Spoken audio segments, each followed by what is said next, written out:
Welcome to Madonna in a Fur Coat by Sabahattin Ali, one of the most beloved novels in Turkish literature.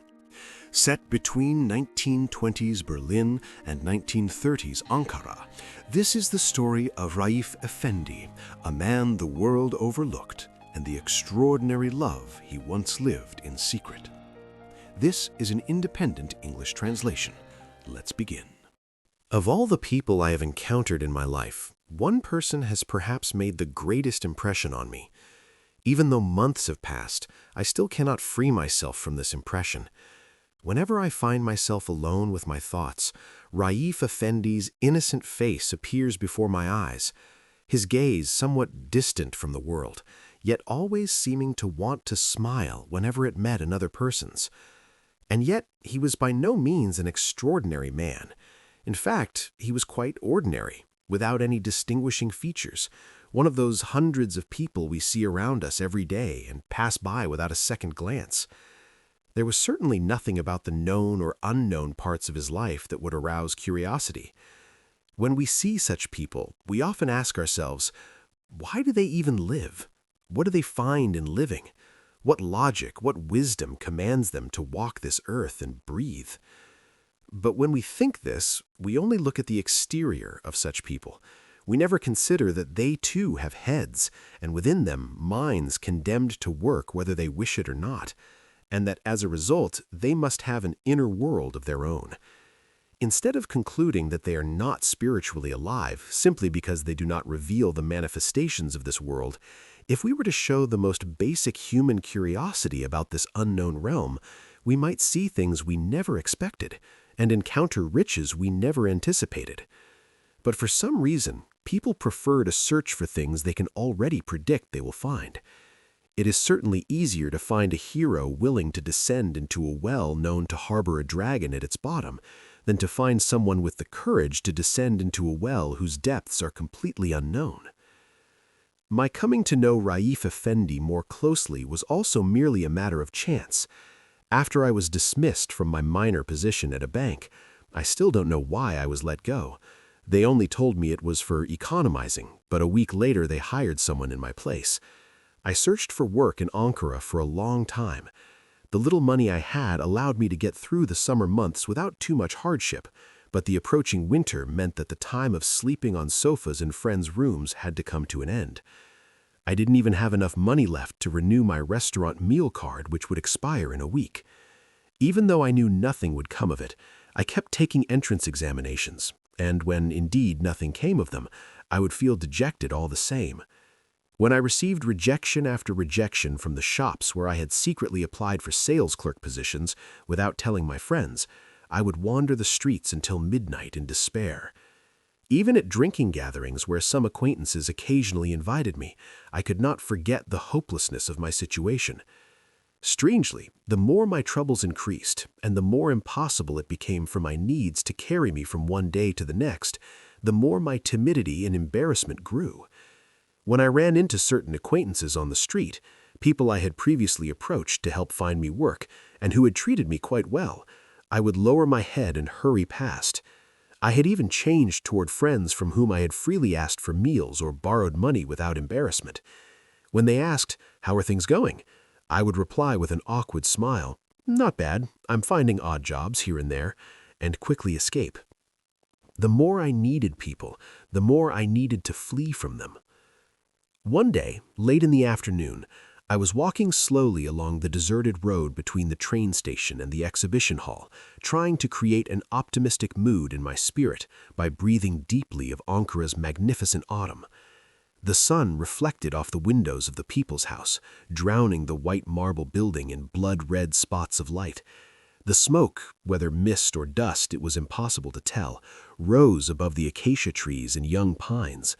Workers returning from some construction site walked silently and slightly hunched in their tattered clothes. The asphalt stretched out with tire tracks here and there. Everything seemed content with its existence.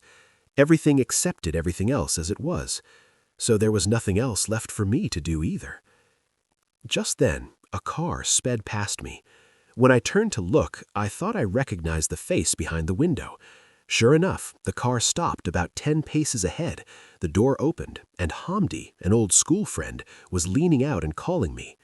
I approached. "Where are you going?" he asked. "Nowhere, just walking." "Come, let's go to my place." Without waiting for my answer, he made room for me beside him. On the way, he explained that he was returning from visiting some of the company's factories. "I telegrammed home that I was coming, so they've probably made preparations. Otherwise, I wouldn't have dared to invite you," he said. I laughed. I hadn't seen Hamdi, whom I used to see frequently since I left the bank. I knew he was an assistant manager at a company that dealt in machinery commissions and also handled forestry and timber business, and he was earning quite good money. This was more or less why I hadn't approached him while unemployed. I had been afraid he might think I had come not to ask him to help find me work, but to ask for financial help. "Still at the bank?" he asked. "No, I left," I said. He was surprised. "Where did you go?" Reluctantly, I answered, "I'm unemployed." He looked me up and down, examined my clothes, and apparently didn't regret having invited me to his home, for he clapped me on the shoulder with a friendly smile and said, "We'll talk this evening and find a solution. Don't worry." He seemed pleased with himself and confident, so he had reached a point where he could even afford the luxury of helping acquaintances. I envied him. He lived in a small but charming house. He had a wife who was somewhat plain but warm and personable. They kissed in front of me without any embarrassment. He left me alone to go wash up. Since he hadn't introduced me to his wife, I stood awkwardly in the middle of the guest room, not knowing what to do. His wife stood by the door, discreetly sizing me up. She thought for a moment. Apparently, "Please sit down," crossed her mind, but then, deciding it wasn't necessary, she quietly slipped out. I wondered why Hamdi, who was usually not negligent and in fact paid particular attention to such proprieties, owing part of his success in life to this attentiveness, had left me standing there like that. One of the fundamental habits of men who rise to important positions is apparently this somewhat deliberate absent-mindedness toward old friends who have fallen behind. Then there's suddenly becoming so humble and paternal as to address friends they had previously addressed formally with the informal you, cutting someone off mid-sentence to ask something meaningless and irrelevant, and doing all this quite naturally, often with a smile full of kindness and compassion. I had encountered all this so frequently in recent days that it didn't even occur to me to be angry or offended at Hamdi. I only thought of getting up and leaving without telling anyone, escaping this uncomfortable situation. But just then, an elderly peasant woman in a white apron and headskirt, wearing darned black stockings, brought coffee without making a sound. I sat down in one of the navy blue armchairs embroidered with gold thread and looked around. On the walls hung family photographs and pictures of celebrities. On a bookshelf that clearly belonged to the lady of the house were a few 25-curish novels and fashion magazines. Several albums arranged beneath a smoking stand appeared to have been well thumbed by visitors. Not knowing what else to do, I picked one up, but before I could open it, Hamdi appeared at the door. With one hand he was combing his wet hair, and with the other he was buttoning his white dress shirt with the open collar. "So, how are you? Tell me," he asked. "Nothing much, I told you." He seemed pleased to have run into me. Perhaps he was happy to be able to show off the heights he had reached, or perhaps, thinking of my condition, he was glad to not be like me. For some reason, when we see misfortune befall people we've walked alongside with for a while in life, or when we see them fall into some difficulty, we feel relief as if we ourselves have been spared these misfortunes, and we want to show interest and compassion to those poor souls, as if they had drawn onto themselves the misfortunes that might have come to us. Hamdi seemed to be addressing me with the same feelings. "Are you writing anything?" he said. "Now and then. Poetry, stories." "Does it do you any good, at least?" I laughed again. He said, "Come on, drop all that," and went on about the successes of practical life, about how literature and such empty pursuits could only be harmful after one left school. He spoke as if giving advice to a small child, never imagining that he could be answered or argued with, and didn't hesitate to show through his manner that he drew this confidence from his success in life. With what I keenly felt was a rather foolish smile on my face, I gazed at him admiringly, which only encouraged him further. "Come see me tomorrow morning," he was saying. "Let's see, we'll think of something. You're a clever fellow, I know. You weren't very hard-working, but that doesn't matter. Life and necessity teach a person many things. Don't forget, come early, see me." As he said all this, he seemed to have completely forgotten that he himself had been among the leading slackers at school, or perhaps he spoke so freely because he was certain I couldn't throw this in his face here. He made a motion as if to rise. I immediately stood up and extended my hand. "I should be going," I said. "Why? It's still early. But suit yourself." He had forgotten that he'd invited me for dinner. I remembered it at that moment, but he appeared to have completely forgotten. I came to the door.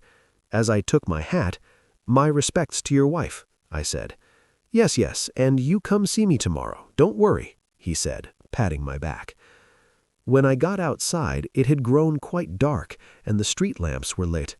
I took a deep breath. The air, though mixed with a bit of dust, felt extraordinarily clean and refreshing to me. I walked slowly. The next day, around noon, I went to Hamdi's company. Yet when I'd left his house the night before, I had no intention of doing so. He hadn't even made any definite promise.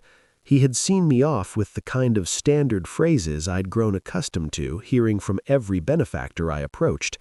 "Let's see, we'll think of something. We'll do something." Yet I went anyway. More than hope, there was within me, for some reason, a desire to see myself humiliated. I almost wanted to say to myself, "You listened in silence last night and accepted his patronizing attitude toward you. Well, then, you must see this through to the end. You deserve it." The attendant first put me in a small room and made me wait. When I entered Hamdi's office, I felt that same foolish smile from yesterday was on my face again, and I grew even angrier at myself. Hamdi was busy with a pile of papers spread before him and a stream of clerks coming and going. He indicated a chair with a nod and continued with his work. Without daring to shake his hand, I perched on the chair. Now I felt a bewilderment before him as if he were truly my superior, my benefactor even, and I genuinely felt that myself sunk so low deserved this treatment. What a great distance had opened between me and my school friend who had picked me up in his car just the night before, in barely more than 12 hours. How laughable, how superficial, how empty were the factors that regulated relationships between people, and how little they had to do with true humanity. Since the night before, neither Hamdi nor I had actually changed. We were still what we were. Yet certain things we had learned about each other, certain small trivial details, had carried us in different directions. The truly strange part was that we both accepted this change as it was and found it natural. My anger was not at Hamdi, nor even at myself, but only at the fact that I was there. When the room had emptied for a moment, my friend raised his head. "I've found you a job," he said. Then, fixing his bold and meaningful eyes on my face, he added, "Or rather, I've invented a job. It's not tiring work. You'll follow up on our business at various banks, and especially at our own bank. Something like a liaison officer between the company and the banks. In your free time, you can sit inside and attend to your own affairs. Write as much poetry as you like. I spoke to the director. We'll arrange your appointment. But we won't be able to give you much for now, 40 or 50 liras. It will increase later, of course. Well then, best of luck." He extended his hand without rising from his chair. I approached and thanked him. There was a genuine satisfaction on his face at having done me a kindness. I thought that he was really not a bad person at all, that he was only doing what his position required, and this was perhaps truly necessary. But when I got out, I paused for a while in the corridor, hesitating considerably between going to the room he had described and leaving the place altogether. Then, slowly, with my head down, I walked a few steps and asked the first attendant I met where the translator Raif Efendi's room was. The man pointed vaguely to a door and passed on. I stopped again. Why couldn't I just leave? Was it the 40 liras a month I couldn't sacrifice? Or was I afraid of having done something rude to Hamdi? No, it was the months of unemployment, not knowing where to go or where to look for work if I left here, and a cowardice that had now completely taken me over. These were what kept me in that dim corridor and made me wait for another attendant to pass by. Finally, I opened a door at random and saw Raif Efendi inside. I hadn't known him before, yet I immediately sensed that this man I saw hunched over his desk could be no one else. Later, I wondered where this conviction came from. Hamdi had told me, "I've had a desk put in the room of our German translator, Raif Efendi. He's a quiet, harmless, saintly sort of man. He won't bother anyone." Also, at a time when everyone was being addressed as Bey or Hanım, he still referred to him as Effendi. Perhaps the image these descriptions created in my mind so closely resembled the gray-haired, bespectacled, unshaven man I saw there that I entered without hesitation and asked the person who raised his head and looked at me with distracted eyes, "You are Raif Efendi, aren't you?" The man opposite me studied me for a moment. Then, in a soft, almost timid voice, he said, "Yes, I am. And you must be the new clerk joining us. They prepared your desk a little while ago. Please, welcome." I went over and sat in the chair. I began examining the faded ink stains and scratches on the desk. As is customary when sitting across from a stranger, I wanted to study my roommate secretly, to form first and naturally mistaken impressions of him through furtive glances. But I saw that he didn't sense this desire at all. He had simply bent his head back to his work and was occupied as if I weren't even in the room. This continued until noon. Now I was staring at him shamelessly from the person across from me. The hair on top of his closely cropped head was beginning to thin. Many wrinkles extended from beneath his small ears down toward his neck. He moved his long, slender fingers among the papers before him, translating without difficulty.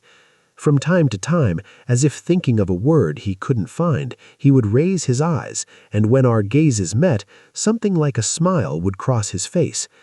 Though he looked quite old from the side and from above, his face, especially at such moments of near smiling, had an astonishingly innocent, childlike impression. His yellow, close-trimmed mustache made this impression even stronger. Around noon, when I got up to go to lunch, I noticed that he didn't stir from his place. He opened one of his desk drawers and took out a piece of bread wrapped in paper and a small food container. "Enjoy your meal," I said as I left the room. For days we sat across from each other in the same room and said almost nothing to each other. I had already gotten acquainted with many of the clerks in other departments. We had even begun leaving together in the evenings to play backgammon at a coffee house. According to what I learned from them, Raif Efendi was one of the oldest employees at the firm. Before this company was even founded, he had been a translator at the bank we were affiliated with. No one remembered when he had come there. It was said that he had a fairly large family to support and could barely make ends meet on his salary. When I asked why the company, which handed out money freely to others, didn't raise his pay despite his seniority, the young clerks laughed and said, "He's a simpleton. It's even doubtful he knows any languages properly." But I later learned that he knew German very well, and his translations were quite accurate and elegant. He easily translated letters about the qualities of ash and fir timber to be shipped through the Susak port in Yugoslavia, or about the operating methods and spare parts of cross-tie drilling machines, and the company director sent off the specifications and contracts he translated from Turkish into German without any hesitation. During his free moments, I had seen him open his desk drawer and read a book from inside it in a distracted manner, and one day I asked, "What's that, Raif Efendi?" He blushed as if I had caught him doing something wrong, and stammered, "Nothing, a German novel," and immediately closed the drawer. Despite this, no one at the company believed he could know a foreign language. Perhaps they were right, for there was nothing in his manner or bearing to suggest someone who knew a language. He had never been heard to let slip a foreign word while speaking, never mentioned that he knew a language. Foreign newspapers or magazines had never been seen in his hands or pockets. In short, there was nothing about him that resembled those people who proclaim with their entire being, "We know French." His failure to demand a raise based on his knowledge, his not seeking other, better-paying positions, also reinforced this perception of him. He arrived precisely on time every morning, ate lunch in his office, and went straight home after doing a bit of shopping in the evenings. Despite my inviting him several times, he wouldn't agree to come to the coffee house. "They're waiting for me at home," he said. A happy family man, I thought, eager to get back to his wife and children as soon as possible. I later saw this was not at all the case, but I'll speak of that further on. His consistency and diligence didn't prevent him from being looked down upon at the office. If our Hamdi found even a small typing error in one of Raif Efendi's translations, he would immediately summon the poor man, or sometimes even come to our room to berate him. My friend, who was always more cautious with the other clerks and wary of provoking these young men, each of whom had some sort of connection backing them, knew that Raif Effendi would never dare talk back, and so he didn't hesitate to abuse him mercilessly, turning crimson and shouting loud enough for the whole building to hear over a translation that was only a few hours late. This was quite understandable. What intoxicates people more sweetly than exercising their power and authority over one of their own kind, especially when the opportunity to do so, owing to various delicate calculations, presents itself only with certain specific individuals? Raif Effendi would occasionally fall ill and be unable to come to the office. These were usually insignificant colds, but a lung inflammation he said he had suffered years ago had made him overly cautious. At the slightest cold, he would shut himself up at home. When he went out, he would wear layers of wool undershirts. While at the office, he never allowed the window to be opened, and in the evenings he wouldn't leave without wrapping scarves around his neck and ears and turning up the collar of his thick but somewhat worn overcoat. Even when ill, he didn't neglect his work. Documents to be translated would be sent to his home with an office boy and collected a few hours later. Yet in the director's and our Hamdi's treatment of Raif Effendi, there was something that seemed to say, "See, we're not firing you despite your fussy, sickly condition." They didn't hesitate to throw this in his face at every opportunity, and after each absence of several days, they would greet the poor man with barbed get-well wishes. "Well, hopefully it's over now." Nevertheless, I too had begun to grow weary of Raif Effendi. I didn't spend much time at the company. With a briefcase in hand, I made the rounds of banks and government offices that had placed orders with us. From time to time, I would sit at my desk to organize these documents and provide explanations to the director or assistant director. Yet I had come to the conclusion that this man who sat so motionless at the desk across from me, so still that one might doubt he was alive, translating or reading his German novel from his desk drawer, was truly a meaningless and tedious creature. I reasoned that anyone with something in their soul would be unable to resist the urge to express it, and I imagined that the life inside such a silent and indifferent person could not be much different from that of a plant. Like a machine, he came here, did his work, read books out of some habit I couldn't understand, and in the evenings did his shopping and went home. Most likely, within this endless string of days and even years that were exactly alike, his illnesses were the only variation. According to what my colleague said, he had always lived this way. No one had ever seen him excited in any way. He responded to his superiors' most unwarranted, most unjust accusations with the same calm and expressionless gaze. When he handed his translations to the typists and received them back, he always made his requests and offered his thanks with the same meaningless smile. One day, over a translation that had been delayed simply because the typists paid no attention to Raif Effendi, Hamdi came all the way to our room and shouted in a rather harsh voice, "How much longer are we going to wait? I told you it's urgent. I have to leave. You still haven't brought me the translation of the letter from the Hungarian company." The other man rose quickly from his chair. "I finished it, sir. The ladies couldn't type it. They were given other work." "Didn't I tell you this was more urgent than everything else?" "Yes, sir, and I told them too." Hamdi shouted even louder, "Instead of talking back to me, do the work assigned to you." And he slammed the door as he left. Raif Effendi went out after him to plead with the typists again. I thought about Hamdi, who hadn't even deigned to glance at me during this whole senseless scene. At that moment, the German translator came back in and returned to his seat, bowing his head. On his face was that unshakable calm that inspired amazement, even anger. He picked up a pencil and began scribbling on a piece of paper. He wasn't writing words, but drawing lines. Yet this wasn't the unconscious fidgeting of a nervous man occupying himself with something without realizing it. In fact, I could see a confident smile appearing at the corners of his lips just below his yellow mustache. His hand moved slowly across the paper, and every so often he would pause, narrow his eyes, and look at what was before him. I could tell from the faint smile spreading across his face that he was pleased with what he saw. Finally, he set down the pencil and gazed at the paper he had scribbled on for a long time. I watched him without taking my eyes away. I was astonished when I saw an entirely new expression appear on his face. He seemed almost to be pitying someone. I could barely contain my curiosity. Just as I was about to get up, he rose and went back to the typist's room. I immediately sprang up, reached the opposite desk in one stride, and picked up the paper Raif Effendi had been drawing on. One glance at it left me frozen in amazement. On that palm-sized piece of paper, I saw Hamdi. Within 5 or 10 simple but extraordinarily skillful lines, there he was in his entirety. I don't think others would find the same resemblance. In fact, if you examined it feature by feature, perhaps nothing matched. But for anyone who had just seen how he had stood in the middle of the room bellowing at the top of his lungs, there was no possibility of mistake. This mouth opened into a rectangle with bestial rage and indescribable vulgarity. These eyes reduced to slits that seemed to want to bore through whatever they looked at, yet appeared to be drowning in impotence. This nose whose nostrils flared exaggeratedly towards the cheeks, giving the face an even more savage expression.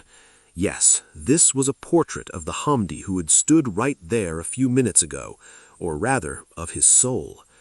But that wasn't the real reason for my astonishment. Ever since I had joined the company, that is, for months now, I had been passing one contradictory judgment after another about Hamdi. Sometimes I tried to excuse him. More often I looked down upon him. I confused his true personality with the personality his current position had given him, then tried to separate them and found myself at a complete impasse. The Hamdi that Raif Effendi had captured in a few strokes was the person I had wanted to see for so long, but had never been able to. Despite all the primitive and savage expression on his face, there was something pitiable about him. Nowhere had the union of cruelty and wretchedness been shown so clearly. It was as if I were truly getting to know my friend of 10 years for the first time today. At the same time, this drawing had suddenly explained Raif Effendi to me as well. Now I understood perfectly his unshakable calm, his strange reticence in his dealings with people. Was it possible for someone who knew his surroundings so well, who saw so sharply and clearly into the person before him, to become excited or angry at anyone? What could such a man do but stand like stone before someone flailing about in all his pettiness?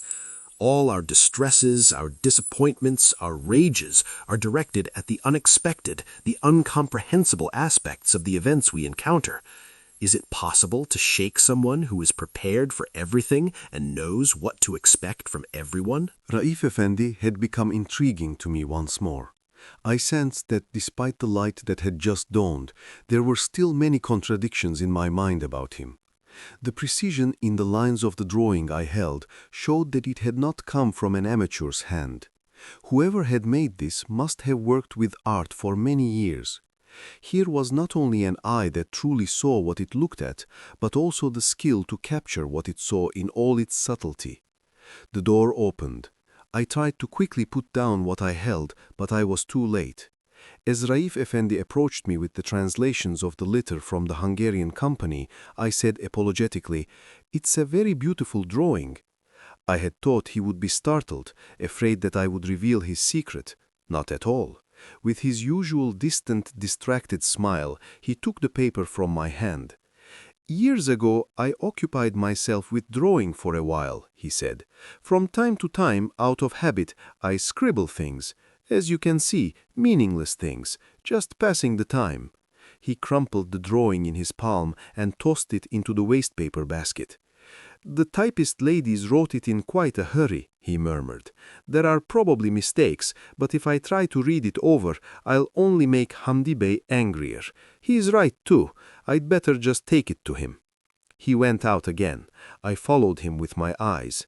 He's right, I muttered to myself. From then on, everything about Raif Efendi, even his truly meaningless and insignificant actions, began to intrigue me. I seized every opportunity to talk to him, to learn something about his true identity. He appeared to not notice my excessive friendliness. He maintained his manner towards me, courteous, but always leaving a distance between us. No matter how much our friendship progressed outwardly, his inner self remained close to me.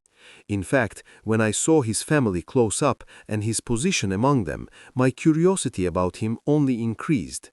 Every step I took to get closer to him confronted me with many new mysteries. I went to his home for the first time during one of his customary illnesses.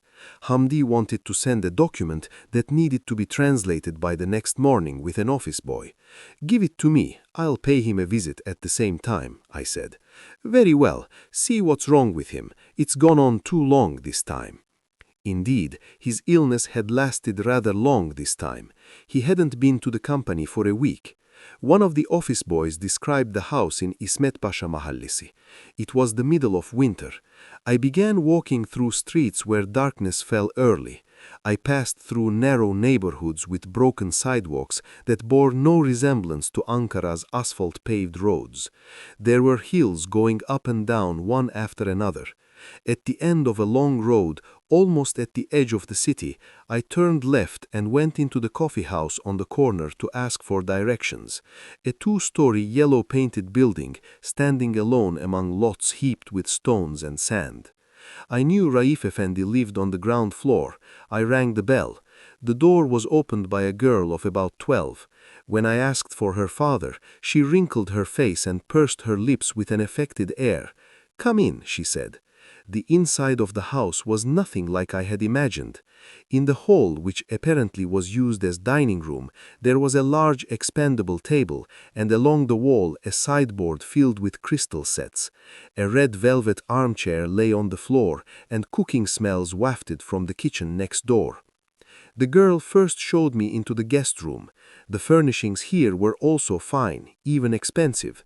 Red velvet armchairs, low walnut smoking tables, and in one corner an enormous radio filled the room.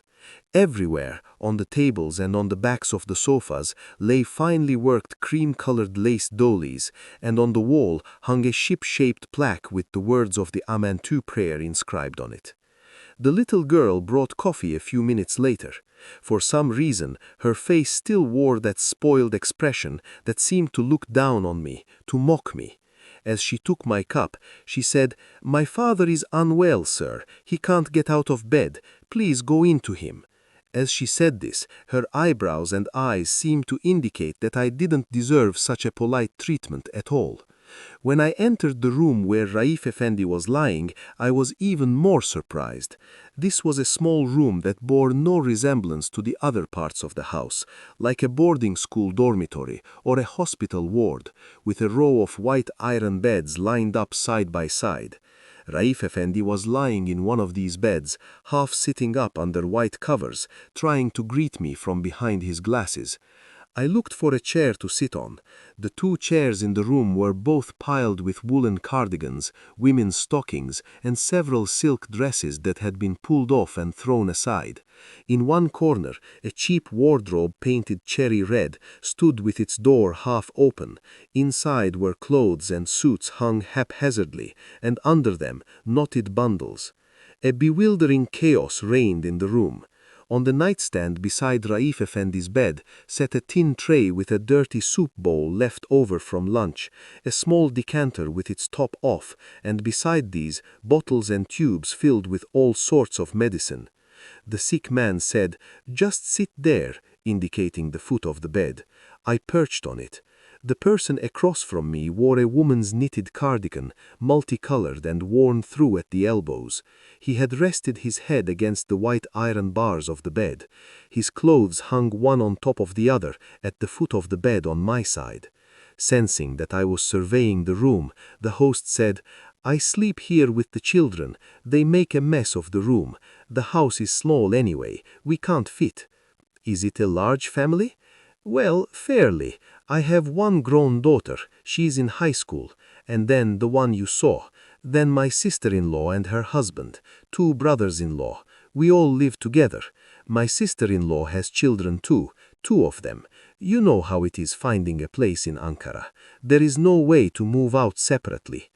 Just then, the doorbell kept ringing outside, and from the noise and loud talking it was clear that one of the family members had come home. At one point, the door to the room opened. In came a plump woman of about 40, with her bobbed hair falling over her ears and face. She leaned down to Raif Efendi's ear and said something. Without answering her, he gestured towards me. "A colleague of the office," he introduced me. "My wife." Then, turning to his wife, he said, "Take it from my jacket pocket." This time the woman spoke without leaning down to his ear. "Oh, I didn't come for money. Who's going to go and get it? And you still haven't managed to get up. Send Nurten. It's just a few steps away. How can I send a young child to the grocer at night, in this cold, and besides, she's a girl, and even if I told her to go, would she listen to me?" Raif Efendi thought and thought. Then, as if he had finally found a solution, he nodded his head. She'll go," he said, and looked down. After the woman left, he turned to me. "Buying bread is a problem in our house. The moment I fall ill, they can't find anyone to send." As if it were any of my business, I asked, "Are your brothers-in-law young?" He looked at my face. He didn't answer. In fact, the expression on his face gave the impression that he hadn't heard my question at all. But a few minutes later, he said, "No, they're not young. They both go to work. They're civil servants like us. My brother-in-law is in the Ministry of Economics. He got them both placed. They didn't study. They don't even have a middle school diploma." Then, abruptly cutting himself off, he asked, "Did you bring something to translate?" "Yes, it's needed for tomorrow. They'll send the office boy in the morning." He took the papers and set them beside him. "I was also concerned about your illness. Thank you. It's gone on too long. I can't muster the courage to get up." There was a strange curiosity in his gaze. He seemed to be searching to see if my concern was genuine. I was ready to do many things to convince him, but his eyes, which I saw for the first time expressing any kind of emotion, quickly returned to their old expressionlessness and that perpetually empty smile. I sighed and arose. Suddenly, he sat up and took my hand. "Thank you for your visit, my boy," he said. There was warmth in his voice. He seemed to have sensed what was passing through my mind. Indeed, from that day on, a closeness developed between Raif Efendi and me. I can't say that his manner toward me changed much. I wouldn't even dream of claiming that he became intimate with me or opened up to me. He remained the same closed, silent person. It's true that some evenings we would leave the office together and walk to his house, and sometimes even go inside together and drink coffee in the guest room with the red furniture. But during these times we would either say nothing at all or talk about trivial things, the high cost of living in Ankara, the broken sidewalks in Ismet Pasha Mahallesi. It was rare for him to say anything about his home or his children. Occasionally he would say, "Our girl got a failing grade in arithmetic again," and then immediately change the subject. I too hesitated to ask anything about this. The family members I had encountered the first evening I visited him had not left a very good impression on me. When I left the sick man's room and passed through the hall, 2 young men and a girl of 15 or 16 who were gathered around the big table had huddled together and begun whispering and giggling without even waiting for me to turn my back. I knew there was nothing about me to laugh at, but these people, like every shallow person of that age, were among those who considered laughing in the face of the first person they met a sign of superiority. Even little Nerton was straining to join her older sister and uncles. I saw the same thing every time I went to that house afterward. I was still young too. I hadn't yet turned 25, but this strange habit I observed in certain young people, this urge to regard any person they didn't know, anyone they were seeing for the first time, as somehow peculiar, aroused my wonder. I noticed that Raif Efendi's position was not very pleasant either, and that amid this crowd he seemed like something superfluous and unnecessary. Later, as I continued to visit the house, I became friendly with all of these young people. They weren't bad people at all. They were simply empty, utterly empty creatures. All the improprieties they committed stemmed from this. Confronted with the yawning void inside them, they could only satisfy themselves and become aware of their own personality by disdaining and insulting other people, by laughing at them. I would pay attention to their conversations. Vedat and Jihat, the 2 lowliest clerks at the Ministry of Economics, and Nejla, Raif Efendi's eldest daughter, had no business other than gossiping about their office and school friends, respectively, and seeing in others alone certain oddities of dress and behavior that they themselves possessed in exactly the same measure, mocking these and giggling away. What was that outfit Mualla wore to the wedding? Tee-hee-hee-hee. Girl, you should have seen how our Orhan got told off. Ha ha ha ha.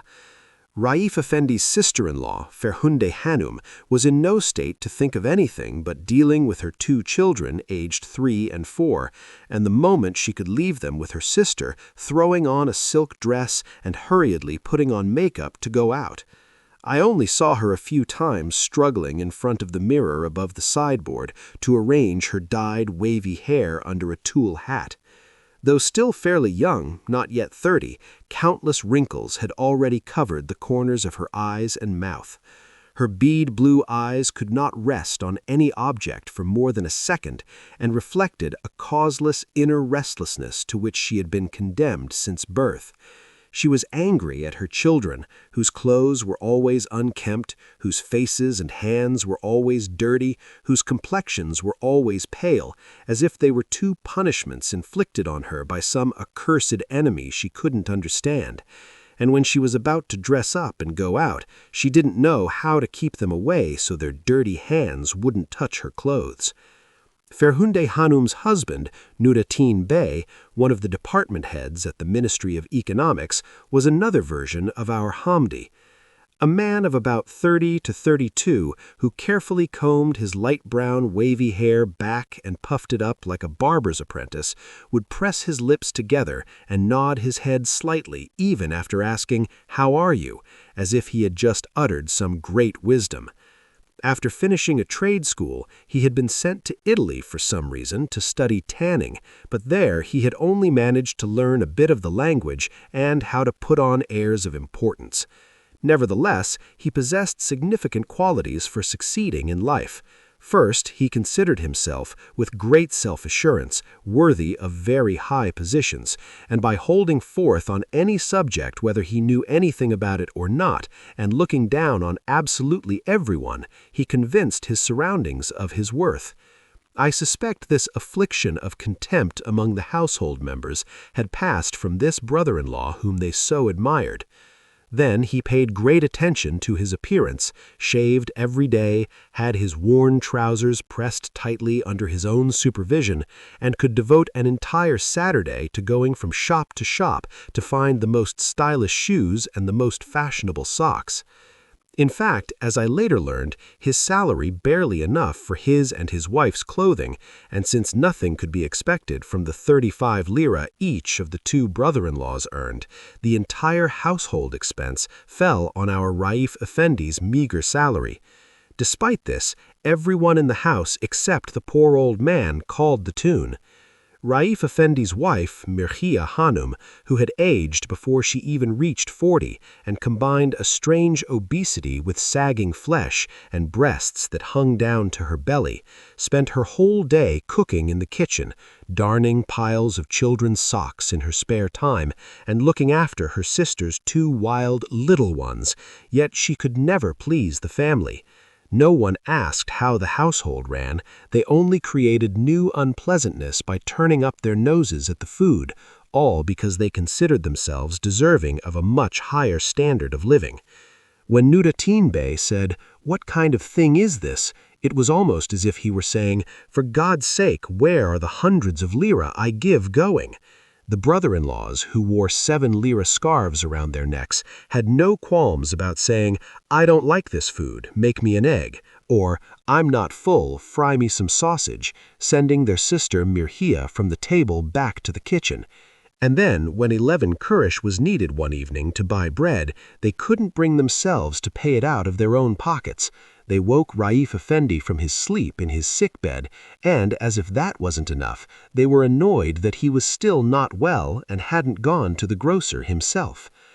In contrast to the disarray in the parts of the house hidden from visitors' eyes, the orderliness in the hall and the guest room, to some extent, was Nejla's doing. But the others, too, had found it fitting to put this mask on their house's face for the acquaintances they came into contact with. For this reason, they had paid installments to furniture stores for years, even participating themselves, and endured considerable hardship. But now the red velvet suite made visitors nod their heads in admiration, and the 12-tube radio could drown the whole neighborhood in noise. And the gold-trimmed crystal drink set displayed in the glass-fronted sideboard never let Nurattin Bey down from the friends he frequently brought home to drink raki with. Although Raif Efendi bore all these burdens, his presence or absence in the house seemed equal. From the youngest to the oldest, everyone appeared not to notice him. They never talked to him about anything except daily necessities and money matters. More often, they preferred to handle even these through Maria Puder. It was as if a lifeless machine was sent out in the morning with a list of orders and returned in the evening with its arms full. Even Nurattin Bey, who years ago, when he wanted to marry Ferhunde Hanum, had pursued Raif Bey relentlessly, played all sorts of roles to get on his good side, and never forgot to bring something to please his future brother-in-law whenever he visited after the engagement, now seemed annoyed at having to live in the same house with such a meaningless person.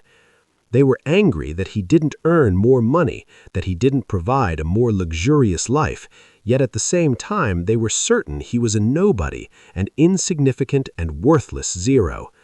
Even Nejla, who seemed a fairly sensible person, and Nurten, who was still in elementary school, probably under the influence of their uncle, aunt, and brothers-in-law, had joined the general atmosphere toward their father. In the affection they showed him, there was a hurriedness, as if discharging an obligation. In their concern for his illness, an affectation like the false pity shown to a pauper. Only his wife, Maria Puder, who had grown somewhat dull from the work and financial worries that had not lightened for a single second over the years, looked after his husband as best she could and tried to prevent him from being looked down on and scorned by his own children.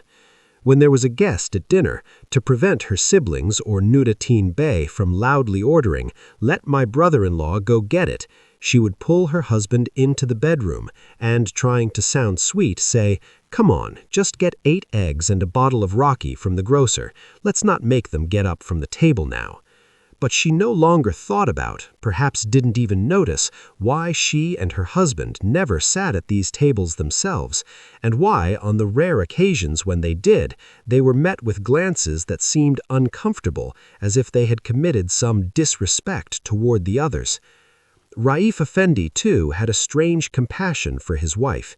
He seemed to truly pity this woman who for months. But there were no signs that he was bound by even the smallest spiritual tie to the other members of the family. Sometimes he would fix his eyes on his eldest daughter and seem to be waiting for something from her, something warm and sweet. But these moments would pass quickly, and with the child's meaningless simpering or an inappropriate laugh, the emptiness between them would suddenly reveal itself. I thought a great deal about these behaviors of Raif Efendi's. It was impossible that such a man, what kind of man I didn't know myself, but I was certain he was not as he appeared. Yes, it was impossible that such a man would willingly flee from those closest to him. The whole problem was that those around him did not know him, and he was not the sort of man to make any effort to make himself known. After this, there was no way to break the ice between them, to remove the terrible estrangement these people felt toward one another. People know how difficult it is to truly know one another, so rather than undertake this laborious task, they prefer to wander about blindly and become aware of each other's existence only when they collide. Only, as I said, Raif Efendi seemed to be waiting for something from his eldest daughter, Nekla. In this girl, who imitated her painted aunt in her facial expressions and the way she moved her mouth and hands, and drew all her spiritual strength from her brother-in-law's pomposity, there were signs, despite all these thick outer shells, that something of a genuine person remained inside. In the way she scolded her sister Nurten when the younger girl tried to push her insolence toward their father to the point of insult, one could sometimes sense genuine hurt. And there were times when, at the table or in the room, when Raif Efendi was spoken of with too much contempt, she would slam the door and walk out. But these were merely the attempts of the humanity hidden inside her to come up for air from time to time, and the false personality that her environment had patiently constructed over the years was strong enough to prevent her true self from rebelling.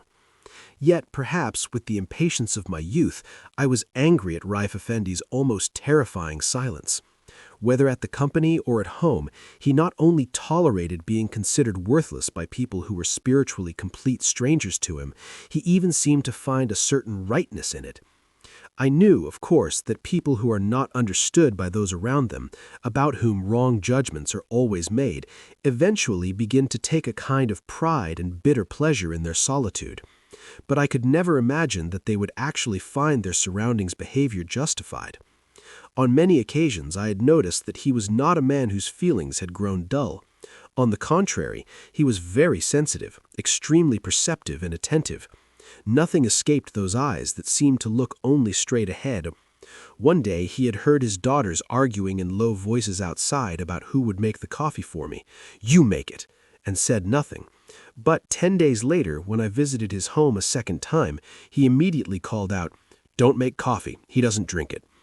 This gesture, made to avoid witnessing a repetition of something that had pained him and in which he had made me his confidant, caused me to become even more attached to him.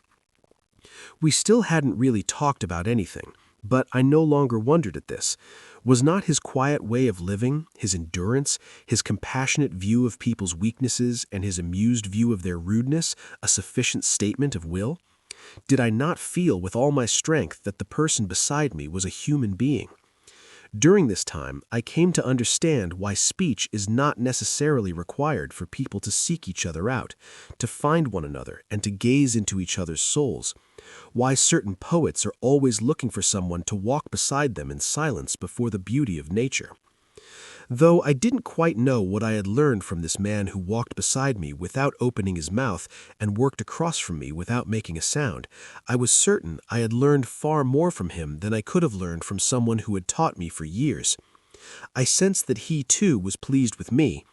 The timid, wary manner he showed to everyone and to me when we first met was gone. Only on certain days he would suddenly become savage. His eyes would lose all expression and grow smaller, and when spoken to, he would answer in a soft voice that nevertheless forbade any approach. At such times, he would even neglect his translating. Often he would set down his pen and spend hours staring at the papers before him. I sensed that he had now withdrawn behind all distances and all time, and that he would admit no one there, so I made no attempt to approach. Only an anxiety filled me, for I had noticed that Raif Efendi's illnesses, by a strange coincidence, usually followed such days. I learned the reason very quickly, but in a very sad way, but I will tell everything in order. One day, in mid-February, Raif Efendi again didn't come to the company. When I stopped by his house in the late afternoon, his wife, Maria Hanum, opened the door. "Come in, is that you?" she said. "He just fell asleep a little while ago. I can wake him if you like." "No, don't disturb him," I said. "How is he?" The woman showed me into the guest room. "He has a fever. This time he's also complaining of pain." Then she added in a complaining voice, "Oh, my boy, he doesn't take care of himself at all. He's not a child. Out of nowhere his mood turns sour. I don't know what happens. He won't sit down and talk to a person. He takes himself off somewhere, and then, well, he ends up bedridden like this." Just then Raif Efendi's voice was heard from the next room. The woman hurried over. I remained in amazement. Could it be believed that this man who was so careful about his health, who didn't know how to protect himself enough with wool undershirts and scarves, would commit any kind of carelessness? Maria Hanum returned. He woke up when the door rang. "Come in," she said. I found Raif Efendi's condition somewhat worse this time. His complexion was very yellow, his breathing very rapid. His usual childlike smile seemed more like a grimace that tired the muscles of his face. His eyes, too, behind their lenses, seemed to have retreated deeper. "What happened to you again, Raif Bey? Get well soon," I said. "Thank you." There was a slight hoarseness in his voice. When he coughed, his chest shook and rattled considerably. To quickly satisfy my curiosity, I asked, "How did you catch cold? It must be just a chill." For a long time he stared at the white cover of his bed. A small iron stove wedged between his children's and wife's white iron beds had made the room too warm. Even this, the person across from me, appeared to be cold. Pulling his blanket up to his throat, "Yes, I caught a cold, I suppose," he said. "I went out a little bit after dinner last night." "Did you go somewhere?" "No, I just wanted to take a little walk. I don't know, maybe it's the noise of the house that bothers me." Then, as if afraid he had said too much, he quickly added, "I suppose this is how it is when you get old. What fault is it in the wife and children?" Outside, noise and rapid talking had started again. The eldest daughter, returning from school, came in and kissed her father's cheeks. "How are you, Daddy?" Then, turning to me, she shook my hand. "Sir, it's always like this. Every now and then he takes it into his head to say, 'I'm going to the coffee house for a bit.' And then, whether he catches cold there or on the way, I don't know, he falls ill. It's happened so many times, I don't know what's at the coffee house." After slipping off her coat and tossing it onto a chair, she immediately went out. She seemed accustomed to these episodes of her father's and didn't attach much importance to them. I looked at the patient's face. He too had turned his eyes to me, and in them there was no explanation, no surprise. I was curious not about why he had told this lie to the household, but about why he had told me the truth. And I also felt a certain pride in it, the pride of being closer to a person than others are. As I went out and started toward home, I fell into thought. Was Raif Efendi really just a simple man, empty inside? It was certain that he had no purpose in life, no ambition, that he felt no interest in people, not even in those closest to him. So what did he want? Was it not perhaps this emptiness inside him, this purposelessness of his life that drove him into the streets at night? At that moment I saw I had come to my hotel. Here, in a room that barely fit 2 beds, I was staying with a friend. It was past 8 o'clock. Since I didn't feel like eating, I thought of going up to my room and reading a bit, but I immediately gave up. In the coffee house downstairs, the gramophone was raising its volume to the maximum at just this hour, and the Syrian bar singer staying in the room next to ours was singing the shrillest of Arabic songs while doing her makeup before going to work. I turned back and walked along the muddy-edged asphalt toward Keçiören. At first, there were automobile repair shops and low, ramshackle coffee houses on both sides of the road. Then, on the right, houses climbing up the hill, and on the left, gardens with trees that had shed their leaves began in a slight hollow. I turned up my collar. A fast, damp wind was blowing. Inside me there was a tremendous urge to walk and run, which I usually felt only when I was drunk. I felt I could go for hours, for days. I had forgotten to look around me and had gone quite far. Because the wind had grown stronger, it was as if someone were pushing me back by the chest, and struggling against this force to advance gave me pleasure. Suddenly, I wondered why I had come here. No reason. I had walked here without deciding. The trees on both sides of the road were groaning in the wind, and clouds were racing across the sky at great speed. The black rocky hills in the distance were still slightly lit, and the clouds that crept over them seemed to leave pieces of themselves behind. I closed my eyes and walked on, breathing in the wet air. The question I had driven from my mind reappeared. Why had I come here? The wind was very like last night's. Perhaps a little later it would begin to snow. Last night another man had been walking here, almost running, with his glasses fogged, his hat in his hand, his chest and coat open. The wind was getting into his short, sparse hair, bringing an outward coolness to his head, which who knows how it was burning inside. What was in that head? Why had that head dragged this sick, aging body here? I wanted to imagine how Raif Efendi had walked through that dark and cold night, what expression his face had taken. Now I understood why I had come here. I thought I would see him better here, and what was passing through his mind. But here I was, and I saw nothing but the wind trying to blow off my hat, the moaning trees and the clouds taking many shapes as they raced by. To live where he had lived was not the same as living as he did. To think so, one would have to be very naive, and as heedless as I was. I returned quickly to the hotel. The gramophone in the coffeehouse and the Syrian woman's song had stopped. My roommate was lying on his bed reading a book. He glanced at me sideways. "What's this, coming back from some philandering?" he said. How well people understood one another.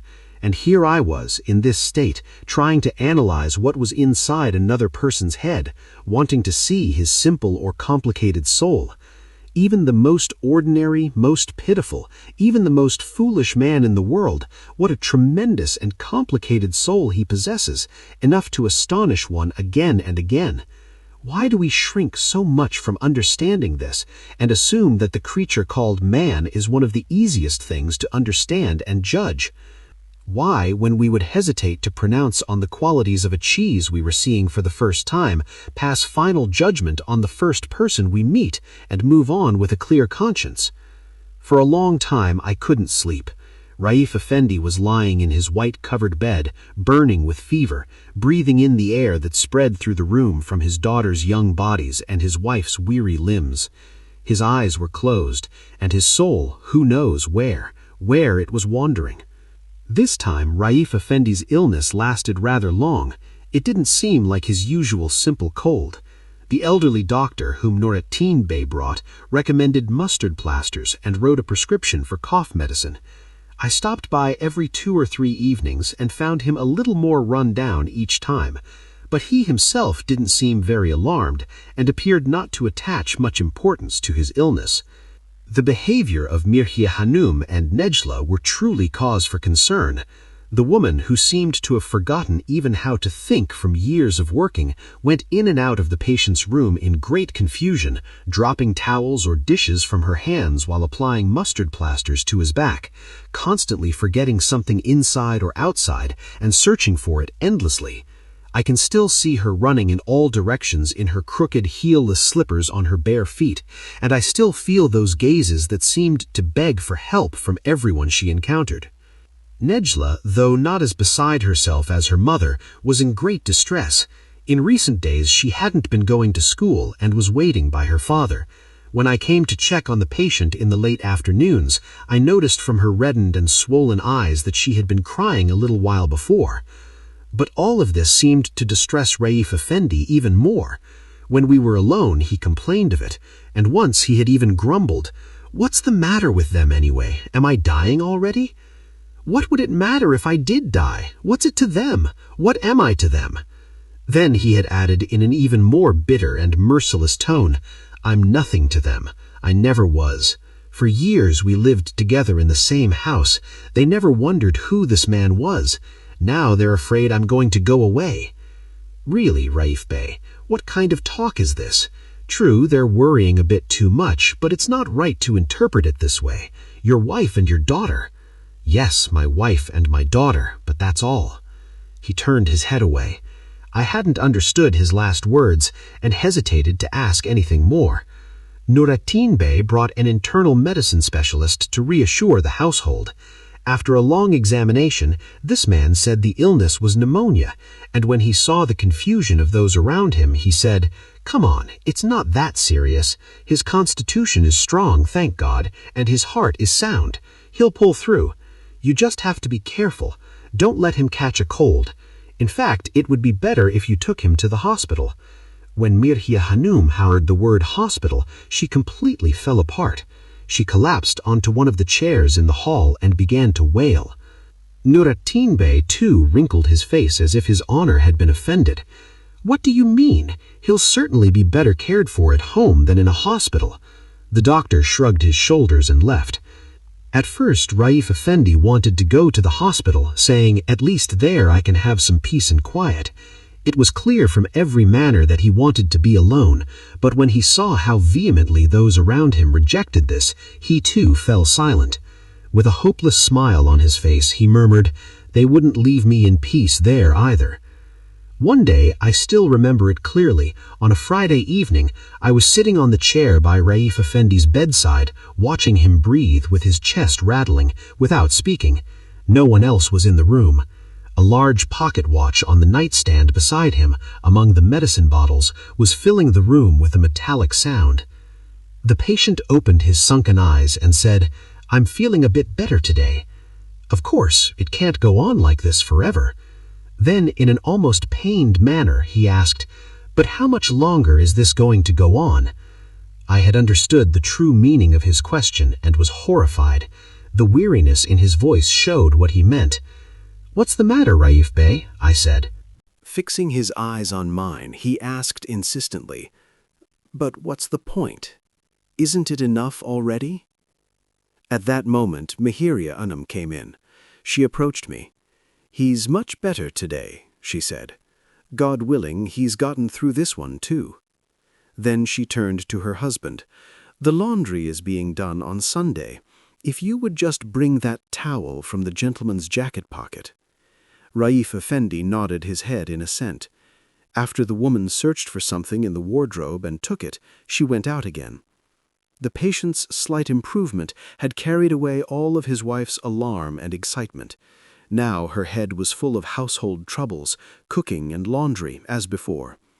As with all simple people, she passed from sorrow to joy, from excitement to calm, and like all women, she forgot everything quickly. In Raif Efendi's eyes there was a deep, sorrowful smile, indicating with his head the jacket hanging at the foot of the bed. "There's a key in the right pocket there. Take it and open the top drawer of my desk. Bring the towel my wife mentioned. I'm sorry to trouble you," he said. "I'll bring it tomorrow evening." He fixed his eyes on the ceiling and was silent for a long time. Suddenly, he turned his head toward me. "Bring everything that's in the drawer," he said. "Everything. My wife, I think, has sensed that I won't be going to the company anymore. Our journey is to somewhere else now." His head sank back into the pillow. The next day, late in the afternoon, before leaving the company, I went to Raif Efendi's desk. On the right side, there were 3 drawers stacked on top of one another. First, I opened the lower ones. One was completely empty. The other contained some papers and draft translations. As I inserted the key into the top drawer, I shuddered. I had just realized that I was sitting in the chair Raif Efendi had sat in for years and repeating a motion he made several times a day. Hurriedly, I pulled open the drawer. This one, too, seemed empty. Only in one corner there was a rather dirty towel, a piece of soap wrapped in newspaper, a food container, a fork, and a corkscrew pocket knife of the Singer brand. I quickly wrapped these in a piece of paper. I was about to push the drawer back in and stand up when it occurred to me that something might have been left in the back, so I pulled the drawer out again and felt around inside with my hand. Indeed, at the very back there was something like a notebook. I took that too and put it among the other things, then dashed outside. As long as I remained in the room, the possibility that Raif Effendi might never sit in this chair again, might never open this drawer again, would not leave my mind. At the house, I was again met with great alarm. Nejla opened the door, and when she saw me, she said, "Don't ask," shaking her head.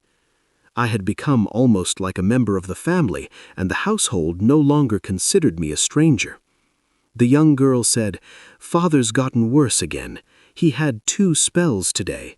We were very frightened. My brother-in-law brought a doctor. He's with him now, giving him an injection." And she immediately rushed into the patient's room.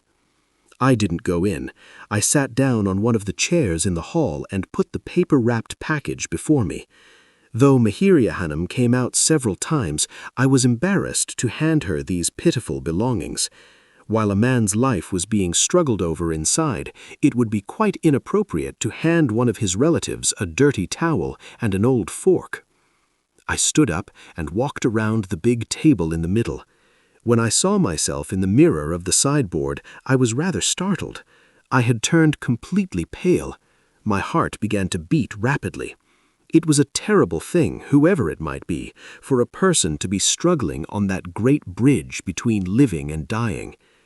Then I thought that while his nearest ones, his wife, his daughters, his relatives were there, I had no right to show more interest and distress than they did.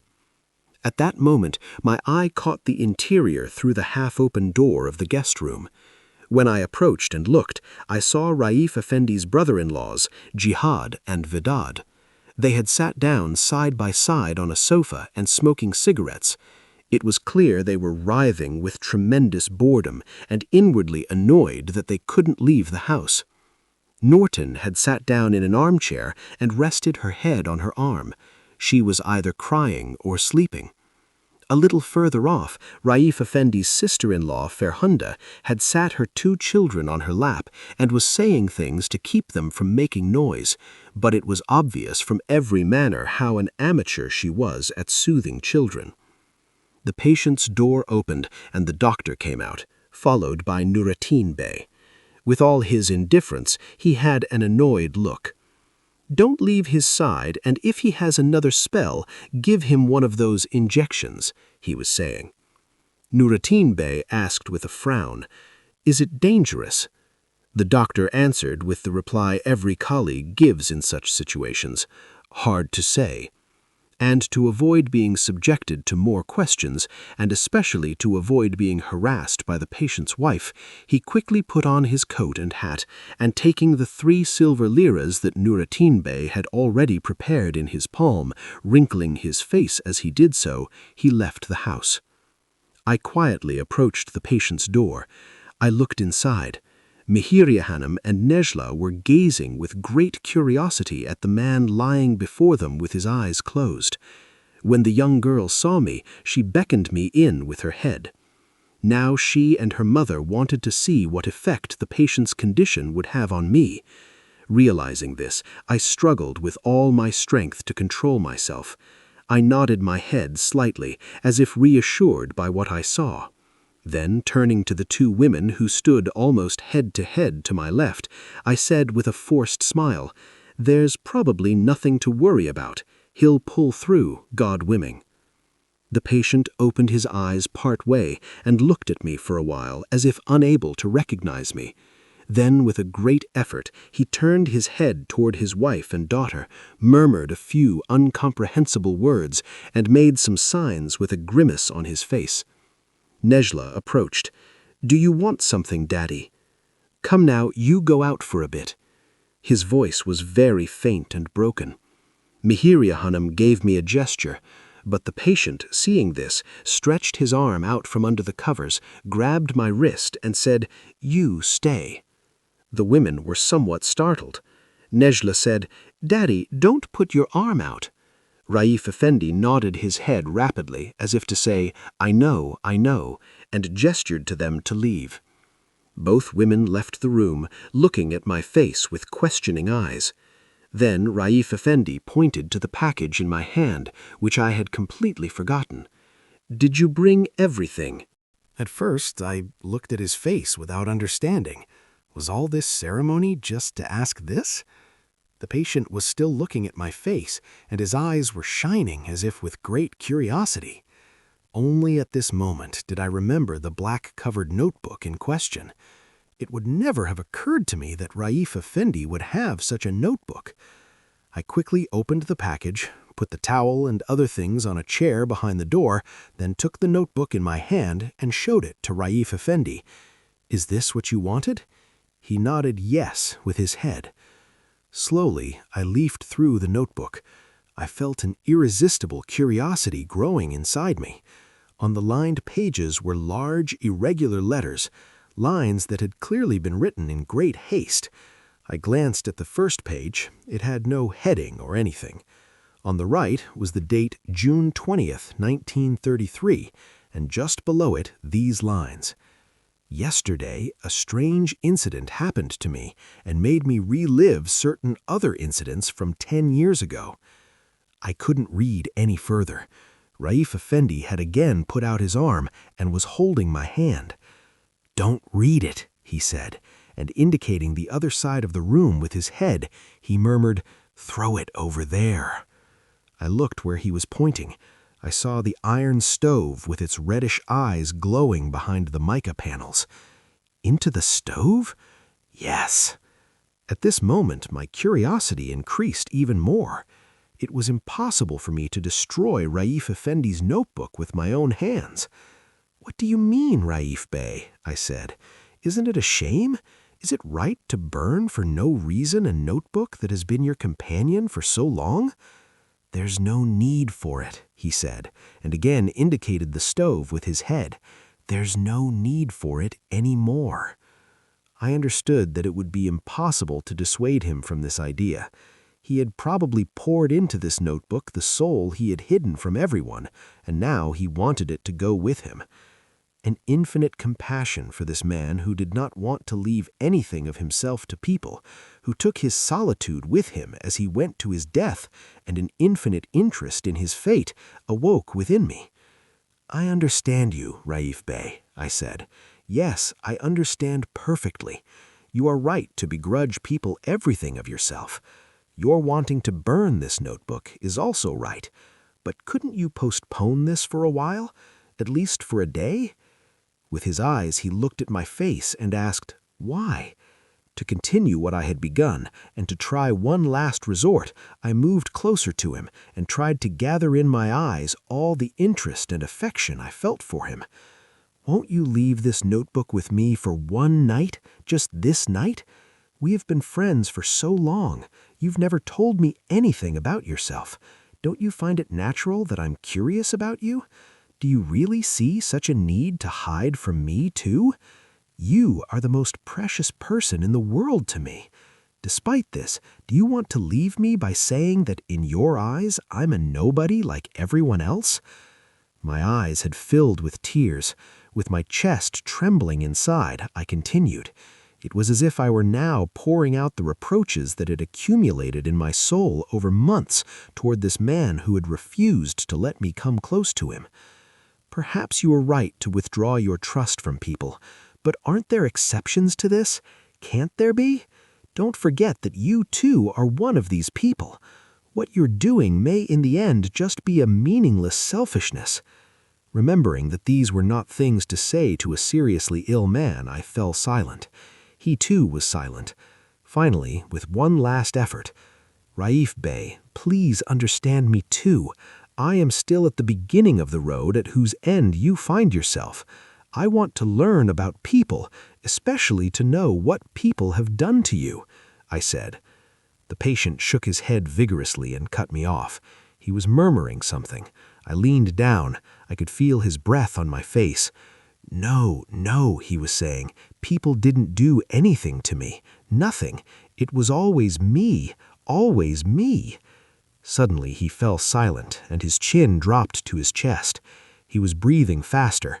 It was clear that this scene had exhausted him. I too had begun to feel a great spiritual weariness.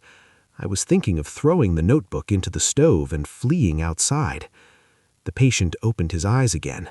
"No one is at fault, not even me." He could not continue. He was coughing. Finally, indicating the notebook with his eyes, he said, "Read it, you'll see." As if I had been waiting for this, I immediately put the black-covered notebook in my pocket. "I'll bring it tomorrow morning and burn it before your eyes," I said. The patient shrugged his shoulders in a manner that bore no resemblance to his fastidiousness of a moment ago, as if to say, "Do whatever you want." I understood that he had now severed his connection even with this notebook, which surely contained the most important parts of his life. I kissed his hand to say goodbye. When I tried to straighten up, he didn't let go. He pulled me toward him and kissed me first on the forehead, then on the cheeks. When I raised my head, I saw tears seeping from his eyes down toward his temples. Raif Efendi made no movement to hide or wipe them away. He was looking at me without blinking. I too had been unable to control myself and had begun to cry. It was one of those silent, sobless cries, seen only in extraordinarily great and genuine sorrows. I knew that parting from him would be hard for me, but I had not imagined it would be this terrible, this painful. Raif Efendi moved his lips again, in a voice barely audible. "We never really got to have a long talk, my boy. What a pity," he said, and closed his eyes. We had now said our farewells to each other. So as not to show my face to those waiting at the door, I almost ran through the hall and burst out into the street. On the road, a cold wind dried my cheeks. Without stopping, I kept murmuring, "What a pity, what a pity." When I reached the hotel, I found my roommate asleep. I got into bed, turned on the small lamp at my bedside, and immediately began to read Raif Efendi's black-covered school notebook. June 20th, 1933. Yesterday, a strange incident happened to me and made me relive certain other incidents from 10 years ago. I couldn't read any further. I'd be lying if I said I will go mad or die. People very quickly get used to and endure things they thought they could not bear. I too will live. But how will I live? What an unbearable torture my life from now on will be. But I will endure, as I have until now.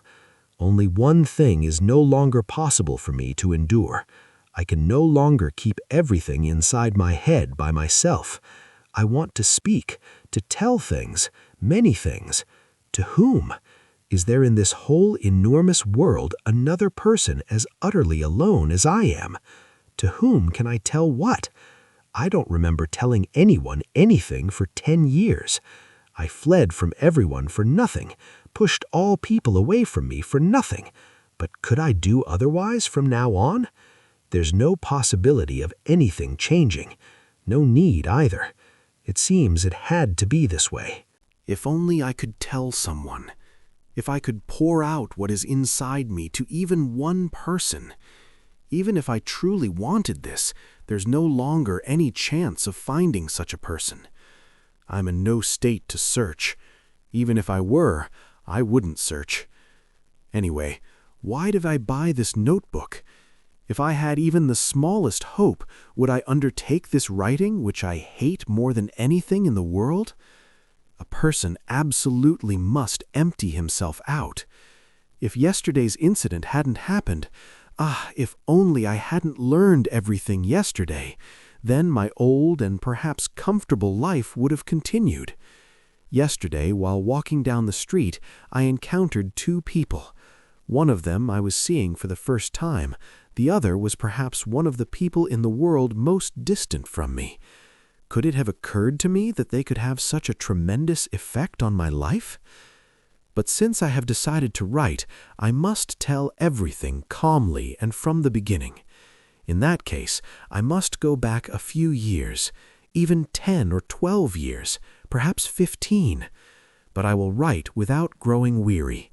Perhaps by drowning the truly terrible parts in meaningless details, I can escape their effect. Perhaps what I write will not be as painful as what I lived, and I will feel a bit of relief. Perhaps I will see that many things are less important, more ordinary than I thought, and be ashamed of my own excitement. Perhaps. My father was from Havran. I was born and raised there. I had my primary education there, then for a while I went back and forth to the secondary school in Idremit, about an hour away from us. In the last years of the Great War, at about 19 years of age, I was conscripted, but while I was still at the training camp, the armistice was declared. I returned to our town. I didn't continue at the secondary school and finish. I hadn't been very keen on studying anyway. The intervening year and the utter chaos prevailing in the region at that time had put me off education. After the armistice, all bonds had loosened. There was neither a proper government nor any definite idea or goal. Some regions were being occupied by foreign forces. A host of bands that had suddenly sprung up were making their presence felt under all sorts of names, sometimes forming fronts against the enemy, sometimes plundering villages. The name of a chieftain who had been celebrated as a hero one day was announced as killed, his corpse displayed hanging in the Konakanu Square in Idremit. In such an era, shutting oneself within four walls to read Ottoman history or ethics lessons was not an appetizing prospect. Only my father, who was considered one of the fairly well-off people in the area, had for some reason become set on having me educated. When he saw that many of my peers had strapped on crisscross bandoliers, slung rifles over their shoulders, and gone off to join the bands, and that some of them had been killed by the enemy and some by brigands, he began to fear for my fate as well. Indeed, I too did not want to sit idle, and was secretly preparing. But just then the occupation forces came to our town, and all my desires for heroism were condemned to be stifled inside me. For a few months I wandered about like a vagrant. Most of my friends had disappeared. My father decided to send me to Istanbul. He himself didn't know where I would go. He just said, "Find a school and study." That he said this to me, even though I had always been a somewhat clumsy and shy child, was enough to show how little he knew his son.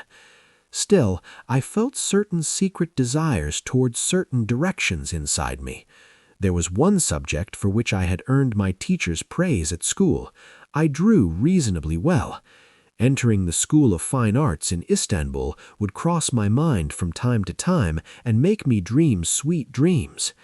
Indeed, I had been a quiet child who lived more in the world of imagination than in reality since I was small.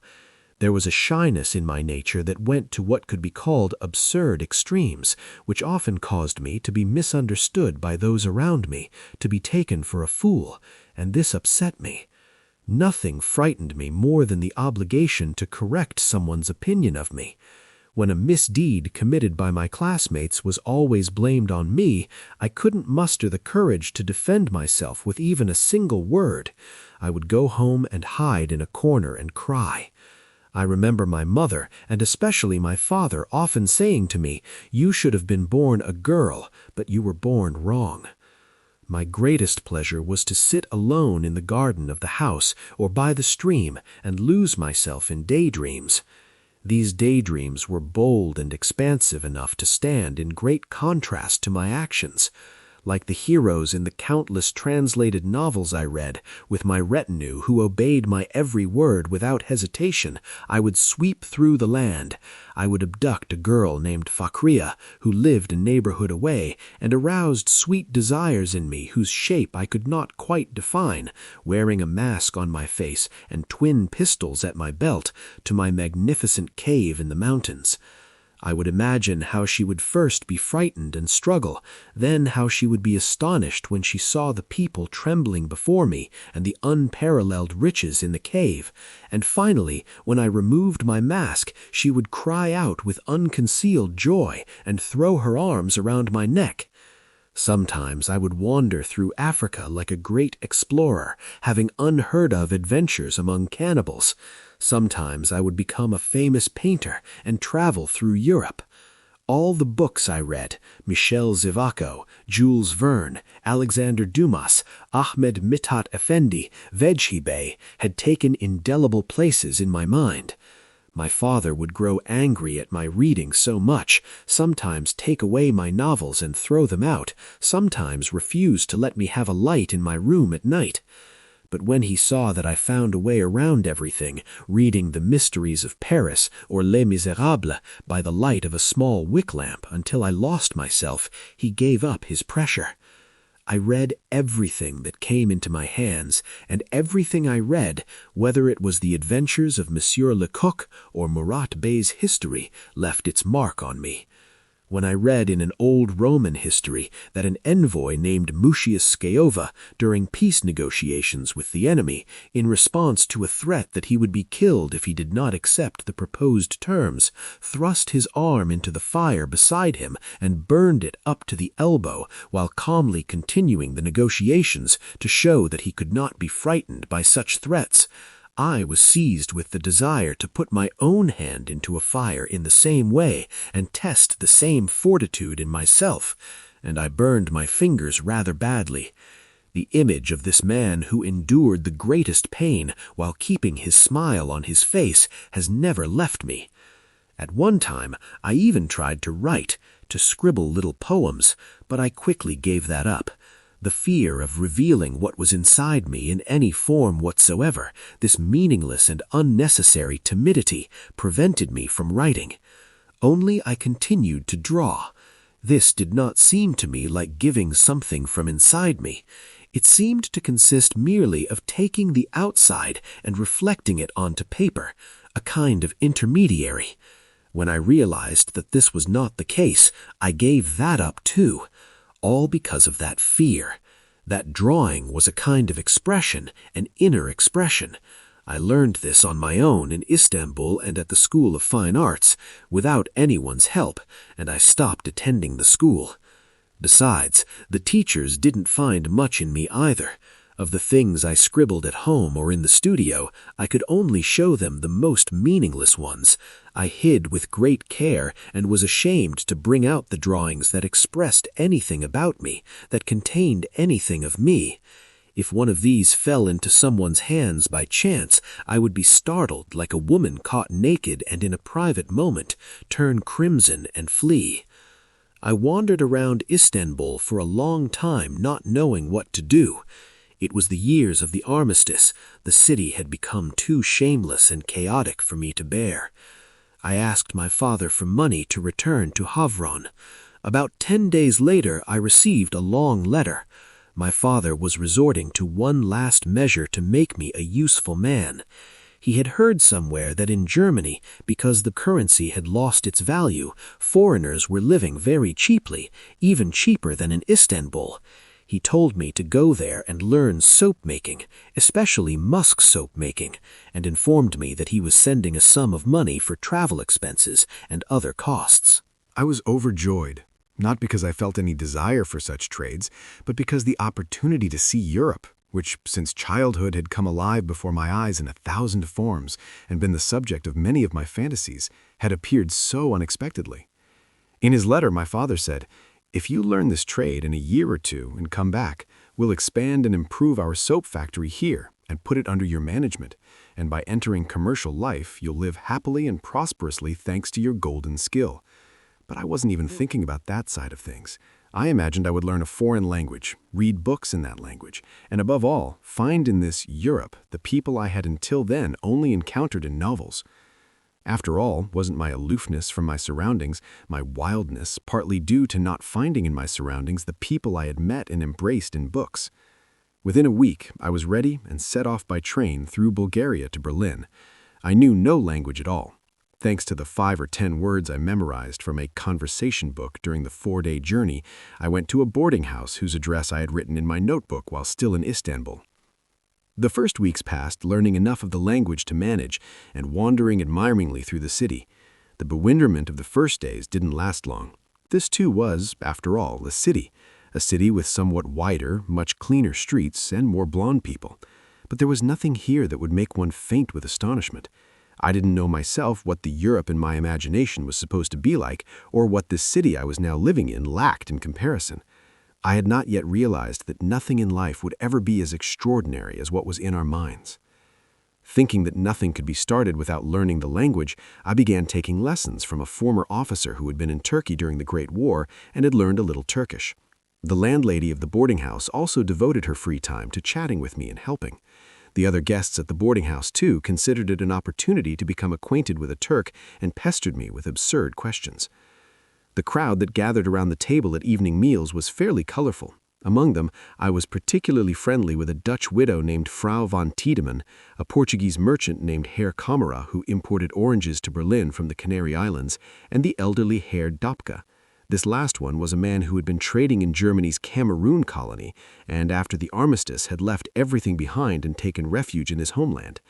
With a sum of money he had managed to save, he was living a rather modest life, spending his days attending political meetings that were very plentiful in Berlin at that time, and relating his impressions in the evenings. He would often bring along newly discharged, unemployed German officers he had met and argue with them for hours. From what I half understood, they believed Germany's salvation lay in bringing to power a man of iron will like Bismarck, and without losing any time beginning to rearm and righting wrongs through a second war. Sometimes one of the boarding house guests would leave, and a new guest would immediately move into the vacant room. But with time, I had grown used to these changes, to the red-shaded electric light that was always burning in the dark dining room, to the various cabbage smells that were never absent at any hour of the day, to the political arguments of my table mates, and had even begun to find them tedious. Especially these arguments. Everyone had their own idea for saving Germany. But all these ideas really were tied not to Germany, but to each person's individual interests. An old woman who had lost her fortune because of the depreciation of the currency was angry at the officers. The officers blamed the striking workers and the soldiers who didn't want to continue the war. The colonial merchant cursed the emperor for having declared war out of the blue. Even the maid who tidied my room in the mornings would try to talk politics with me and would immediately start reading her newspaper in her spare time. She too had her own passionate convictions, and when she spoke of them, her face would turn even redder, and she would clench her fist and wave it in the air. I seemed to have forgotten why I had come to Germany. I would remember the soap-making business only when I received a letter from my father, and would console both him and myself by writing that I was still busy learning the language, and would soon apply to some establishment of that kind. My days passed by, each one exactly like the next. I had visited the whole city, the zoo, the museums. That this millions of city should be exhausted within a few months almost saddened me. I would say to myself, so this is Europe, what's so special about it? And concluded that the world was fundamentally quite boring. Usually in the afternoons I would stroll along the great avenues in the midst of the crowds, watching women returning home with the seriousness curious to people who have done very important work, or women hanging on a man's arm and scattering languid-eyed smiles all around, and men who still preserved the soldier's stride in their walk. So as not to have told my father a complete lie, with the help of a few Turkish friends, I applied to a luxury soap firm. The German employees of the establishment, which belonged to a Swedish group, received me very well, with the interest born of the camaraderie of arms that was not yet forgotten, but they were reluctant to show me the deeper aspects of this trade, beyond what I had already learned by watching at our soap factory in Haran, presumably because these were the firm's secrets.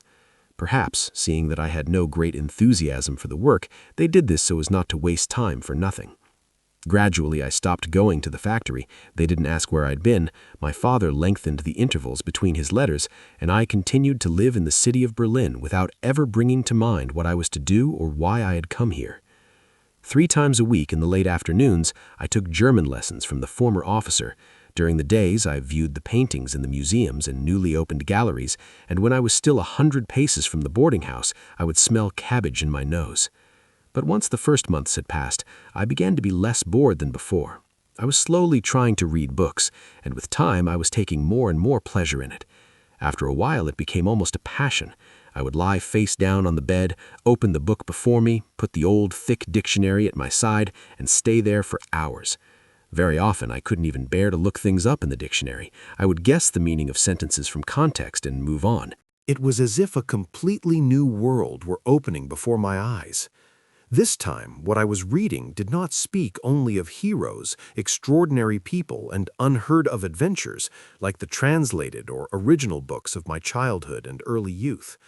In almost all of them, I found pieces of myself, of my surroundings, of what I saw and heard.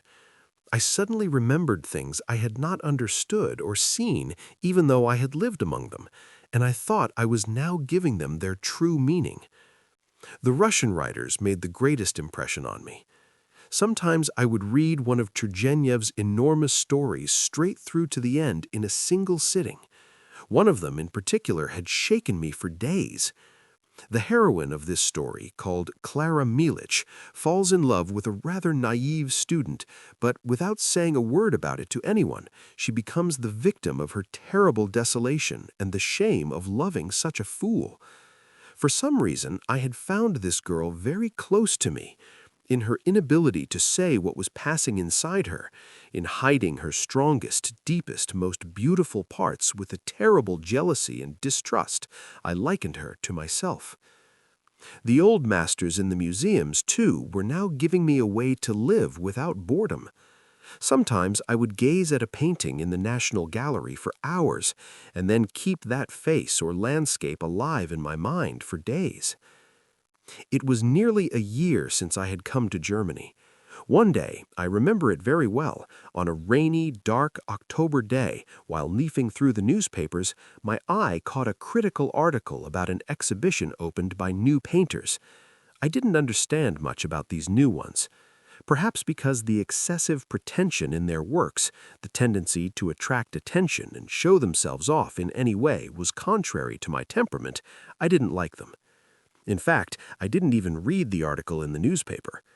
But a few hours later, while taking one of my daily walks wandering aimlessly through the streets, I noticed I was standing in front of the building where the exhibition mentioned in the newspaper had opened.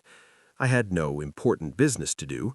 Obeying chance, I chose to go inside, and I wandered for a long time, viewing the many large and small paintings on the walls with indifferent eyes. Most of the pictures made one want to smile.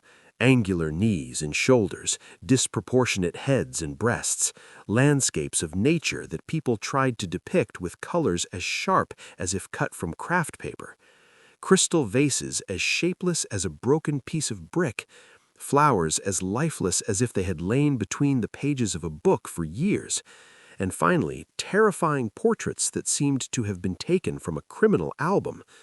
But still, one was entertained. Perhaps one ought to have been indignant at people who tried to accomplish such great things with so little effort, but when you considered that they accepted, almost with a morbid pleasure and willingly, the punishment of being understood by no one and being laughable, there was nothing to do but feel sorry for them.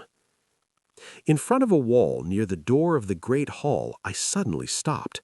I cannot possibly describe what I felt at that moment, especially now that so many years have passed. I only remember that I stood there before a portrait of a woman in a fur coat, as if nailed to the spot. People passing by to look at the paintings were pushing me right and left with their bodies, but I could not move from where I stood. What was in this portrait? I know I cannot explain it. Only there was a strange expression, somewhat wild, somewhat proud, and very strong, that I had never seen in any woman until then. Although I knew from the very first moment that I had never seen this face or anything like it anywhere at any time, I was seized by a feeling that there was a familiarity between us.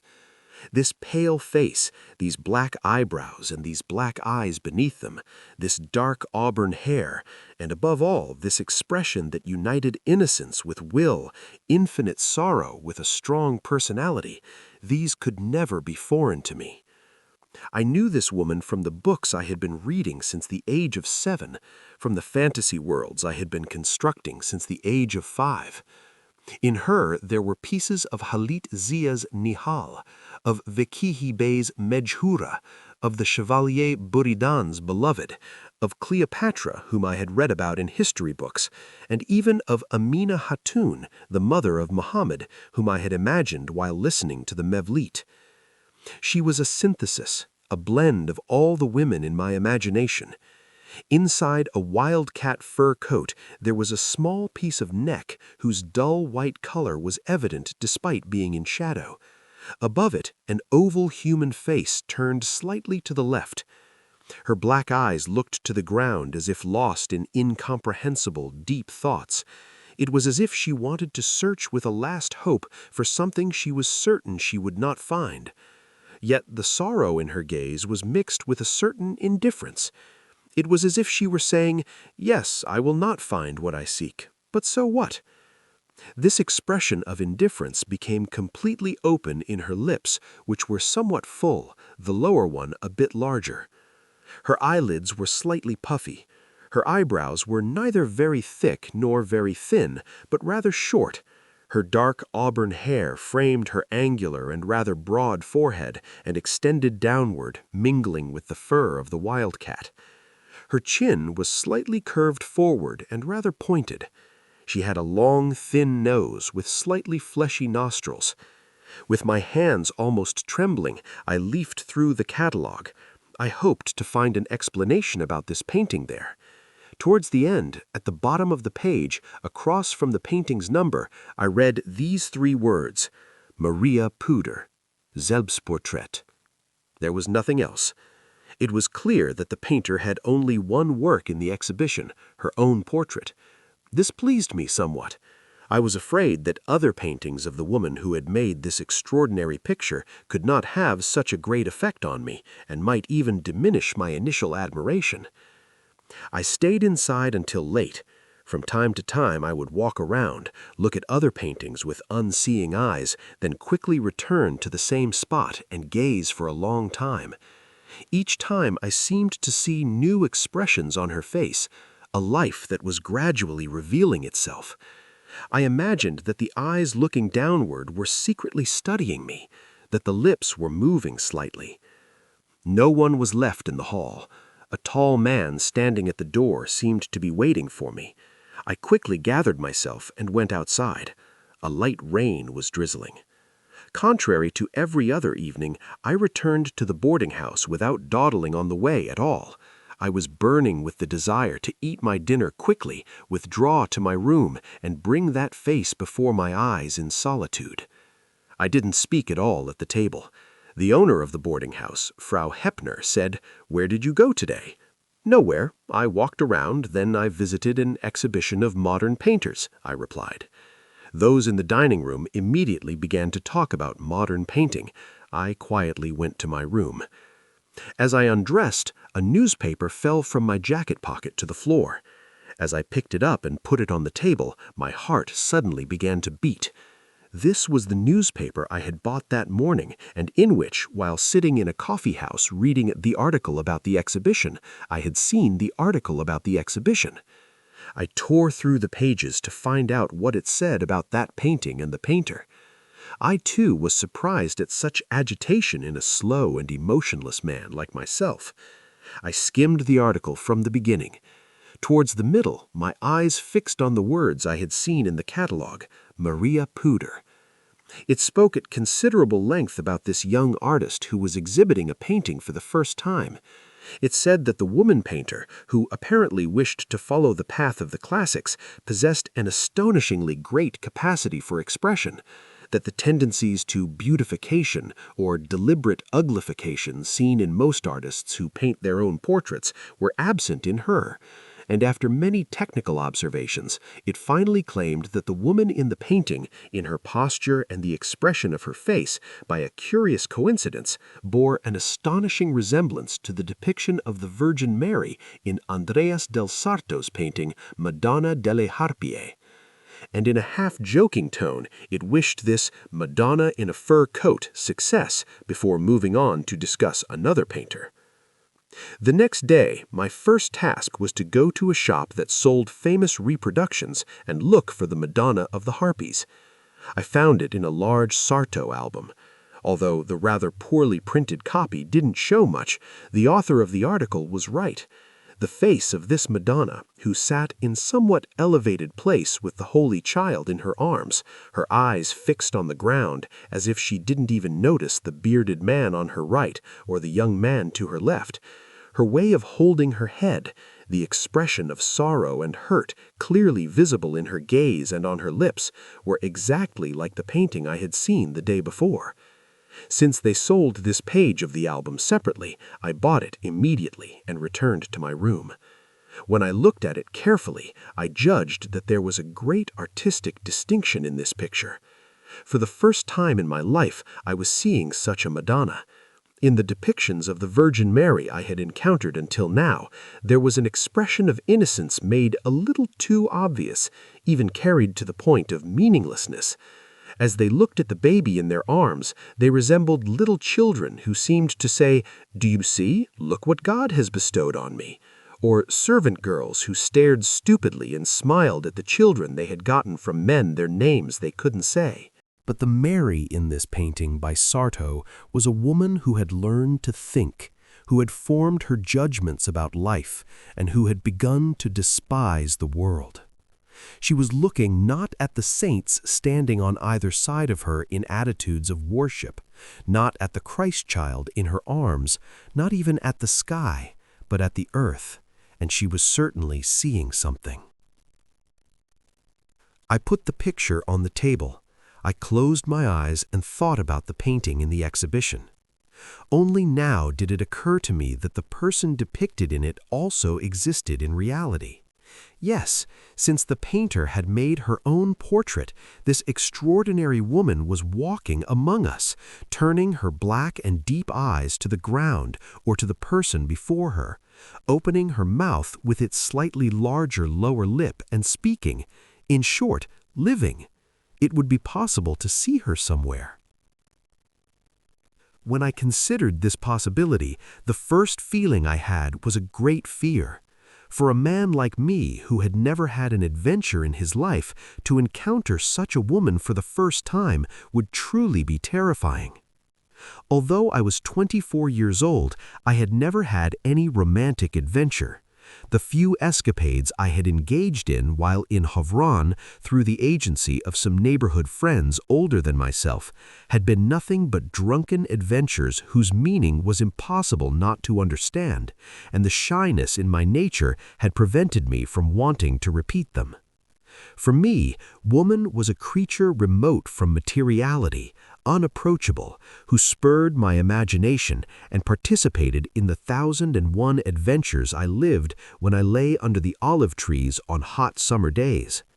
Although I had had relations in my imagination, often going as far as shamelessness, with our neighbor Faria, whom I had loved for long years without telling anyone, when I encountered her in the street, I would suffer palpitations violent enough to knock me to the ground. My face would burn like fire, and I would look for a place to flee.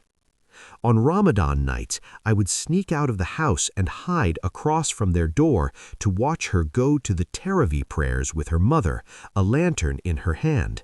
But as soon as that door opened and black-veiled figures appeared in the yellowish light that fell outside, I would turn my face to the wall and begin to tremble for fear they would notice I was there. Whenever a woman pleased me in any way, the first thing I did was flee from her. When I came face to face with one, I would fear that my every movement, my every glance would reveal my secret, and with an almost suffocating shame impossible to describe, I would become the most wretched person in the world. I don't remember ever looking attentively into the eyes of any woman in my life, not even my mother's. Recently, especially during the time I spent in Istanbul, I had resolved to struggle against this meaningless bashfulness. I had tried to be at ease with some young girls I had met through friends, but the moment I saw the slightest interest from them, all my intentions and resolutions would fly away. I was never an innocent person.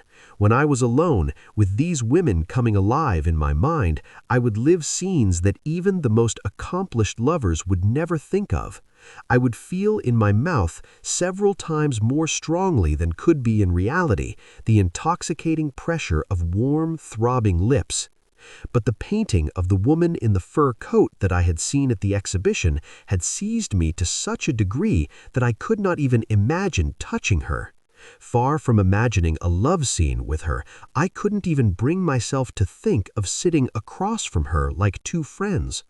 On the other hand, the desire to go and gaze at that painting, to lose myself for hours in those eyes that I was certain did not look at me, was growing ever stronger.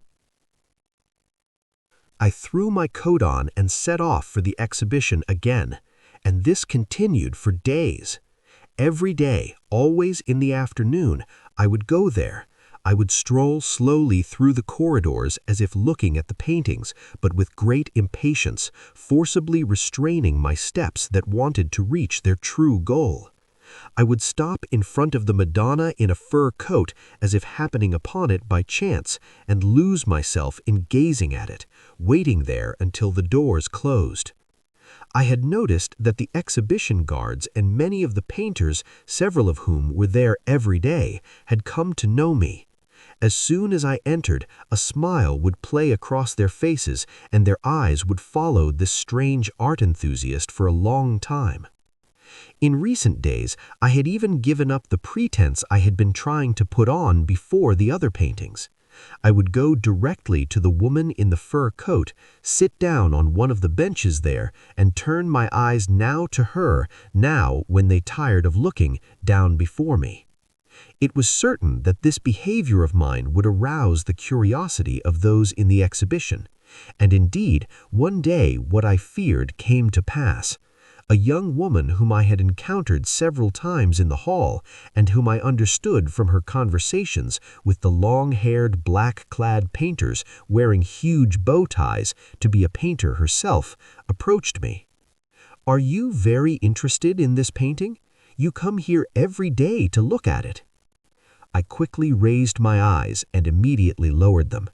The excessively familiar and somewhat mocking smile of the person before me had made a bad impression on me.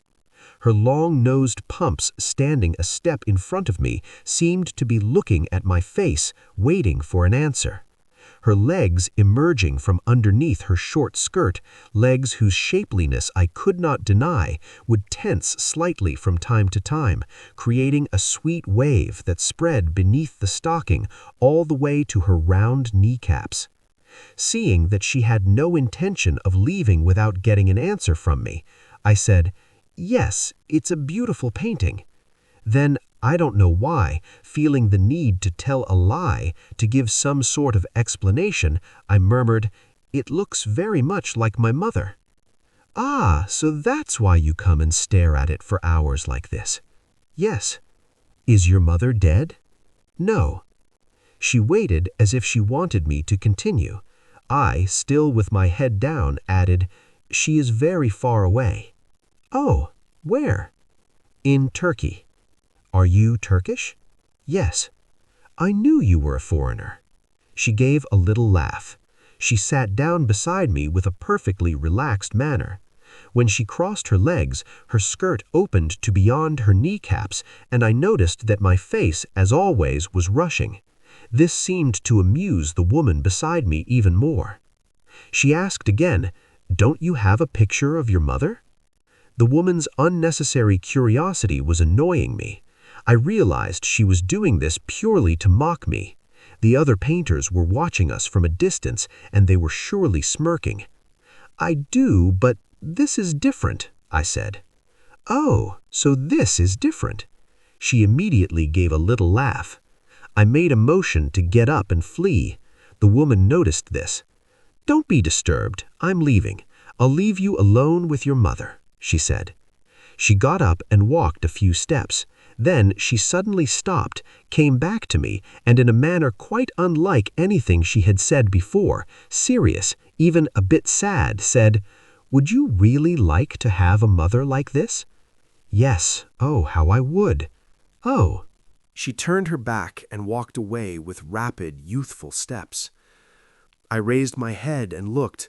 Her bobbed hair was bouncing on the back of her neck, and because her hands were in the pockets of her jacket, her tight suit was clinging to her body. When I thought about how the last sentence I had spoken had given away my lie, I was struck with great confusion. I immediately rose and, not daring to turn my eyes to those around me, dashed out into the street. Inside me there was a feeling like saying goodbye to someone I had met and grown accustomed to on a journey, but was forced to part from very quickly. I knew I could never set foot in this exhibition again. People who understood nothing of one another, were driving me away from here too. As I thought about how, the moment I returned to the boarding house, the same meaningless days would begin, listening at dinner to plans for Germany's salvation or the complaints of middle-class people who had lost their fortunes because of inflation, shutting myself up in my room with the stories of Turgenev or Theodore Storm, I realized how my life had begun to take on a meaning in these last 2 weeks, and what it meant to lose this. A possibility I hadn't even dared to believe existed, had come right up alongside my empty and meaningless flowing life. And then, as suddenly and as causelessly as it had come, it had withdrawn and gone. Only now did I understand this. Ever since I had known myself, I had spent all my days, without my knowledge and without admitting it to myself, searching for a person, and that was why I had fled from all other people. That painting had made me believe, if only for a while, that it was possible to find this person I sought, that I was even very close to her. It had awakened in me a hope that could never be put back to sleep. That was why this time my heartbreak was proportionately great. I fled from my surroundings even more. I hid even deeper inside myself. I was thinking of writing to my father to tell him I wanted to come home now. But if he said, "What did you learn in Europe?" what would I answer? I resolved to stay a few more months and to learn musk soap making well enough to satisfy him during that time. I applied again to the same Swedish firm, and despite being received somewhat more coldly, I began to attend the factory regularly. I carefully noted down in a notebook the formulas and methods I learned. I tried to obtain and read books written about this trade. The Dutch widow at the boarding house, Frau Tiedemann, had also advanced her friendship with me. She would have me read the children's novels she bought for her 10-year-old son who was at a boarding school, and ask my opinion. Some evenings, after dinner, she would come to my room on some meaningless pretext and sit chatting for a long time. Usually she would try to find out what adventures I had had with German girls, and when I told her the truth, she would wag her forefinger with a knowing smile that meant, "You rascal, you," and narrow her eyes. One afternoon she had proposed that we walk around together, and as we were returning home in the evening, she had insisted on taking me into a beer hall. Without realizing it, we had drunk until late. Although I had drunk beer now and then since coming here, I had never been the way I was that evening. At one point, I remember the whole room beginning to spin above my head and losing myself and sprawling into Frau Tiedemann's lap. When I came to myself a while later, I saw that the kind-hearted widow was wiping my face with a handkerchief she had had the waiters wet. "Let's go home at once," I said. The woman insisted on paying the bill herself. When we went outside, I noticed that she was swaying no less than I was. Arm in arm, we were making our way along, bumping into passers-by. Since it was close to midnight, the streets were not very crowded. At one place, as we were crossing to the other side of the street, a strange thing happened. As we reached the opposite sidewalk, Frau Tiedemann's foot caught on the edge. The rather plump woman, trying to hold on to me to keep from falling, and perhaps because she was taller than I, threw her arms around my neck. But this time, even when she had regained her balance, she did not let go of me. She squeezed me tighter in her arms. I don't know whether it was the effect of the drink or what, but I too had forgotten all about my shyness and clung tightly to her. Suddenly, I felt this 35-year-old woman's hungry lips on my face. Although her breath was a bit hot, this outpouring of affection spread through me like a heavy but pleasant fragrance. A few people passing by laughed and wished us happiness. At that moment, my eyes fell on a woman coming towards us from under the electric lamppost about 10 paces ahead. I felt my whole body begin to tremble with an indescribable excitement. The woman still clinging to me noticed this, and growing more inflamed was covering my hair with kisses. But I was now trying to free myself and wanted to look at the woman approaching us. It was her. The face I saw for about a second had flashed like lightning in my foggy mind. This was the very painting I had seen at the exhibition, the Madonna in a fur coat, with her pale face, her black eyes, and her longish nose inside her wildcat fur coat. With that sorrowful and weary expression peculiar to her, she was walking as if unaware of her surroundings. When she saw us, she was surprised for a second, and at that moment our gazes met. I saw something like a smile pass through her eyes. I shuddered as if I had been struck with a whip on the back of my neck. Despite my drunkenness, I understood very well the pathetic situation of encountering her for the first time in such a state, and what it meant for her to pass her first judgment on me with such a smile. At last I freed myself from the old woman's arms. I immediately wanted to run and catch up to the Madonna in a fur coat. Not knowing what I would do or say, I went to the corner. She had vanished. I looked around for minutes. There was no one. Frau Tiedemann had come back to my side. "What happened to you? Tell me what happened to you." She took my arm and dragged me towards the house. On the way, she was pressing my arm against her body, leaning towards my face. Her warm breath had now begun to feel unbearably heavy to me. Despite this, I did not resist. I had never been used to resisting anyone in my life. All I could do was flee, and I couldn't do that now. The woman would catch me before I had gone 3 steps. At the same time, the encounter just now had dazed me. Because my drunkenness was lessening, I was trying to think straight and wanted to remember the eyes that had looked into my face and smiled a few minutes ago. But all this now seemed like a dream to me. No, I had not seen her. I could not have encountered her in such a situation. All this was the nightmare produced by the woman beside me embracing me, kissing me, and breathing in my face. I wanted to go home as soon as possible and throw myself on my bed to fall asleep at once and be free of meaningless delusions. But the woman had no intention at all of letting me go. The closer we got to the house, the more exuberant her movements became. Her arms, strengthened by unassuaged passions, pressed me harder and harder. On the stairs, she threw herself around my neck again. I freed myself with a nimble movement and dashed upstairs. She, shaking the stairs with her large body and breathing as if she would choke, was running after me.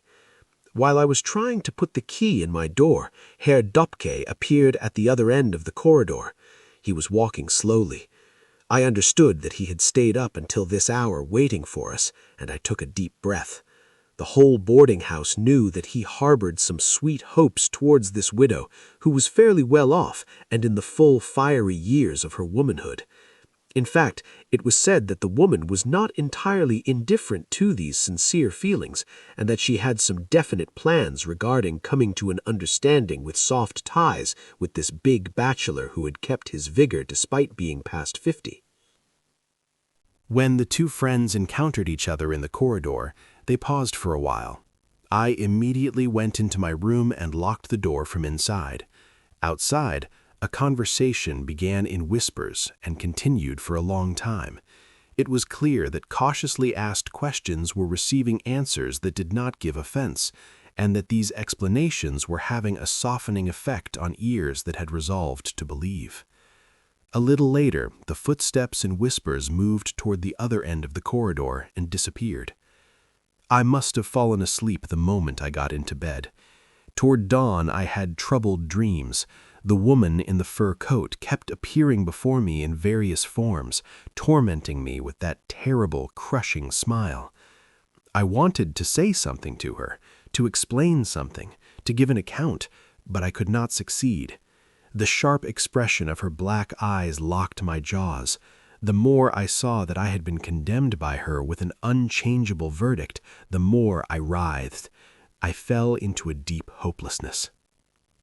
I awoke before it was even light. My head ached. I turned on the lamp and tried to read something. The lines were disappearing before my eyes, and in the middle of the white pages, in a mist, 2 black eyes were appearing, laughing silently and inwardly at my wretchedness. Although I knew that only a vision had appeared before my eyes the night before, I could not calm down. I got up, dressed, and went out into the street. It was a cold, damp Berlin morning. There was no one in the streets except children delivering milk, butter, and small loaves of bread to houses with small handcarts. At the street corners, a few policemen were trying to tear down and rip up the revolutionary proclamations that had been pasted on the walls during the night. Following the edge of the canal, I walked as far as the Tiergarten. On the still water, 2 swans were gliding, as motionless as toys. In the park, the lawns and benches were soaking wet. On one of these benches, there was a crumpled newspaper and a few hairpins. When I saw these, I remembered my state the night before. Frau Tiedemann must have dropped quite a few hairpins in the beer hall and on the streets, and now she was probably sleeping a peaceful sleep beside her room neighbor, the old Herr Dupke, not thinking that she would have to get up and go to her own room before the servants woke in the morning. I went to the factory earlier than usual and greeted the doorman very cordially. I had resolved to throw myself into work with all my might and to escape in this way from the anxious delusions produced by idleness. I took long notes in my notebook beside the soap vats into which rose essence was poured. I recorded which factories had made the presses that stamped the soaps. I already saw myself as the director of the large and modern soap factory I would establish in Havran, imagining how pink egg-shaped soaps with the stamp Mehmet Raif Havran would spread throughout all of Turkey, wrapped in soft, fragrant papers. Toward noon, I noticed that my anxiety was lessening, and I was beginning to see life a bit rosier. I saw how I had been tormenting myself with meaningless things. I found all the fault in my daydreaming, in shutting myself up inside myself and brooding. But I was going to change now. I would also cut back on reading anything outside of professional books. What reason was there for a landowner's son like me to not be happy? My father's olive groves, the 2 factories and 1 soapworks in Havran were waiting for me. I could buy out the shares of my 2 sisters, both of whom had fairly wealthy husbands, and live as a respected merchant in my hometown. The enemy had been driven from the homeland. The National Army had liberated Havran. In his letters, my father was full of emotion, stringing together one patriotic sentence after another. Even we here had held a great gathering at the embassy to taste the joy of victory. From time to time, departing from my usual silence, I would give advice to Herr Dupke and the unemployed officers with him, based on what I knew about the Anatolian movement, about how Germany could be saved. So there was nothing to be troubled about. Why was a meaningless painting, and even if it were meaningful, what did it matter? Why was a novel based on imaginary events playing a role in my life? No, I was going to change completely. Despite all this, when evening came and it grew dark, a causeless sorrow descended upon me. I decided to eat dinner outside so as not to encounter Frau Tiedemann at the table, and I drank 2 double beers. But despite all my efforts, the optimism of the day would not return. It was as if something were constantly being squeezed and crushed around my heart. Hoping that I would be freed from this bad mood if I walked in the open air, I hurriedly paid my bill. Outside, a fine rain was falling, and the sky was overcast. It was possible to see the reddish reflection of the city's abundant lights in the low clouds above us. I came to the wide, long avenue they called Kurfürstendamm. Here the sky became altogether bright. Even the raindrops falling from hundreds of meters up were stained an orange color. Both sides of the avenue were lined with nightclubs, cinemas, and theaters. On the footwalks, people were strolling, not disturbing their composure at all despite the rain. I walked slowly, thinking of meaningless things unrelated to one another. It was as if I wanted to push away a thought that was insisting on coming to my mind. I was reading every sign, examining every electric advertisement. I walked up and down this avenue which stretched for kilometers several times. Then I turned right and walked toward Wittenberg Square. Here, on the footwalks from in front of a large department store they called KaDeWe, some young men who had put on red boots and painted their faces like women were walking about looking at passers-by with inviting eyes. I took out my watch. It had passed 11, so the time had advanced this far. My steps suddenly quickened. I headed for Nollendorf Square, which was near them. This time I knew very well where I was going. The night before, I had encountered the Madonna in a fur coat there at just about this time. The square was empty. A policeman was patrolling in front of the large theater building on the south side. I entered the street coming from across the way and came to the place where I had stood embracing Frau van Tiedemann the night before. As if the person I sought would suddenly appear, I fixed my eyes on the spot beneath the electric lamppost ahead. Although I had convinced myself so thoroughly that what I had seen the night before was a vision, a delusion of my drunken mind, here I was now, waiting for her, for that woman, perhaps for that vision. The building I had constructed since morning had vanished into thin air. I was again, as before, remote from the world, and always a playchick of my inner world and fantasies. Just at that moment, I saw a person crossing the middle of the square and coming toward the street where I stood. I hid in the doorway of one of the houses there and began to wait. When I leaned out and looked, I recognized the woman in the fur coat approaching this way with short, brisk steps. This time there was no possibility of mistake. I was not drunk. The dry sounds her pumps made were echoing off the houses on both sides of the deserted street. My heart began to ache and beat with a terrible speed, as if it were crumbling. The footsteps had come quite close. With my back to the street, I was fiddling with the door. I had struck an attitude as if I were going to open it and go inside, and was bent over. When the footsteps came right behind me, I made a great effort not to fall and not to let out a little cry, and I held on to the wall beside me. The woman continued on her way. I came out from where I was and, fearing I would lose sight of her again, began to follow very closely. I had not seen her face. Although I had been so afraid of encountering her, now I was walking 5 or 6 paces behind her. The woman did not seem to notice. Given that I had looked for a place to hide at the prospect of her seeing me, why had I come here and waited on her path? Why was I now following her? Was it her? How could I have concluded that a woman passing through some street at some hour of the night would pass through the same place again the next evening? I was in no state to answer any of these questions. With a pounding that never lessened, I was following her and growing more excited as I thought about the possibility that she might suddenly turn around and see me. My head down, seeing nothing but the asphalt sidewalk, I followed the footsteps. Suddenly, these sounds stopped. I stayed where I was. I bowed my head even lower and waited like a prisoner. No one approached me. No one said, "Why are you following me?" Only after a few seconds did I notice that the place where I stood was brighter than the other parts of the street. I slowly raised my eyes. There was no woman in sight. A few steps ahead was a rather famous cabaret with its door lit up by electric lights. On a huge sign jutting out toward the street, the word Atlantic, written in blue bulbs, was blinking on and off, and beneath the lettering were shapes made of bulbs resembling ocean waves.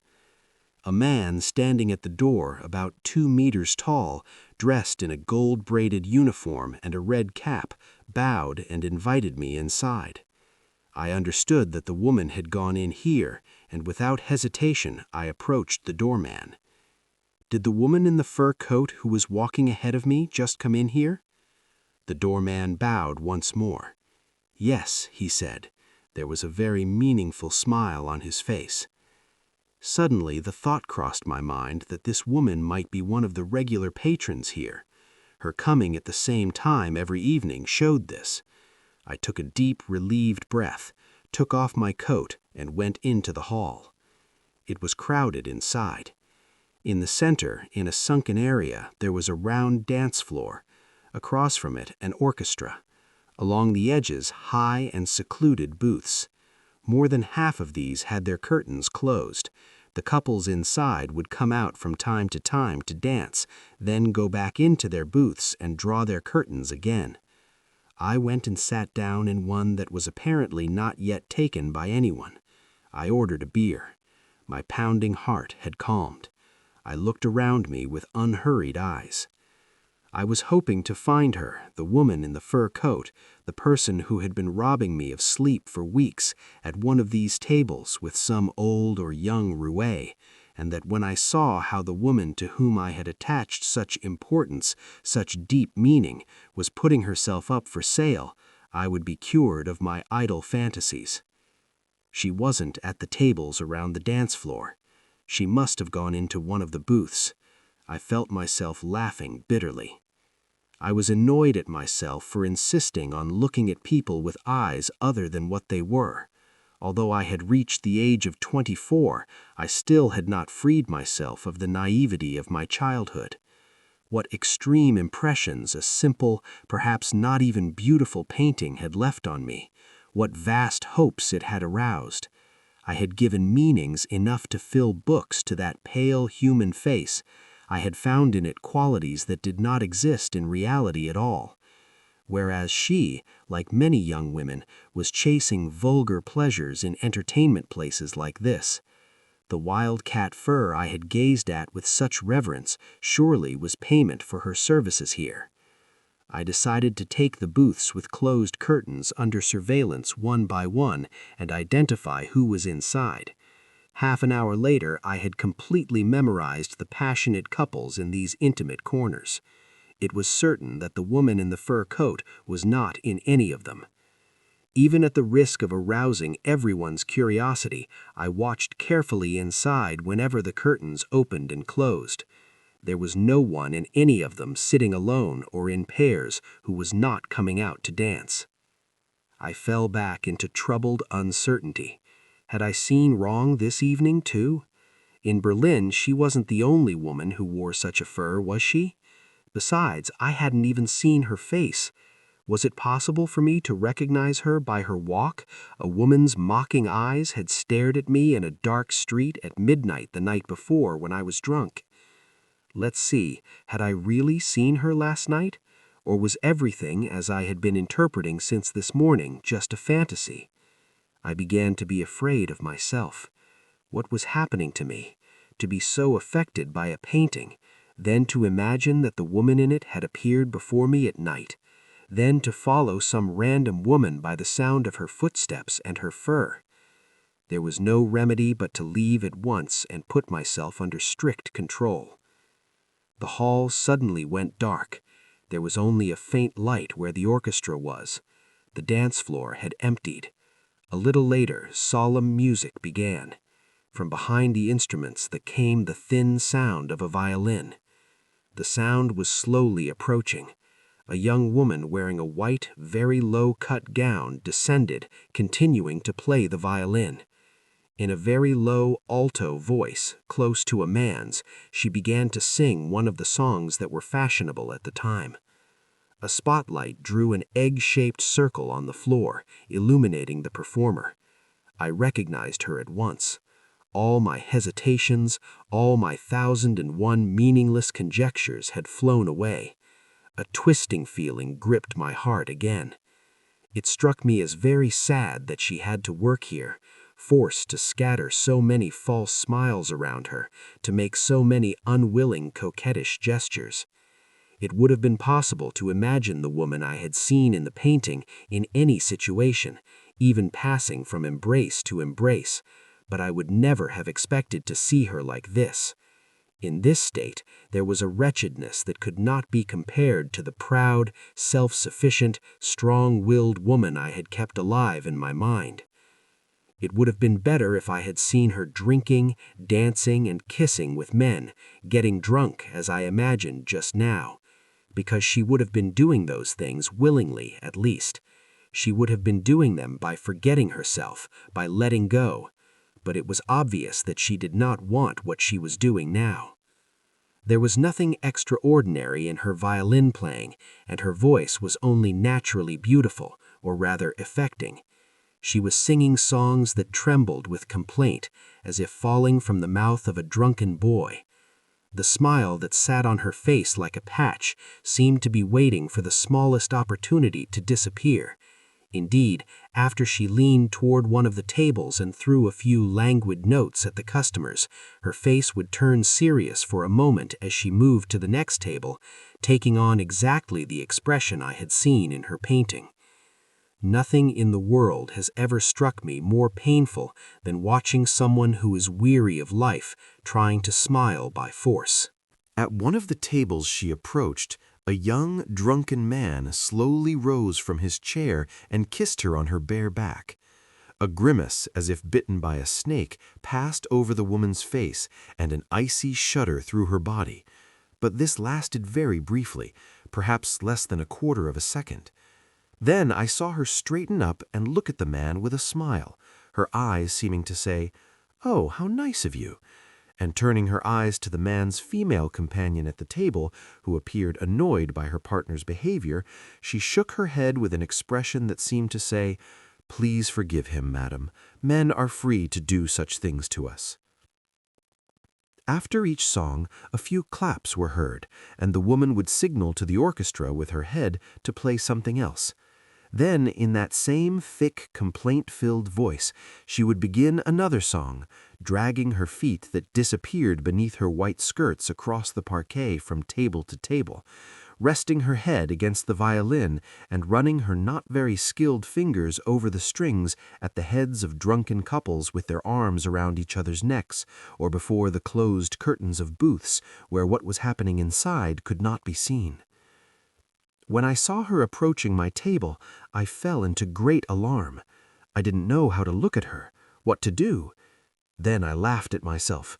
Was it possible for her to recognize a man she had seen on a dark street at midnight the night before?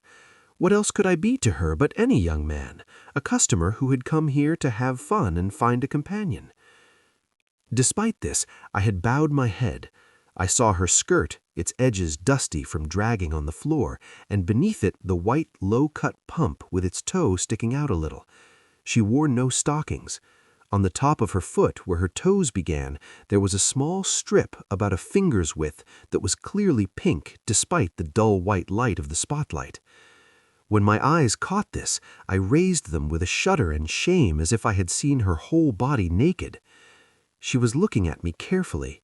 She wasn't singing, she was only playing the violin. Her face did not have that borrowed smile. When our gazes met, she greeted me with her eyes in a friendly way. Yes, without any exaggeration, without any smirking, she greeted me like an old friend. She did this simply by opening and closing her eyes once, but in a way that left no possibility of mistake. Then she laughed. She laughed with an open, clean, truthful laugh that spread across her whole face. She laughed as one laughs at an old friend. After playing for a while and greeting me once more, this time with her eyes and her head, she moved to other tables. I felt a tremendous urge to leap from my seat, throw my arms around her neck, and kiss her while weeping. I could not remember ever being so happy in my life, ever feeling so expanded inside. How was it possible for one person to make another so happy by doing almost nothing? A friendly greeting and a clean smile. And at that moment, I wanted nothing else. I was the richest man in the world. Following her with my eyes, I was murmuring, "Thank you, thank you." And I was pleased to see that what I had thought while gazing at the painting in the exhibition had turned out to be true. She was exactly as I had imagined. If she were otherwise, would she have looked at me with such familiar eyes? Would she have greeted me? At one point, a suspicion flashed through me. Had she perhaps mistaken me for someone else, I wondered? Or had she greeted me as a precaution because the face she had seen in a disgraceful state on the street last night didn't seem foreign to her and she couldn't quite remember where she knew me from? But there was not the slightest hesitation on her face, no distraction that would indicate she was searching her memory. She had looked straight into my eyes with complete confidence, and then she had laughed. Whatever the case, her showing me this closeness was enough to make me the happiest person in the world. I sat at my table with that insolent, comfortable smile of people who are content with their lives on my face, looking in front of me, around me, and at the young woman who had now gone to the other end of the hall. Her dark, wavy, short hair was falling over the back of her neck. As her bare arms moved, her waist would bend slightly from side to side, and there were subtle muscle movements in her back. After singing her last song, she disappeared behind the orchestra with quick steps. The lights came on again. In the joy of my happiness, not thinking about anything, I sat for a while. Then I asked myself, what should I do now? Should I go outside at once and wait for her at the door? For what purpose? Even though I hadn't exchanged a single word with her, if I waited for her and said, "May I accompany you home?" what would she think of me? Was I going to respond to the little interest she had shown me with the most hackneyed line of a philanderer? I decided that the most polite thing to do would be to leave immediately and come again tomorrow evening. I would gradually advance our acquaintance. This much was more than enough for one night. Besides, ever since I was small, I had been afraid of squandering happiness. I wanted to save some for later. This habit, it's true, caused me to miss many opportunities, but I was always afraid of frightening away my luck by wanting too much. I looked around to call the waiter. My eyes caught the woman coming through the orchestra towards the hall. She didn't have her violin in her hand. She was walking quickly. When I saw her approaching the side where I was, I looked around me. She was coming to me, to my table. She was smiling in the same friendly way as before. She stopped in front of me and, extending her hand, said, "How are you?" Only at this moment I recovered somewhat from my bewilderment and think to stand up. "Thank you, I'm fine." She sat down in the chair across from me. She shook her head to throw back the hair falling over her cheeks, then fixed her eyes on me. "You're angry with me, I suppose," she said. I was completely bewildered. Since I couldn't understand what she meant, all sorts of inappropriate possibilities were coming to my mind. "No," I said, "not at all." Her voice was not at all unfamiliar. It was natural that I knew every line of her face by heart, and that I found in her far more meanings than existed in reality. I had gazed at her painting for days, engraving it in my mind, and then thoroughly completed this image with the Madonna painting. But her voice, I must have heard it somewhere, perhaps in very distant times, in my childhood, perhaps only in my imagination. I made a movement to stop thinking about these things. Since she was across from me and speaking to me, it was unnecessary and meaningless to occupy myself with other things. The woman asked again, "So you're not angry? But then why did you never come again?" Oh no, she really had mistaken me for someone else. I moved my lips to ask, "Where do you know me from?" With a thought that was not entirely honest, I gave up. What if, after this question, she realized her mistake and left with a brief apology? The longer this extraordinarily beautiful dream continued, the better. I had no right to cut it short, to leave it half-finished, to wake up even at the cost of the truth. Seeing that I didn't answer, the woman moved on to another question. "Do you get letters from your mother?" After a tremendous bewilderment lasting less than a second, I leaped from my chair. Grasping her hands, "Oh my God, so it was you!" I cried. I had understood everything. I remembered where I knew this voice from. The woman gave a clear laugh. "You are a very strange young man," she said. I remembered this laugh, too. The woman who had come up to me while I sat distractedly in front of that painting at the exhibition and asked what I found in it, who had laughed when I said, "It looks like my mother," and asked, "Don't you have a picture of your mother?" was this woman.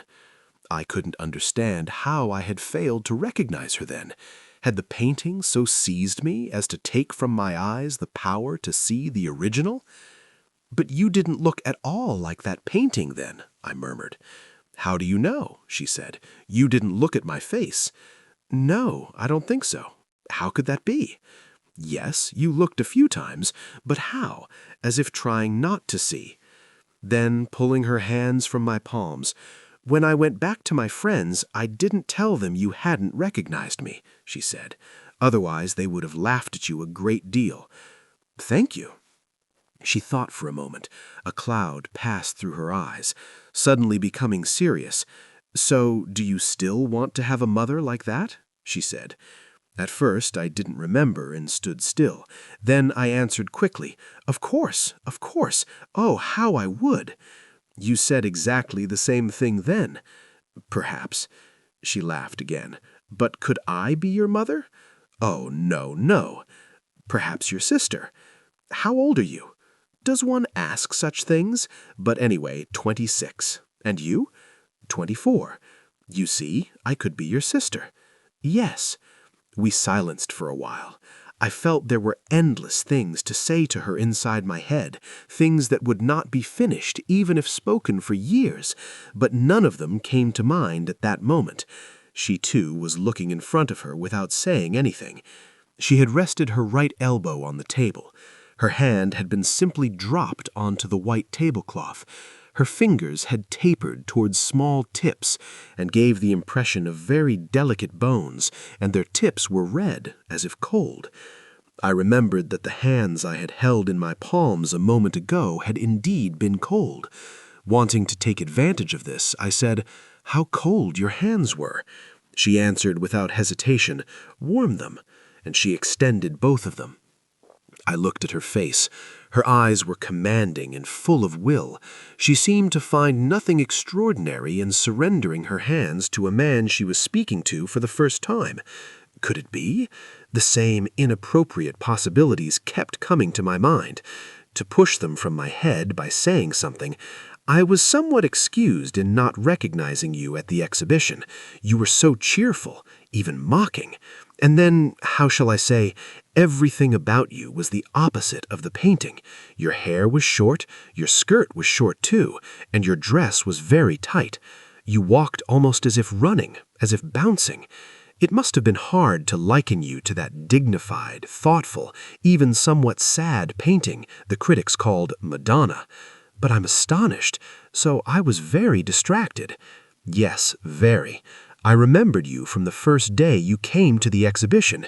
You were walking around as if bored, and suddenly you stopped in front of my portrait. You began to look with such a strange intensity that even the passers-by found it odd. I, too, thought at first that you had mistaken the painting for someone you knew. Then you started coming every day. I fell into a curiosity you can easily understand. Several times I approached you and looked at the painting together, with you, almost head to head. You were unaware of anything, although you occasionally turned your eyes to this spectator who was disturbing your peace. You didn't recognize me. There was a strange attraction in this distraction of yours. As I said, I was also curious. Finally, I decided to approach you and speak.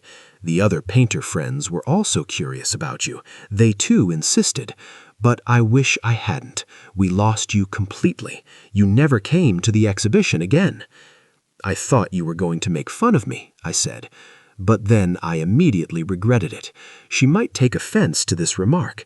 But she answered, "Yes, you're right." Then, moving her eyes over my face as if searching for something, "You're alone in Berlin, aren't you?" she said. "What do you mean?" "I mean just alone, without anyone, spiritually alone. How can I put it? You have a certain air about you." I understand. I'm completely alone, but not just in Berlin. I'm alone in the whole world, since I was small." "I'm alone too," she said. This time, taking my hands into her own palms, she continued, "I'm alone enough to drown in it, alone like a sick dog." She squeezed my fingers firmly, raised them a little, then brought them down on the table. "We can be friends," she said. "You're just getting to know me, but I observed you for 15 or 20 days. You have a quality that isn't like everyone else. Yes, we can be very good friends." I looked at her face strangely. What did she mean? What could a woman propose to a man in this way? I didn't know anything. I had no experience, and I didn't know people at all. She had noticed this, with an anxiety on her face like that of someone who fears they have gone too far, who fears being misunderstood. "Don't you go thinking like other men," she said. "Don't try to give other meanings to my words. I always speak this openly, like a man. In fact, many aspects of me are like a man. Perhaps that's why I'm alone." She looked me up and down for a long time. Suddenly, "There's a bit of womanliness in you, too," she said. "I'm just noticing it now. Perhaps that's why, from the first moment I saw you, I concluded that there was something in you I liked. You have an air about you that belongs to young girls." It startled and upset me to hear from a person I was speaking to for the first time these words I had heard so often from my mother and father. She continued, "I won't be able to forget the way you were last night," she said. "All night I laughed whenever it came to mind. You were struggling like an innocent young girl trying to defend her virtue, and yet it isn't easy to get away from Frau von Tiedemann." Opening my eyes in surprise, "Do you know her?" I said. "How could I not? She's my relative, my mother's cousin. But now we're not on speaking terms. Not me. My mother doesn't want to see her because of these ways of hers. Her husband was a lawyer. He died in the Great War. Now, in my mother's words, she leads an improper life. But what's it to us? What happened last night? Did you manage to escape? How do you know each other?" "We live in the same boarding house. Last night, thanks to a coincidence, I saved myself. There's a Herr Dupke at our boarding house who's closely interested in your cousin. We ran into him." "They should just get married." I understood that she wanted to close the subject with this sentence. We were silent for a while. We both wanted to observe each other without showing it, and whenever our eyes met during this time, we continued to look at each other with an approving smile that seemed to say, "I'm pleased with what I see." I was the first to break the silence. "So you have a mother?" "Just like you." I felt embarrassed, as if I had asked something meaningless. She noticed this and changed the subject. "This is the first time I've seen you here." "Yes, I had never come to such places, only this evening." "This evening?" Summoning all my courage, "I followed you," I said.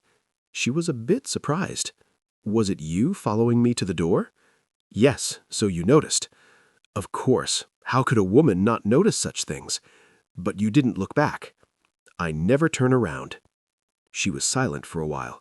She thought about something. Then, with a roguish smile, "This is a kind of entertainment of mine," she said.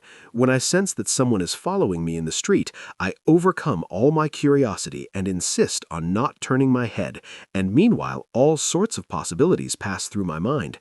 The one behind me might be young, he might be an old decrepit woman hunter, a rich prince, a poor student, even a drunken vagrant. I try to determine who it is from the sound of their footsteps, and in this way, without realizing how I got there, the road comes to an end. So it was you this evening, was it? And yet from your hesitant steps, I had thought you were an old married man."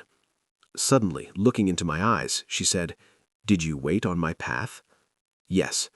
"Did you guess I would pass through the same place this evening? Did you know I worked here?" "No, but I don't know, perhaps," I said, "or maybe I didn't even say perhaps. Without realizing it, I found myself there at the same hour. Then when you were passing, I was afraid you'd see me and hid in a doorway." "Let's go. We'll talk on the way." Seeing my bewilderment, she asked, "Don't you want to take me home?" I immediately leapt from my seat. This movement of mine made her laugh. "Don't hurry, my friend," she said. "I still have to go change my clothes. You wait for me in front of the door in 5 minutes." She quickly got up. Gathering her skirt with her right hand, she disappeared behind the orchestra with rapid steps. As she went, she had looked at my face again, greeting me by blinking her extraordinary eyes like a 40-year friend. I called the waiter and paid the bill. I had suddenly opened up, grown bold. I was staring at the face of the man writing a few numbers in a long-leafed notebook, as if to say, "Can't you see my happiness, you fool?" And I felt a strong urge to greet, laughing, the customers who had not yet left the hall, and even the orchestra. Inside me there was a sudden desire to embrace all people, to kiss everyone with an exuberant affection, like friends who had finally been reunited after being separated for long years. I got up from my seat. I walked with wide, comfortable, self-assured steps and went to the cloakroom, taking the few steps of the stairs in one leap. Although such extravagances were never my habit, I left a mark for the woman who gave me my coat. In front of the door, I took a deep breath and looked around. The Atlantic sign above my head had gone out. The sea waves had become invisible. The sky was clear, and in the west, close to the horizon, there was a thin crescent moon. Behind me, a soft voice said, "Did you wait long?" "No, I just came out," I answered, and turned around. She was standing before me, blinking her eyes like people thinking without coming to a decision. Finally, moving her lips slightly, "You really seem like a good person," she said. All my courage and ease had flown the moment she arrived. Although a desire to thank her, to grasp and kiss her hands, I could only say in a barely audible voice, "I don't know." The woman, in a very relaxed manner, grabbed my arm, held my chin with her other hand, and in a soft voice, as if caressing a small child, "Oh, you really are as bashful as a young girl." My face burning, I looked down. I was quite embarrassed by a woman treating me so boldly. Fortunately, she didn't go further. First, she let go of my chin, then the hand holding my arm slowly fell to her side. When I raised my eyes, I was astonished. On the face of the person before me, there was also a tremendous bewilderment, even an embarrassment. A redness was spreading from her neck toward her cheeks. Her eyes were half closed, and she was avoiding looking at me. A question immediately passed through my mind. Why is she acting like this? It's certain that she's not that kind of woman, but why is she acting like this? As if she had guessed my thoughts. "This is how I am," she said. "I'm a strange woman. If you want to be my friend, you'll have to put up with many things. I have many meaningless caprices, hours that don't match one another. In short, I'm a creature who wearies those she befriends and who can't be understood." Then, as if angry at having put herself down so much, she added in a sharp, almost rough voice, "But if you please, I don't need anyone. I have no intention of being grateful to anyone, of wanting anyone's friendship or favor. If you want—" I, in the same soft and fearful voice as always, said, "I'll try to understand you." We walked a few steps. She quietly took my arm and began to speak in a colorless voice, as if discussing the most ordinary things. "So you're going to try to understand me. Not a bad idea, but it seems to me it will be effort in vain. Only sometimes I think I can be a good friend. Time will tell. If I have little quarrels with you, it doesn't matter. Don't mind."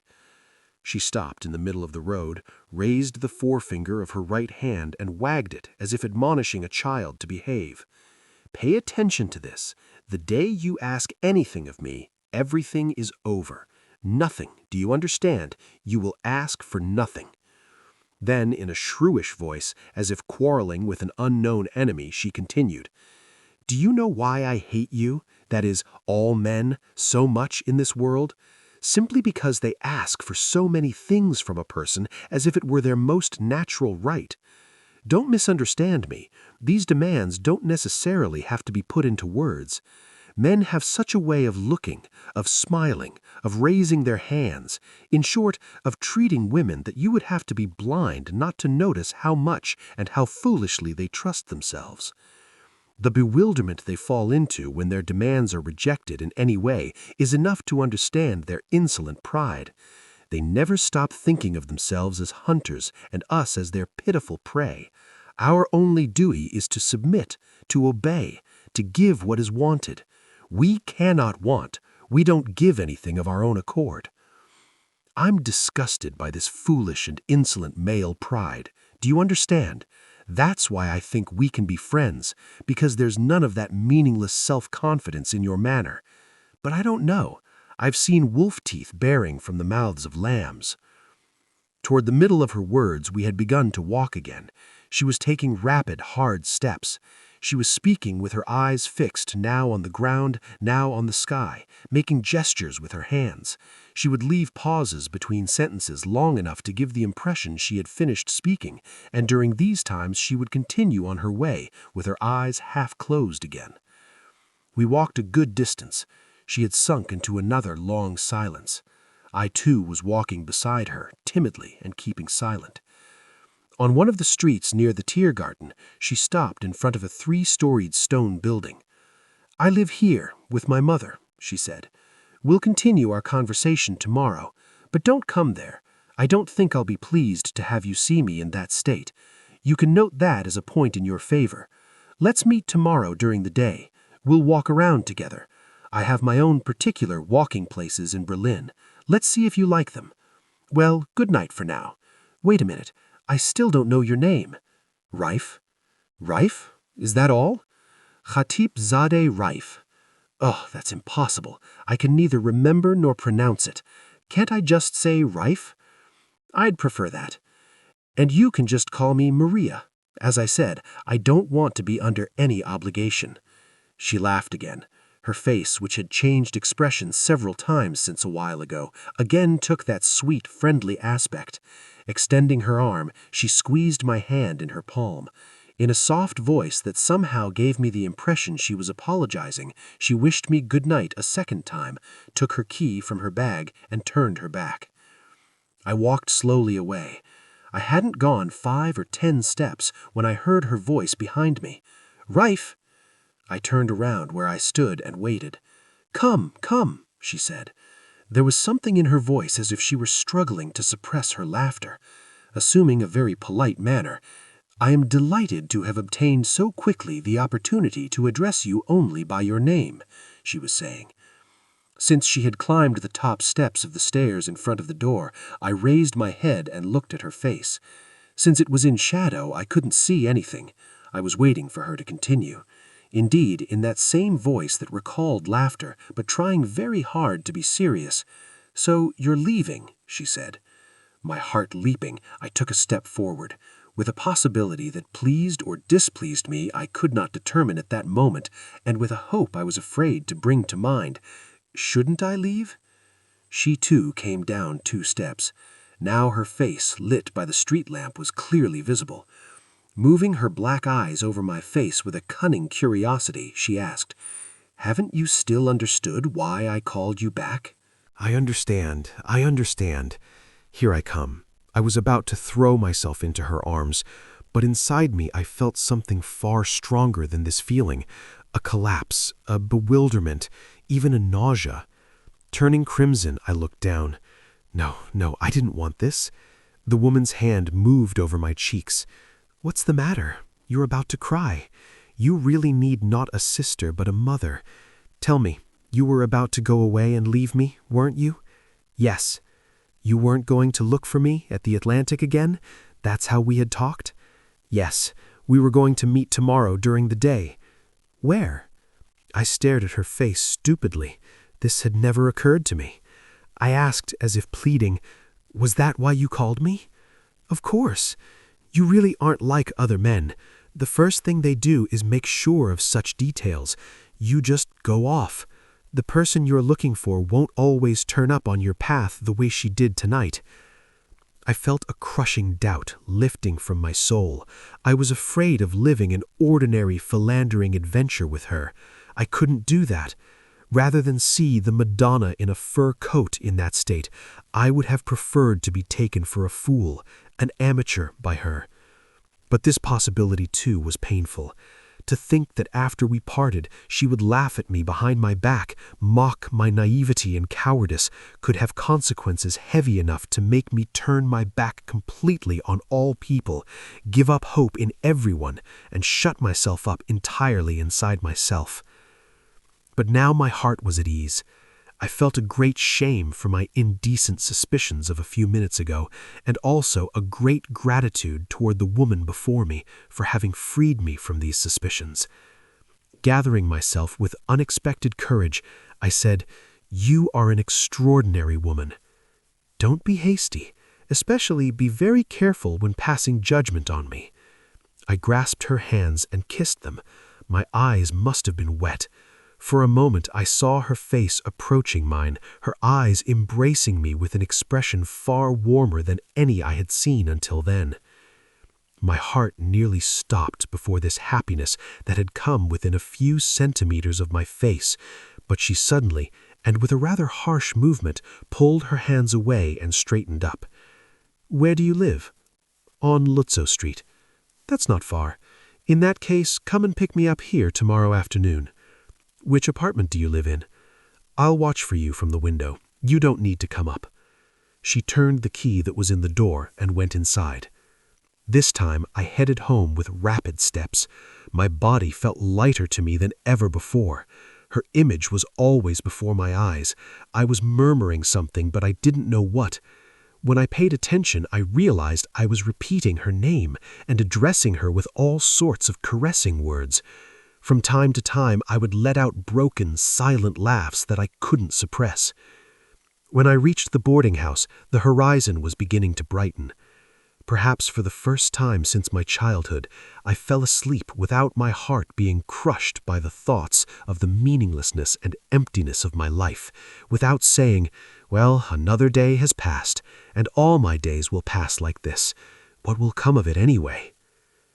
The next day, I didn't go to the factory. Around 2:30, I passed through the Tiergarten and approached the house where Maria Puder lived. Am I too early? I asked myself. Thinking of her sleepless night until morning and the exhaustion of her work at night, I was reluctant to disturb her. Inside me there was an indescribable tenderness toward her. I imagined how she lay in her bed, how she breathed slowly, how her hair spread across the pillow, and I thought there could be no greater happiness in life than to see this sight. The interest I had withheld from all people until then, the love I had never fully felt for anyone, seemed to have accumulated and now emerged toward this woman as a massive force. I knew I still knew nothing about her, that all my judgments were based on imaginations and fantasies. Nevertheless, I had an unshakable conviction that I was not at all mistaken. All my life I had sought her, waited for her. Was it possible for my feelings, which had gathered all their attention, all their being at one point, searching everywhere for this person, examining everyone I met from this perspective, until they had acquired an almost morbid faculty and sensitivity? Was it possible for them to be wrong? These feelings had never erred until now. They would give the first judgment about a person, then my reason and my experiences would correct it, usually wrongly, but each time it was this first feeling that turned out to be right. Sometimes a person about whom I had made a positive judgment would tend to seem bad to me, or the opposite. Then I would say to myself, so my first impression deceived me. But after a while, and this while could be short or very long, I would be forced to accept the correctness of my first judgment, and that the changes made upon it by logic, by external influences or deceptive events, were false and temporary. Now Maria Puder was a person I needed unconditionally and unreservedly to live. This feeling seemed strange even to me. How could the body of a person whose existence I didn't even know of since this age become a necessity for me? But isn't it always like this? Don't we discover our need for many things only after seeing and knowing them? I too had begun to find the emptiness and purposelessness of my life until now simply in being deprived of such a person. My fleeing from people, my shrinking from letting even the smallest part of what passed through me be sensed by those around me, seemed causeless and meaningless to me. From time to time I would fear that the sorrows that seized me, the weariness of life, were signs of a mental illness. When I noticed that 2 hours spent reading a book were fuller and more important than many years of my life, I would think of the terrifying nothingness of human life and fall into despair. But now everything had changed. In the few weeks that had passed since I saw this woman's painting, I felt I had lived more than in all the years of my life. Every day, every hour, even my sleeping hours were full to overflowing. I was seeing that not only my limbs, which gave me only fatigue, but also my soul had begun to live. That the deep covered-over parts inside me that had been waiting without my knowledge had suddenly emerged and were offering me extraordinarily attractive, precious vistas.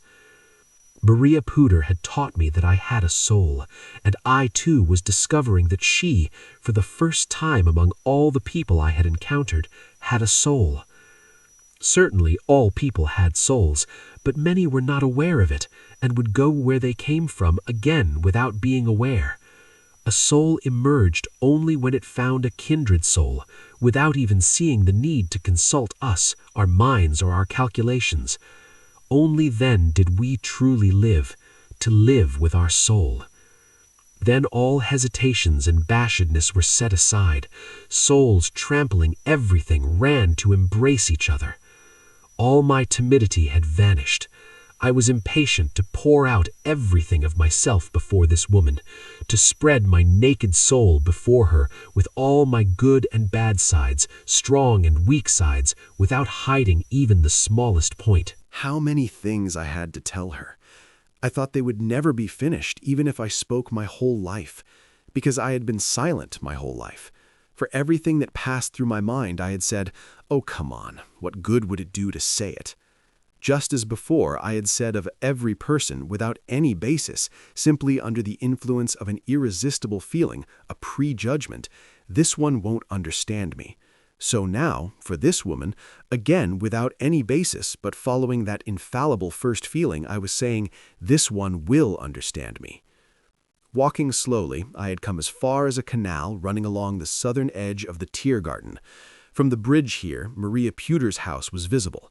It was not yet 3 o'clock. Because the window panes were reflecting light, it was impossible to see whether anyone was behind them. I leaned against the railing of the bridge and looked at the motionless waters. A light rain that had just begun was making the surface of the water bristle. Far in the distance, a large motorized barge was unloading fruit and vegetables onto wagons on the quay. Leaves falling one by one from the trees along the banks were twisting through the air as they drifted down. How beautiful this dark and oppressive scene was. How fresh this damp air I was breathing in. To live, sensing the smallest stirrings of nature, watching life flow by with an unshakable logic. To live knowing that you are living more strongly than anyone else, that you are packing as much life into a moment as into a lifetime. And above all, to live thinking that there exists a person to tell all this to, waiting for that person. Could there be anything more refreshing in the world? Now I would walk with her along these wet paths. We would sit in some deserted, dim place and look into each other's eyes. I would tell her many things I had never told anyone until now, not even myself. Most of these were being born in my mind in an instant, and with a speed that astonished me, were giving way to new ones. I would take her hands in my palms again. I would rub and warm her cold fingers with their slightly red tips. In a word, I would be close to her. It was approaching 3:30. I wondered if she was awake. Would it be proper to go toward the front of the house and walk around there? She had said she would watch from the window. Could she guess I would wait here? Would she really come? I immediately drove this doubt from my mind. I felt that to think this way would be a distrust, an injustice towards her, a kick at the building I myself had constructed. But once they had entered my mind, possibilities of this kind chased one another with great speed. She might have fallen ill. She might have had urgent business and gone somewhere. It must be so. It was not natural that such great happiness should come so easily. With every passing minute, my anxiety increased. My heart beat faster. What had happened to me last night was one of those extraordinary events that occur only once in a person's life. It would not be right to expect it to be repeated. My mind had even begun to find consolations. Perhaps it would not be good for me that my life had suddenly entered such a new road whose future was dark. Wouldn't it be more comfortable to return to my old tranquility, to cling to the chain of torpid days? When I turned my head, I saw her coming towards me. She wore a thin overcoat, a navy beret on her head, and low-heeled pumps on her feet. Her face was smiling. When she reached me, she extended her hand. "Did you wait for me here? How long have you been here?" she said. "For an hour." My voice was trembling with excitement. She, thinking this was a complaint, said in a half-joking reproach, "It's your own fault, sir. I've been waiting for you for an hour and a half. I noticed just now by chance that you preferred this poetic view to coming in front of the house." So she had been waiting for me. So I was a person of importance to her. I looked into her eyes like a petted little kitten. "Thank you." What are you thanking me for? Without waiting for my answer, she took my arm. Let's go. Obeying her, I began to walk. She was taking short but rapid steps. I was afraid to ask where we were going. Neither of us was speaking. Although I was extraordinarily pleased with this silence, I was eating myself up, thinking that I absolutely had to say something. Not a single one of those beautiful ideas that had passed through my mind one after another, each outdoing each other in being important and interesting, was anywhere to be found. The more I forced myself, the more I felt my head emptying completely, becoming even more wretched, and that my brain was nothing but a throbbing piece of flesh. When I looked sideways, I saw that there was no trace in her of the agitation and excitement in me. Her black eyes were turned to the ground. On her face was a calm as solid and motionless as stone, and with that barely perceptible curve at the corners of her lips that recalled a smile, she continued on her way. She had simply let her left hand rest on my arm. Her forefinger, standing slightly raised, was meaningful, as if pointing to some spot ahead. When I looked at her face again, I saw that she had raised her thick, somewhat disheveled eyebrows as if thinking about something. The fine blue veins of her eyelids were visible. Her black, thick lashes were trembling slightly, and on them a few tiny raindrops were shining. Here and there, her hair, too, was wet. She suddenly turned her head to me. "Why are you looking at me so carefully?" she asked. This question came alive in my mind at the same moment. How was it that, without any shyness, without it even occurring to me that I was looking at a woman so carefully, perhaps for the first time, I was gazing at her at length? And how was it that I was still continuing to look at her, without losing my courage, even after she had asked this question and turned her eyes to me? With a boldness that astonished even me, I said, "Don't you want me to?" "No, it's not that. I just asked. Perhaps I do want you to, and that's why I asked." Her eyes were so black and so meaningful that I couldn't endure it. "Are you German by origin?" I asked. "Yes." "Why do you ask?" "Your hair isn't blonde and your eyes aren't blue." "That may be." There was a movement on her face that recalled her usual smile, but also seemed somewhat hesitant. "My father was Jewish," she said. "My mother is German. But she's not blonde either." I asked with curiosity, "So you're Jewish?" "Yes." "Or are you an anti-Semite too?" "Not at all. We don't have such things." But I hadn't expected it. "Yes, I'm Jewish. My father was from Prague. He converted to Catholicism before I was even born." "So in terms of religion, you're Christian?" "No. That is, I have no connection with any religion." We had walked quite a distance. She didn't continue. I didn't ask anything else either. We were gradually coming to the outskirts of the city. I began to wonder where we were going. We surely weren't going to take a country walk in this weather. The rain continued, always the same. At one point, Maria asked, "Where are we going?" "I don't know." "Aren't you at all curious?" "I'm following you, wherever you wish." Turning her damp and pale face to me, like a white flower covered with dewdrops. "You're very compliant. Don't you have any ideas, any wishes of your own?" I immediately put forward her words from the night before. "You forbade me to ask anything of you." She didn't answer. After waiting a while, I continued, "Or weren't you serious last night? Or have you changed your mind today?" She rejected this vehemently. "No, I'm of the same mind." She sank into thought again. We had come to a large garden with iron railings. Slowing her steps, "Shall we go in here?" she said. "What is this place?" "The botanical garden." "As you wish." "Then let's go in. I always come here, especially in rainy weather like this." There was no one inside. We walked for a long time on the sandy paths. On both sides we were surrounded by a host of trees that, despite the advancing season, had not shed their leaves. Around large, rocky pools there were all sorts of grasses, flowers, and mosses of every color. The surfaces of the water were covered with broad leaves. Inside tall greenhouses there were plants from warm countries, trees with thick trunks and small leaves. Maria said, "This is the most beautiful place in Berlin. At this season it's so deserted as to have almost no visitors, and then these strange trees always remind me of the distant lands I long for. When I see that they have been uprooted from the places they were accustomed to and brought here, and that they're being kept alive by such artificial measures and care, I also feel a bit sorry for them. Do you know, in Berlin, the weather is clear and sunny only 100 days a year. It's overcast 265 days. Can the spotlights and artificial suns of the greenhouses satisfy the leaves of these trees, accustomed to light and warmth? Despite this, they live. They don't wither. But can this be called living? Isn't it a kind of torture to separate a living being from the climate suited to it and subject it to these wretched conditions for the enjoyment of a few curious people?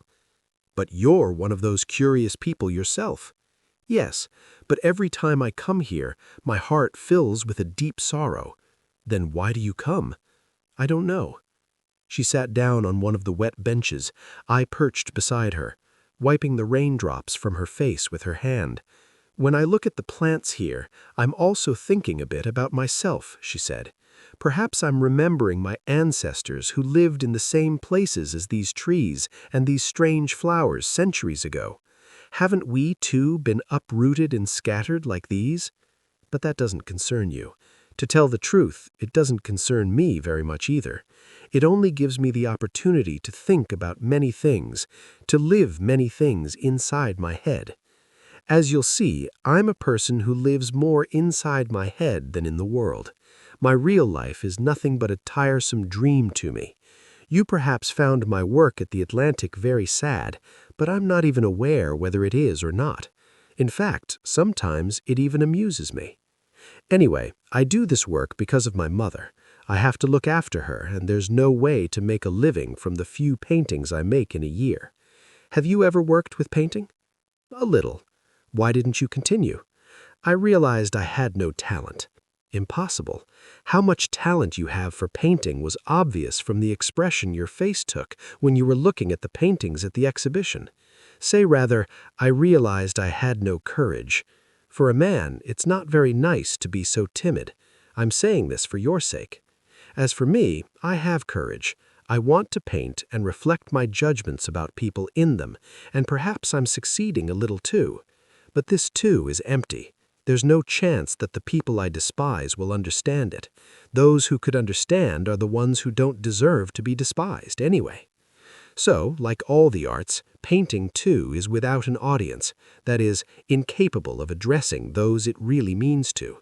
Despite this, it's the only thing I take seriously in the world. That's precisely why I don't want to make a living by painting, because then I'd be forced to do not what I wanted, but what was wanted of me. Never, never. I'd rather put my body on the market, because that has no importance to me. She slapped my knee in a tough manner. That, my dear friend, is all we're doing anyway. You were there last night when some drunk kissed my back, weren't you? Of course he'll kiss it. It's his right. He's spending money. And they say my back is attractive. Would you like to kiss it too? Do you have money? I remained as if my tongue were tied. I was blinking my eyes rapidly, biting my lips. When Maria noticed this, she frowned. Her face turned paler than usual, like lime. No, Raif, absolutely not. The thing I can least endure is pity. The moment I feel you're feeling sorry for me, goodbye. You won't even see my face. Seeing that I was even more bewildered, that really I was the one to be pitied, she put her arm around my shoulder. "Don't be offended by my words," she said. "We shouldn't shrink from speaking openly about things that might cloud our friendship in the future. Cowardice in such matters is harmful. So what? If we understand that we can't get along, we say goodbye and part. Is that such a great disaster? Can't you still accept that being alone is the essential thing in life? All approaches, all unions are false. People can only come so close to one another up to a certain point. The rest they make up. And one day when they realize their mistake, they give up everything and flee in despair. But if they were content with what is possible, if they stopped thinking that what is in their imagination is reality, it wouldn't be this way.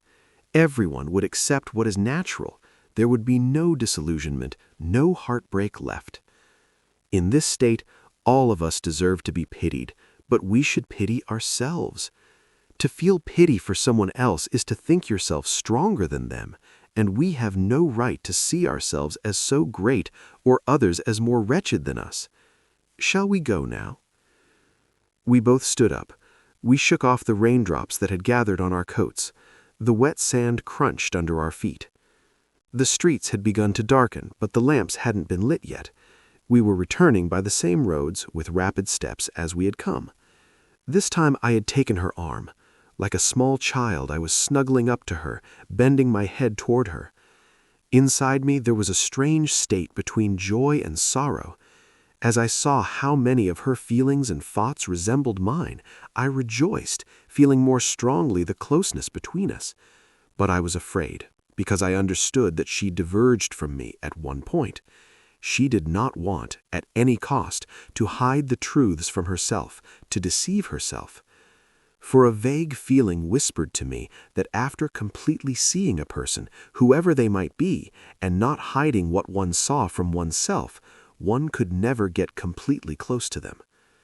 But I did not want to be so truth-loving.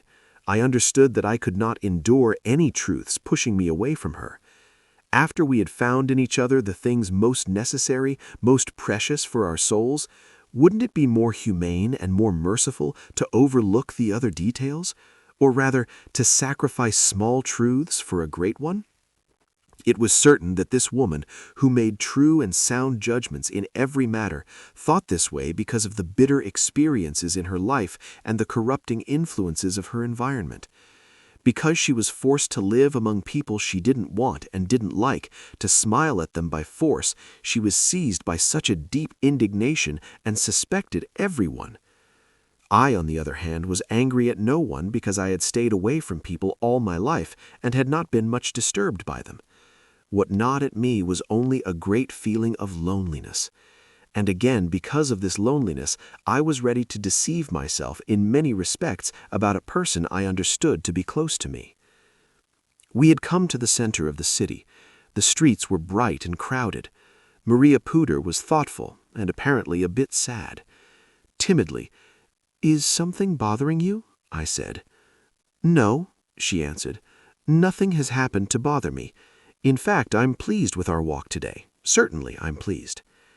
As she said this, it was clear she was thinking of other things. In her eyes, which caught my face from time to time, there was an estrangement that frightened me. At one point, she stopped in the middle of the street. "I don't want to go home," she said. "Come, let's eat dinner together somewhere. We'll talk until my work time." I greeted this proposal, which I had not at all expected, with unnecessary excitement. But seeing that this behavior of mine made her even more distant, I quickly collected myself and looked in front of me. We went into a fairly large restaurant in the western part of the city. Inside, it wasn't very crowded. In a corner, a Bavarian women's orchestra in their national costumes was playing noisy tunes. We sat at a table along the side and ordered food and wine. The dejection of the person across from me had passed to me.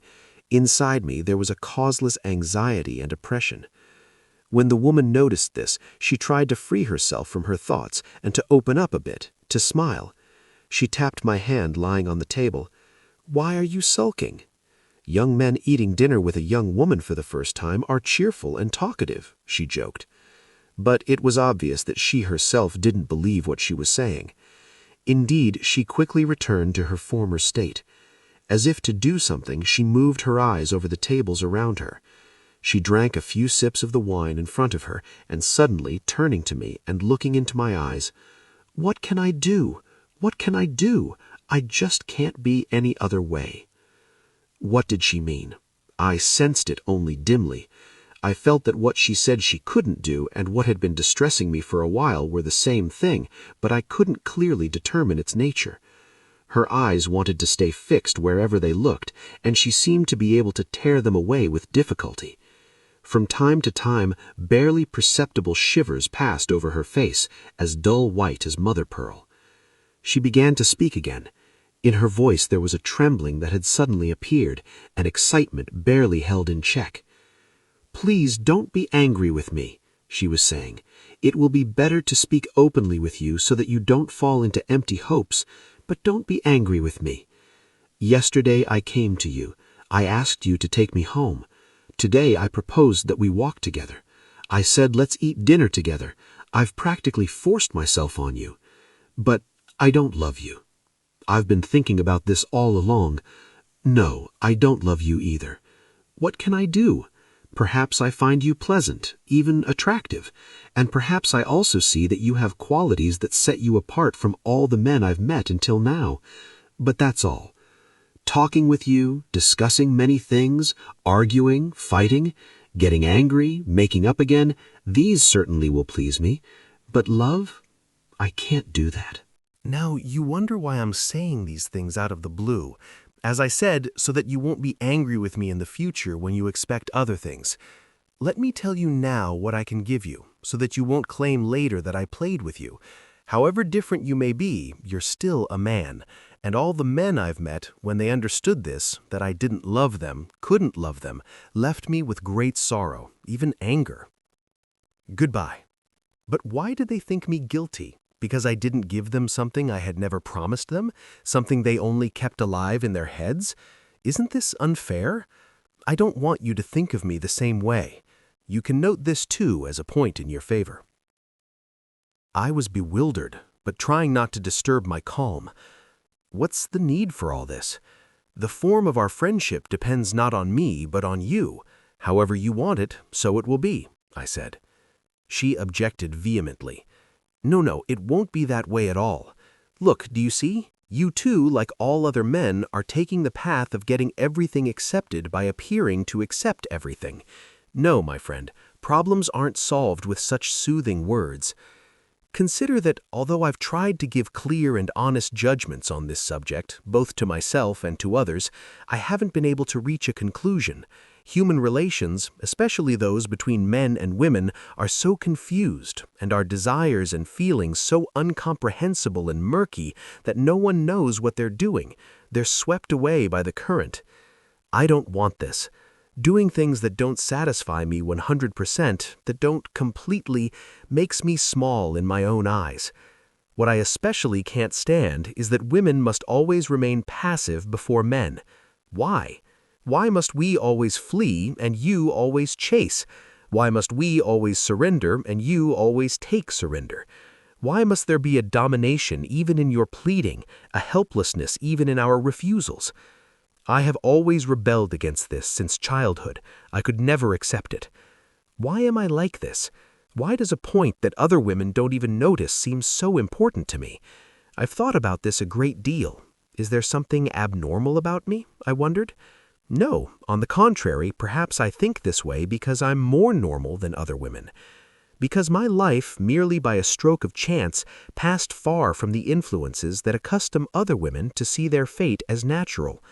My father died when I was still small. My mother and I were left alone in the house. My mother was almost a symbol of the womanhood accustomed to submission, to obedience. She had lost the habit of walking alone in life, or rather she had never acquired this habit. Although I was only 7 years old, I began to manage her. I recommended fortitude to her. I taught her sense. I supported her. Thus, I grew up without seeing male domination, that is, naturally. At school, the apathy of my girlfriends, their ambitions, always disgusted me.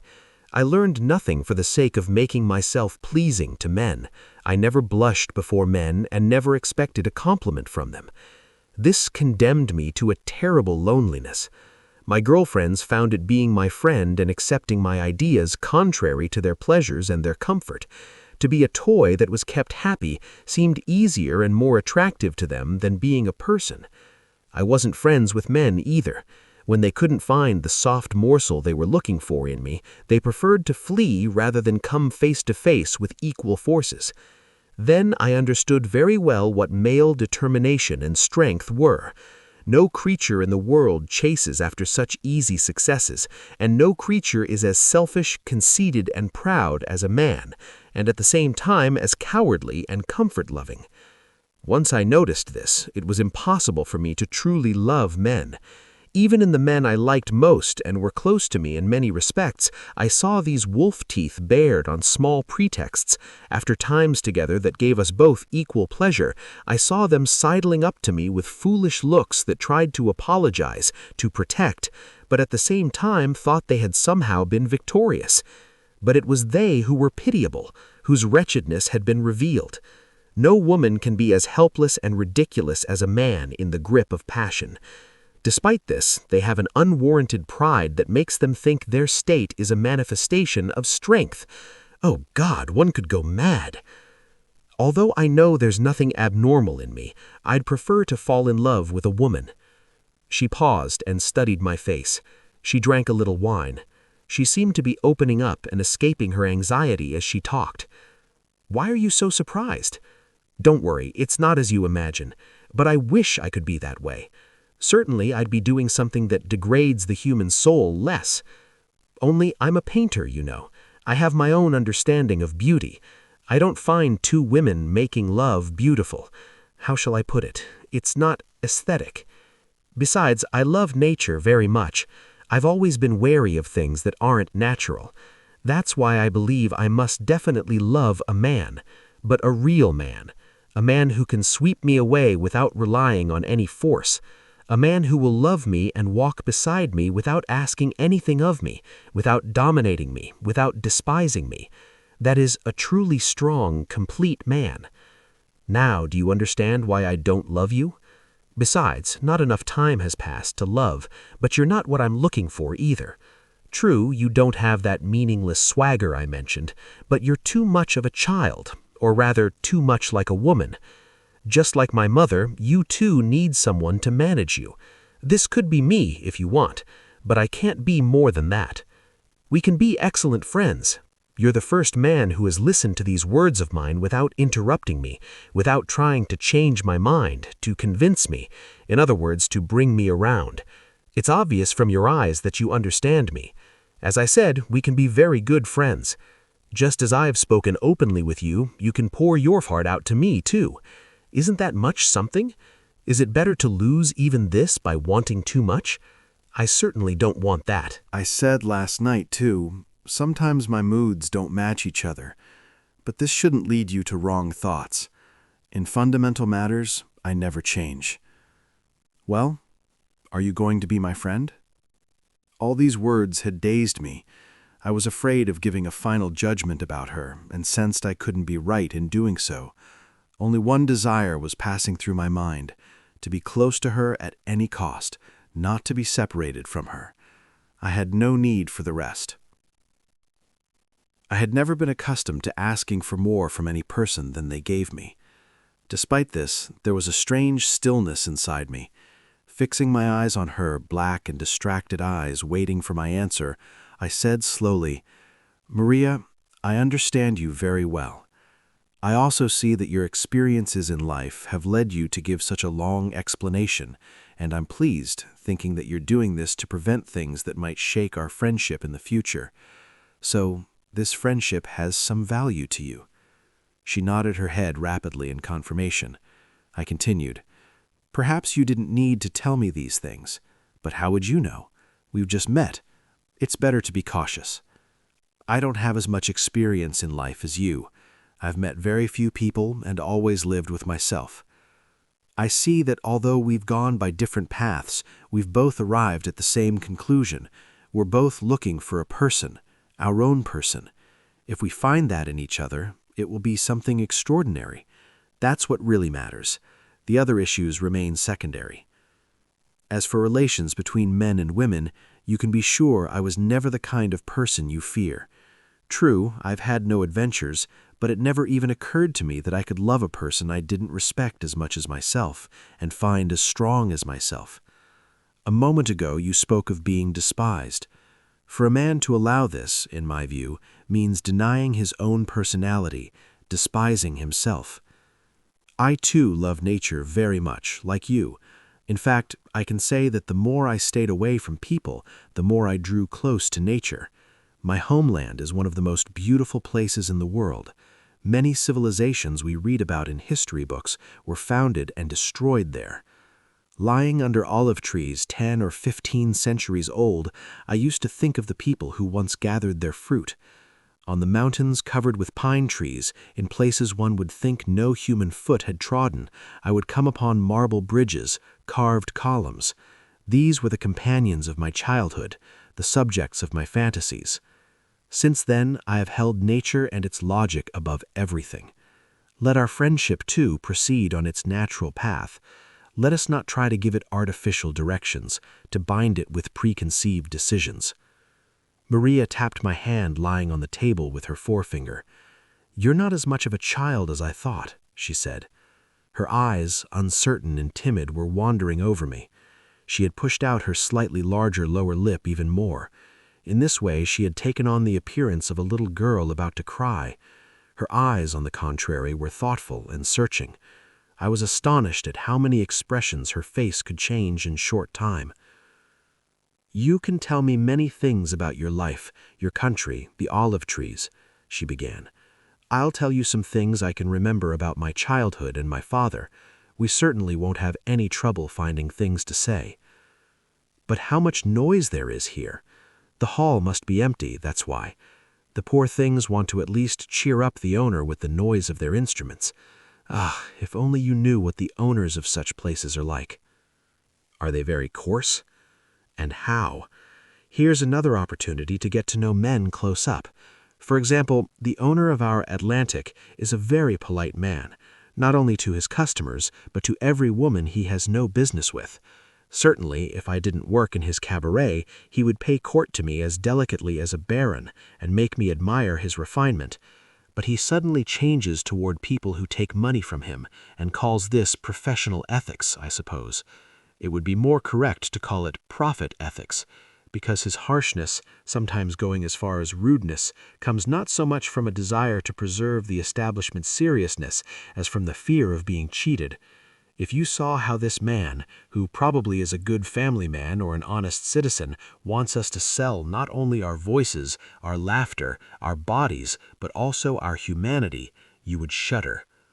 I interrupted with a remote association. "What was your father's profession?" I said. "Hadn't I said he was a lawyer? Why do you ask? Are you curious how I've fallen into this state?" I was silent. "It's clear you don't know Germany very well yet. There's nothing extraordinary in my situation. I studied with the money my father left. Our circumstances weren't bad. During the war, I worked as a nurse. Then I continued at the academy. Our small savings were wiped out by inflation. I had to earn money. I don't complain about this. Working isn't a bad thing at all. What hurts me is that our wanting to work without degrading our souls isn't tolerated. Also, having to constantly face drunk and human flesh-hungry people oppresses me. Sometimes they have such a look. I couldn't call it just bestialism. If it were just that, it would still be natural. It's something lower than bestialism. A bestialism mixed with human hypocrisy, cunning, misery, disgusting." She looked around. The orchestra had increased its noise even more. A plumpish woman in Bavarian dress with hair like corn tossels was bellowing cheerful mountain airs at the top of her lungs, making strange sounds from her throat and turning around. Maria said, "Come, let's sit somewhere quiet. It's still early." Then, looking carefully at my face, "Or am I boring you? I keep talking and dragging you from place to place since this morning. It's not good for women to be so pushy. I'm serious. If you're bored, I'll set you free." I held her hands. For a long time I couldn't answer. I didn't look at her face either. Despite this, only after I was sure she understood what was passing through me, only then did I say, "I'm grateful to you." "And I to you," she said, and withdrew her hands. When we went out to the street, "Come, let's go to a cafe near here," she said. "It's a very nice place. You'll see some strange people." "To the Romanisches Cafe?" "Yes, do you know it? Have you been there?" "No, I've heard of it." She laughed. "From friends who ran out of money at the end of the month?" I too smiled and looked ahead. I had heard that this cafe, always frequented by artists, was filled after 11 at night with elderly pleasure-seeking women, young curious ones, and wealthy ladies, and that gigolos of every nationality and every age went there at those times to try to make themselves liked. Since it was still early, there were only young artists in the cafe. They sat in groups, arguing loudly. We went up to the upper floor by a stairway between the columns. With difficulty, we found an empty table. Around us sat young painters who were imitators of the French, with their wide-brimmed black hats and long hair, and writers with pipes in their mouths, constantly filling pages with their long-nailed fingers. A tall, blond young man with sideburns coming down to his mouth level made signs from afar and came to our table. "I salute the Madonna in a fur coat," he said, taking Maria's head between his hands. He kissed her first on the forehead, then on the cheeks. I fixed my eyes on the floor and waited. They talked of this and that. It was clear they had exhibited paintings at the same exhibition. Finally, the young man shook Maria's hand hard, and after giving me a "goodbye, young sir," certainly an artist-style greeting, he went away. I was still looking in front of me. The woman asked, "What are you thinking about?" "You said 'sen' to me. Are you aware of that?" "Yes. Don't you want me to?" "What do you mean? Thank you." "Oh, you thank me so much. We Easterners are very polite people. Do you know what I was thinking? That man kissed me, and I wasn't jealous at all." "Really?" "And I'm wondering why I wasn't jealous." We gazed at each other for a long time. We gazed searchingly, trustingly, seeking each other out. "Why don't you tell me a bit about yourself?" she said. I nodded my head in assent. I had been planning since the daytime to tell her many things, but none of them came to mind. Completely new things were passing through my head. Finally, I made up my mind and began to speak at random. I wasn't telling anything specific. I was talking about my childhood, my military service, the books I had read, the fantasies I had built, our neighbor, Faria, and the brigands I had known. Aspects of myself that I had until now shrunk from telling even to myself were coming out of the places where they had been hidden without even informing me and pouring forth. Because I was speaking of myself to a person for the first time, I wanted to appear in all my nakedness, without covering up anything. I was making such an effort not to lie to her, not to distort myself, not to change anything. In fact, sometimes going too far in this effort and stating so openly the points against me, that in this way I was again departing from the truth. Memories and long-suppressed feelings, emotions that had always been silenced, were flowing out like a flood, growing ever larger, swelling, accelerating.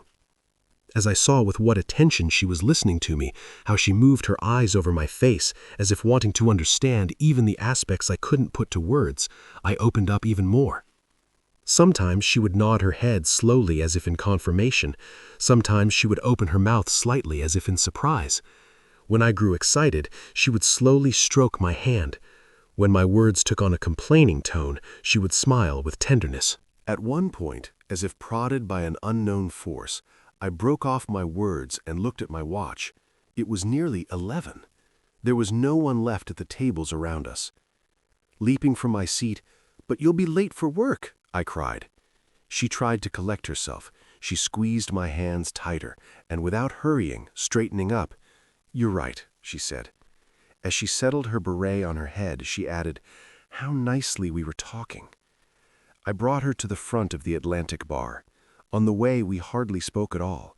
We were both distracted and full, as if wanting to settle this evening's impressions inside us.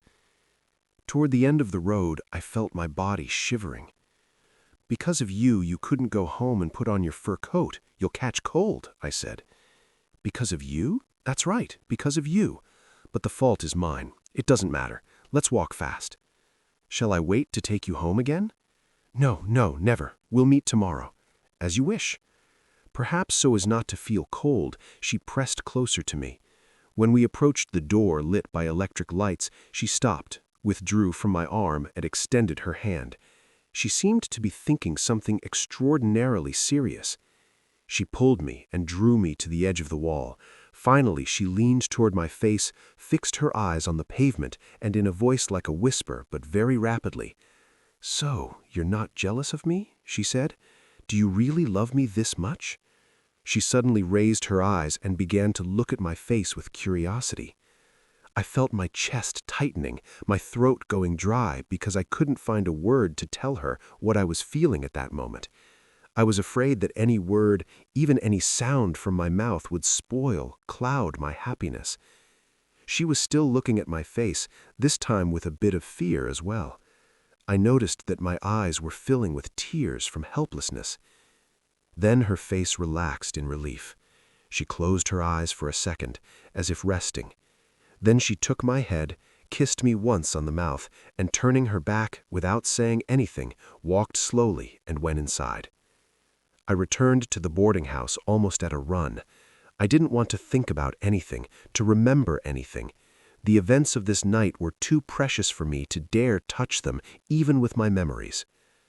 Just as a moment ago I had feared that the smallest sound from my mouth would disturb the atmosphere of that inconceivable moment of happiness, so now I was afraid that any probing with my imagination would harm the extraordinary events of the few hours I had lived today and their matchless harmony. The boarding house, with its dark stairways, seemed very charming to me. All the smells filling the corridors seemed pleasant. From then on, we began to meet and walk together every day. We had not finished that first evening the things we had to say to each other. People we encountered, landscapes, always gave us the opportunity to say our thoughts and to establish how close they were to one another. This closeness of ideas was the result of thinking the same way on every point, although, to be sure, one side's being prepared in advance to accept the other's ideas and make them their own also had an effect. But wasn't looking for an opportunity to find, correct, and embrace every conviction of the person before you also a sign of a kind of spiritual kinship? Most often we went to museums and art galleries. She would give me explanations about the paintings of the new and old masters and hold debates about their value. A few times we had gone back to the botanical garden. 1 or 2 evenings we had also gone to the opera. But because it was hard for her to leave there at 10 or 10:30 at night and go to work, we gave up the opera visits. Later, one day she told me, "I don't want to go to the opera not only for reasons of time, but for another reason as well. After leaving there, singing at the Atlantic seems to me the most ridiculed, the most vulgar thing in the world." I went to the factory only in the mornings. I had become almost unable to see the people at the boarding house. Although Frau Heppner would tease me from time to time, saying, "It seems we've lost you to someone," I had only smiled and not prolonged the conversation. I especially wanted Frau von Tiedemann not to hear anything. Maria might not have seen any harm in it, but I, perhaps from a habit left over from Turkey, felt this was how it should be. Yet there was nothing to hide from anyone. From the first evening our friendship had remained within the limits we had agreed upon, and the scene front of the Atlantic had not been brought up by either of us on any occasion. At first what drew us together was more a search for understanding. We wondered what else there was and talked a great deal. Later, a habit took the place of this search for understanding. If for some reason we couldn't see each other for 2 or 3 days, we really missed each other. When we met, we would rejoice like friend children who had been apart, walking hand in hand. I loved her very much. I felt there was enough affection inside me to love a whole world, and I considered myself happy because I could finally spend it somewhere. It was certain that she too liked me, sought me out, but she never gave any occasion to take our friendship into other realms.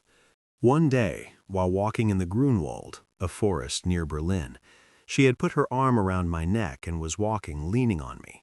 Her hand, hanging down from my shoulder, was swaying slightly, and her thumb was moving as if drawing circles in the air. With a desire whose origin I couldn't understand, I seized this hand and kissed the palm. She immediately withdrew her arm with a soft but decisive movement. We didn't discuss this at all and continued our walk, but her seriousness at that moment was clear and strong enough to prevent me from giving in to feelings of this kind again. Sometimes we would talk about matters of love. Whenever I saw how indifferently she examined this subject, as if it were something so far from herself, I felt a strange oppression inside me. Yes, I had agreed to everything, accepted all her conditions, but despite this, I would sometimes shift the subject to ourselves and attempt to analyze our friendship. In my opinion, there was no separate, simple concept called love. All the various loves and sympathies that showed themselves among people were a kind of love. They only changed name and form according to the situation. Not to give the love between woman and man its true name was nothing but a kind of self-deception. Then Maria would wag her forefinger and laugh. "No, my friend, no," she would say. "Love is not at all the simple sympathy or the sometimes deep affection you speak of. It is something completely different, a feeling we cannot analyze. Just as we don't know where it comes from, we also don't know where it will flee to one day. Whereas friendship is continuous and depends on understanding. We can show how it began, and if it breaks down, we can analyze the reasons. What doesn't enter into love, however, is analysis. And then think, in the world we all have many people we like. For example, I have many friends I truly love. I can say that the esteemed gentleman comes first among them. Now, am I in love with all these people? Insisting on my view, I had said, yes, you're truly in love with the one you love most, and a little in love with the others. Maria had given an answer I had not at all expected. Then why were you saying you weren't jealous of me? Unable to find anything to say, I thought for a while, then tried to explain. A person who truly has the capacity to love can never restrict this love to one person, and cannot expect anyone else to do so either. The more people we love, the more and more strongly we love the one person we really love. Love is not something that diminishes as it spreads. I thought Easterners thought differently. I don't think that way. After Maria had fixed her eyes on a certain point and lost herself in thought for a long time, "The love I'm waiting for is different," she said. "It's something outside all logic, impossible to define, whose nature is unknown. Loving and liking are one thing. Wanting with all one's soul, all one's body, with everything, is another.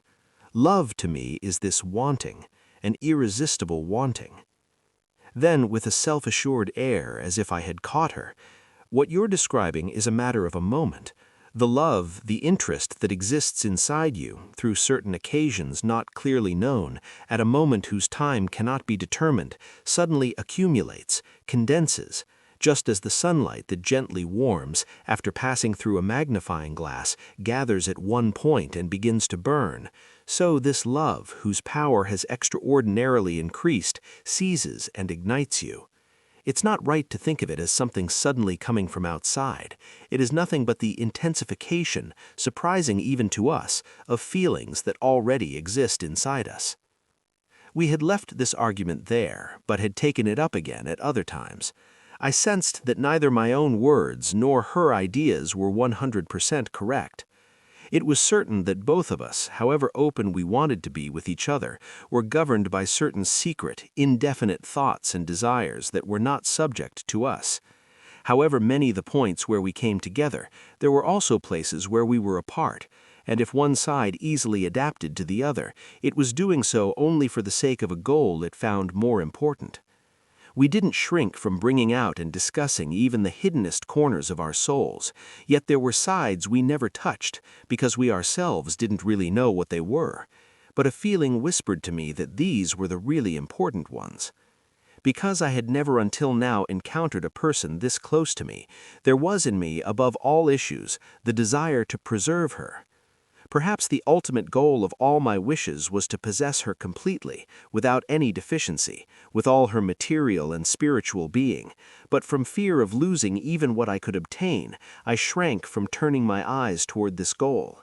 Like a person who was afraid that a small movement would scare away the extraordinarily beautiful bird he was watching and wanted to catch, I remained passive. I dimly sensed that this motionlessness, this hesitation based on fear, was harmful, that in human relations one cannot remain frozen at a point, that every step not taken forward takes one backward, and that moments that don't bring closer certainly push apart, and I felt that an anxiety, burning silently inside me but growing day by day, was beginning to take hold.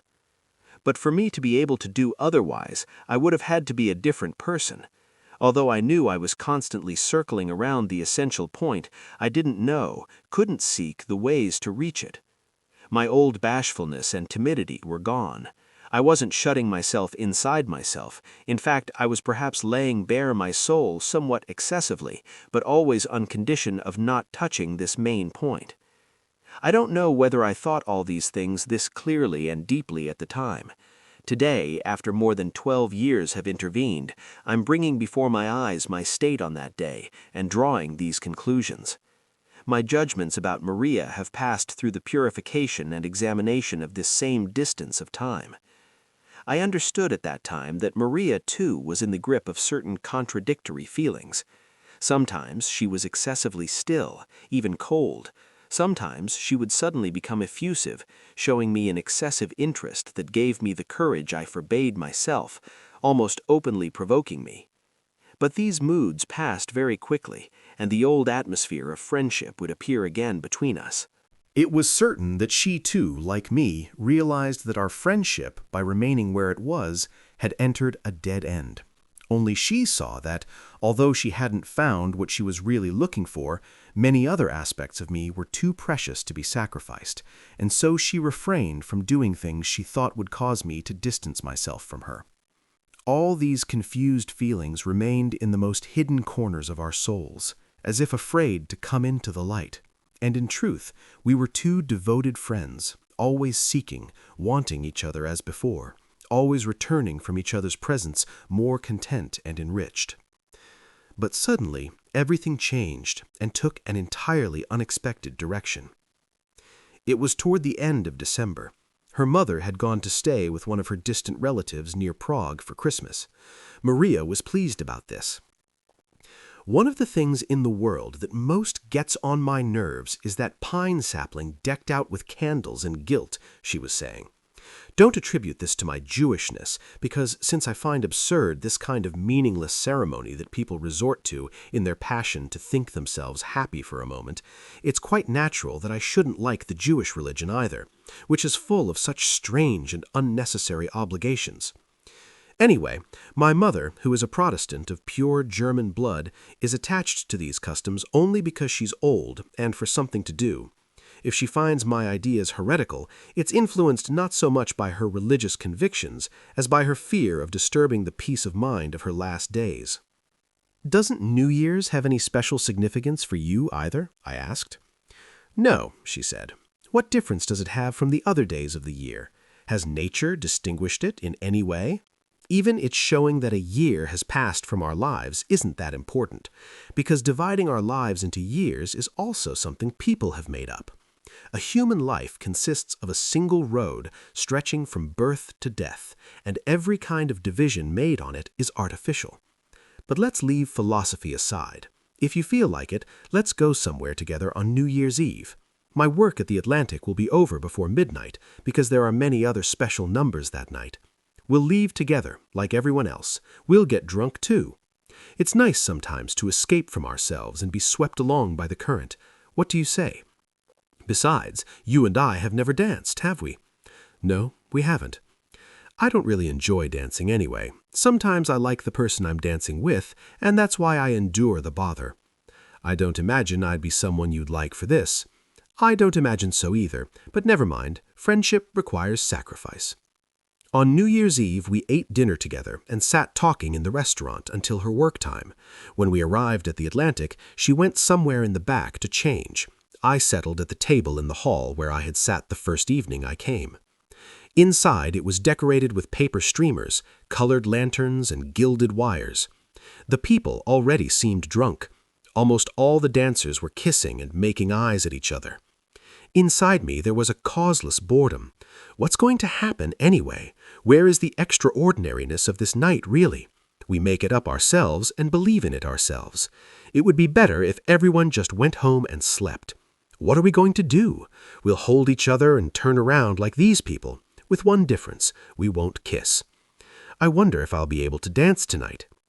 During the months I had attended the School of Fine Arts in Istanbul, some friends had shown me certain dances they had learned from the White Russians who filled the city at that time. I could even do a little waltz. But would I be able to manage tonight a skill I hadn't demonstrated for perhaps a year and a half? "Oh well, I'll just stop in the middle and sit down," I said. Maria's violin playing and singing took even less time than I had thought and was drowned by the noise. That evening, everyone preferred to be their own act. When Maria changed her clothes, we left immediately and went to a big place they called Europa, crossing from the Anhalter station.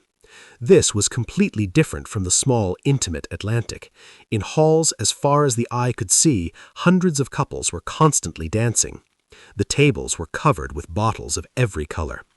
People who had already fallen asleep with their heads on the table, people sitting in each other's laps, could be seen. Maria was strangely cheerful this evening. She would tap my arm. "Maria, Maria, you're not doing very well at all. You can see how hard I'm trying not to fall into terrible boredom and melancholy. Let's leave ourselves behind just this evening. Pretend we're not us. We're just one of the crowd of people filling this place. Besides, let's see, are all of them really as they seem? I don't want to. I don't want to put myself in the place of the wisest or most sensitive of everyone.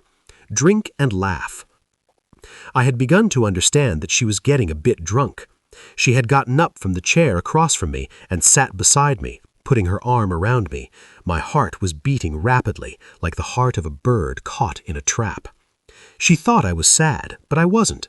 Now I was too happy to laugh, and I was taking my happiness seriously. A waltz began to play. I leaned to her ear.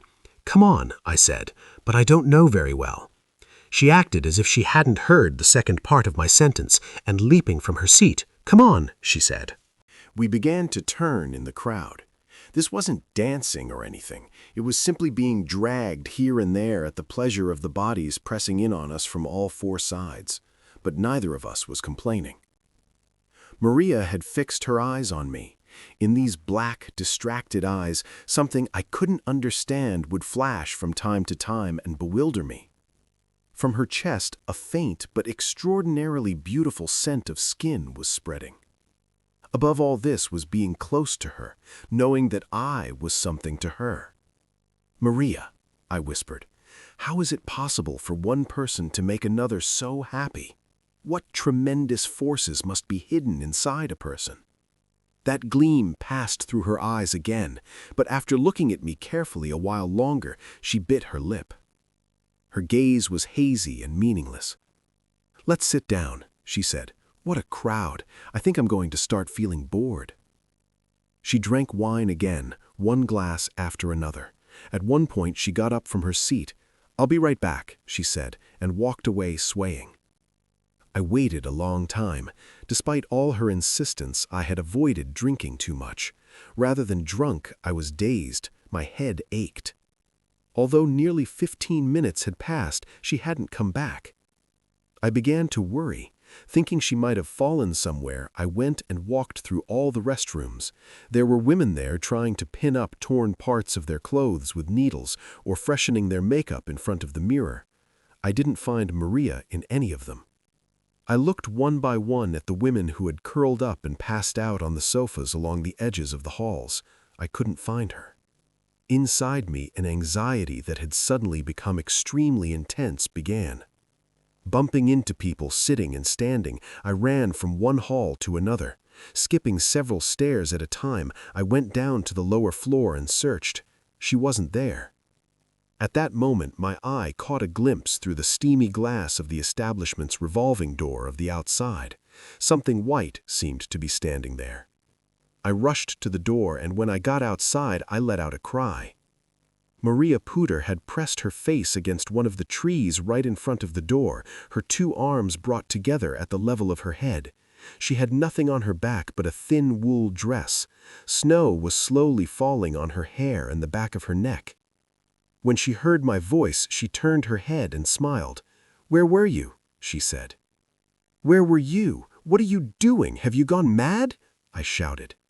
She put her finger to her lips. "Shh," she said. "I want to get some air and cool off. Let's go." I pushed her back inside almost by force. I found a chair and sat her down. I went upstairs and paid the bill. From the cloakroom, I brought my coat and her fur mantle. We began to walk, our feet sinking into the snow of the street. She was holding my arm tightly and trying to walk fast. There were many drunken couples in the streets. The big avenues were full of large groups of people.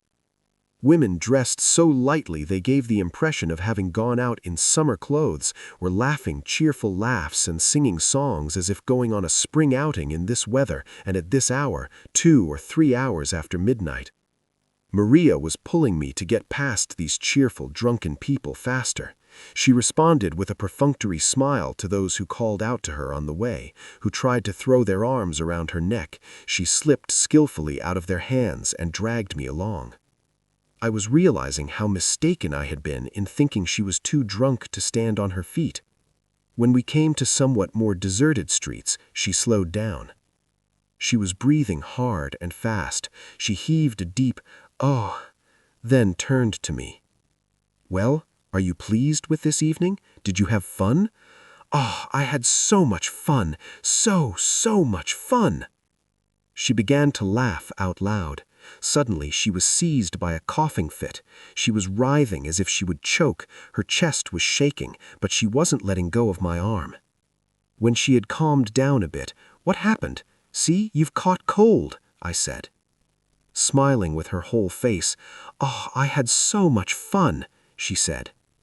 I was afraid she was about to cry and wanted now to take her home and leave her as soon as possible. Towards the end of the road, her steps began to stumble. Her strength and will seemed to have left her. The cold air, however, had completely sobered me. I was holding her by the waist and carrying her along, stepping on her feet from time to time. As we crossed from one sidewalk to the other, we nearly tumbled onto the snow. Now she was murmuring jumbled words in a barely audible voice. At first, I thought she was trying to sing to herself. Then, understanding that she was addressing me, I listened. "Yes, this is how I am. Raif, dear Raif, this is how I am. Didn't I tell you that my moods don't match from day to day? But there's no need to be sad. You're a very good boy. Certainly, you're a good boy." Suddenly she would begin to sob, then she would mutter again, No, there's no need to be sad." Half an hour later we arrived at her door. She waited with her back against the wall of the stairs. "Where are the keys?" I asked. "Don't be angry, Raif. Don't be angry with me. Here, they must be in my pocket." She put her hand inside her fur coat and extended a bunch of 3 keys. I opened the door. When I turned to take her upstairs, she slipped away and began running up the stairs. "You'll fall," I said. Panting, she answered, "No, I'll go up myself." Since I had the keys, I went after her. From one of the upper floors in the darkness, she called to me, "I'm here. Open this door." I opened it by feel. We went inside together. In her room, she turned on the light. Old but fairly well-preserved furniture and a beautiful oak bed caught the eye at first glance. I was standing motionless in the middle of the room. While taking off her fur coat and putting it aside, she showed me a chair. She said, "Sit down." Then she herself perched on the edge of the bed. With great speed, she took off her pumps, her stockings. She pulled her dress over her head and tossed it onto a chair, and she got under the blanket. I rose from where I sat. Without saying anything, I extended my hand to her. She studied me as if examining a person she was seeing for the first time. A drunken smile spread over her face. I lowered my eyes. When I looked again, I saw that she had risen a little in the bed, that she had opened her eyes as if in great anxiety, and that she was blinking them from time to time as if trying to wake from a sleep. Her right shoulder and arm, emerging from beneath the white covers, were as pale and white as her face. She had rested her left elbow on the pillow. "You'll catch cold," I said. She pulled my arm sharply and sat me on the edge of her bed. Then she drew closer, took both my hands, and placed her face in my palms. "Ah, Raif," she said, "so you can be like this too. You're right, but what can I do? If you knew, if only you knew. But we had fun, didn't we? Certainly. No, I know. Don't take your hands away. I'd never seen you like this. How beautifully serious you can be. But what's the reason?" I raised my head. She kneeled on the bed and sat beside me, putting her hands on both my cheeks. "Look at me," she said. "What you're thinking isn't true. I'm going to prove it to you. I'm going to prove it to myself, really. Why are you standing like that? Do you still not believe? Do you still doubt?" She closed her eyes. She seemed to be making an effort to catch something fleeing here and there inside her head that she couldn't quite grasp. Her forehead and the space between her eyebrows were wrinkling. When I saw her bare shoulders trembling, I pulled up the blanket, wrapped it around her back, and held it with my hand so it wouldn't slip. She opened her eyes, smiling bewilderedly. "That's right. You're laughing too, aren't you?" she said. Then, unable to continue, she began to stare at a corner of the room. Her hair had fallen over her forehead. The electric light striking from the side cast the shadow of her lashes onto the upper part of her nose. Her lower lip was trembling slightly. Her face at this moment was more beautiful than in the painting, more beautiful than the Madonna of the Harpies. With the arm holding the blanket, I drew her toward me. I felt her body trembling. Breathing in gasps, of course I love you, and I love you very much. Is it possible for it to be otherwise? Certainly I love you. Definitely I love you. But why are you surprised? Did you think it would be otherwise? I understand how much you love me. I undoubtedly love you just as much." She pulled my head toward her and covered my whole face with burning kisses. When I woke in the morning, I heard her deep, regular breathing. She had put her arm under her head, turned her back to me, and was sleeping. Her hair had spread in waves over the white pillow. Her mouth was slightly open, and at the corners of her lips there were very fine hairs. As she breathed, the wings of her nose moved. A few strands of hair falling over her mouth would billow up and fall again. I let my head drop back onto the pillow, and fixing my eyes on the ceiling, began to wait. Inside me there was an impatience. I was curious how she would look at me when she woke, what she would say to me, but for a reason I didn't know, I was afraid of her waking. The calm and confidence I had hoped to find the moment I opened my eyes were not inside me. I couldn't understand the reason for this. Why was I still trembling inside, like a suspect waiting for a verdict to be pronounced? What more could I want from her? What more was I expecting? Hadn't all my desires been fulfilled to the utmost? I felt that there was an empty space inside me, and that this emptiness was giving me an almost physical oppression. Something was lacking, but what was it? I was dejected, like a person who after leaving the house pauses realizing he has forgotten something, but unable to find what he has forgotten, searches his memory and his pockets, and finally, giving up hope, continues on his way with steps that don't want to go forward, his mind left behind. For some time I had noticed that Maria's regular breathing had stopped. I slowly raised my head and looked. She had fixed her eyes on an indeterminate point and was staring.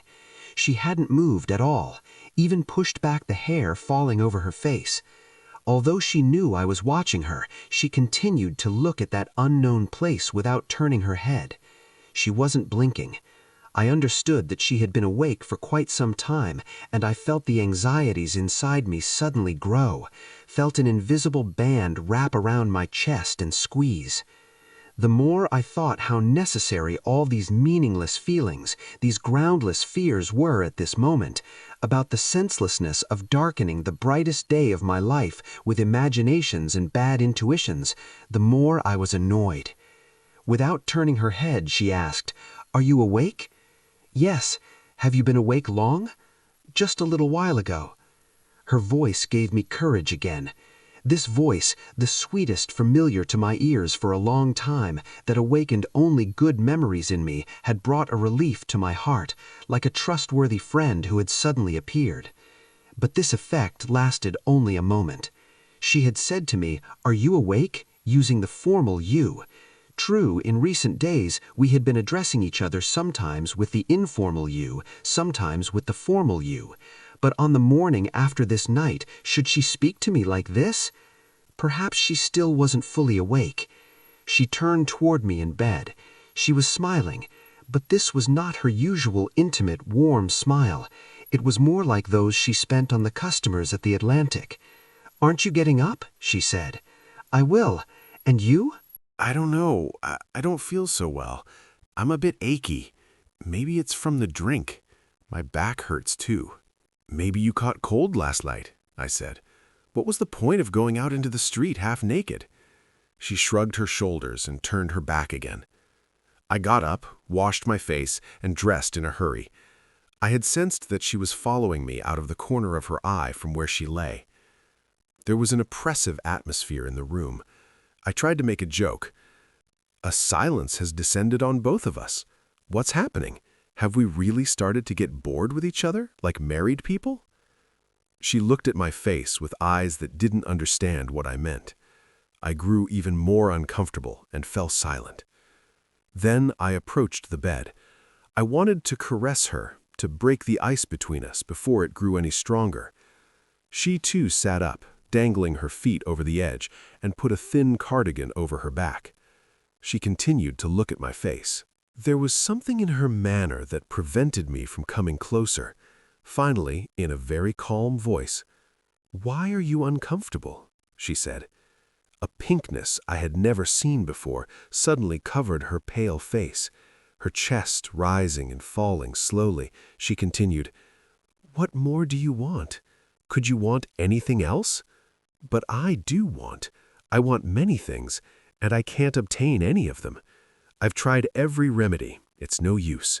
You can be satisfied now, but what am I to do?" Her head dropped. Her arms hung down lifelessly. The tips of her bare feet were touching the carpet. She was raising her big toe upward and curling the other toes downward.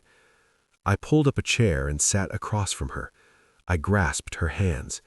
Like a person about to lose his most precious treasure, the reason for his life, my voice trembling with emotion. "Maria," I said, "Maria, my Madonna in a fur coat. What has suddenly happened? What have I done to you? I had promised I would ask for nothing. Didn't I keep my word? At this moment when we should be closer than ever, what are you saying?" Shaking her head, "No, my friend, no," she said. "We are farther apart than ever, because I have no hope left.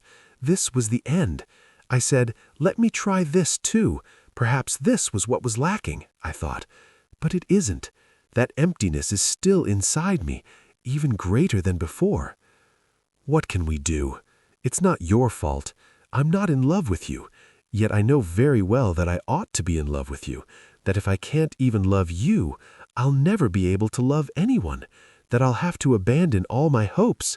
But it's not in my power. So this is how I am. There's no choice but to accept it as it is. How I would have wished to be otherwise. Raif, my kind-hearted friend, be assured that I want to be otherwise as much as you, even more than you. What can I do? I feel nothing but the sourness of last night's drinks in my mouth and the pains in my back that keep increasing." She was silent for a while. She closed her eyes. A sweet softness came over her face. In a voice as sweet as if she were telling a fairy tale from her childhood. "Last night, especially after we came here, for a moment what hopes I had. I thought I would be completely changed by a magic hand, that I would feel emotions in my soul as innocent as a little girl's, but at the same time strong enough to embrace my whole life. That this morning I would wake from sleep as if being born into another world. But how different is the reality? The weather is overcast as always. My room is cold. Beside me, despite everything, a person foreign to me, despite all his closeness, separate from me, different from me. Fatigue in my muscles and an ache in my head." She got back into her bed and lay on her back. She covered her eyes with her hand and continued, "So people can only get so close to each other up to a certain point, and after that, every step taken to get still closer pushes them farther apart. How I would have wished there were no limit, no end to the closeness between you and me. What really saddens me is that this hope has come to nothing. After this, there's no need to deceive ourselves. We can no longer speak as openly as before. For what? For the sake of what did we sacrifice these things? For nothing. Wanting to possess something that didn't exist, we lost what did exist. Is everything over? I don't think so. I know that neither of us is children. Only we need to rest for a while and stay away from each other until we feel strongly the need to see each other again. Go now, Raif. When that moment comes, I'll look for you. Perhaps we'll be friends again, and this time we'll behave more wisely. We won't expect and want more from each other than we can give. Go now. I want so much to be alone. She had taken her hand from her eyes. She was looking at my face almost pleadingly. She extended her arm. I held the tips of her fingers and said, "Goodbye." "No, no, this won't do. You're leaving angry with me. What have I done to you?" she cried, making a tremendous effort to remain calm. "I'm not angry. I'm sorrowful." "Am I not sorrowful? Don't you see me? Don't go like this. Come." She drew my head to her chest and stroked my hair. She pressed her cheek to my face. "Smile at me once and then go," she said. I smiled, and covering my face with my hand, I rushed outside. In the street, I began to walk aimlessly. It was deserted. Most of the shops were closed. I was going south. Trams and omnibuses with steamy windows were passing me by. I walked. Houses with blackened faces, paved sidewalks began. I continued on my way. Because I was sweating, I opened the front of my coat. I had come to the edge of the city. I walked again. I walked under railway bridges, over frozen canals. I kept walking. I walked for hours. I wasn't thinking about anything. I was blinking my eyes from the cold and advancing with rapid steps, almost running. On both sides of me were regularly planted pine forests. From time to time, pieces of snow would fall from the branches to the ground with a thud. People on bicycles passed by me, and from afar a train passed, shaking the ground. I walked. On the right, I saw a fairly large lake and a crowd skating on it. I turned off among the trees and went in that direction. Everywhere in the forest there were long, crisscrossing ski tracks. In groves surrounded by wire fencing, tiny pine saplings were trembling under the snow that weighed on them, like children in white capes. In the distance, there was a 2-story wooden country inn.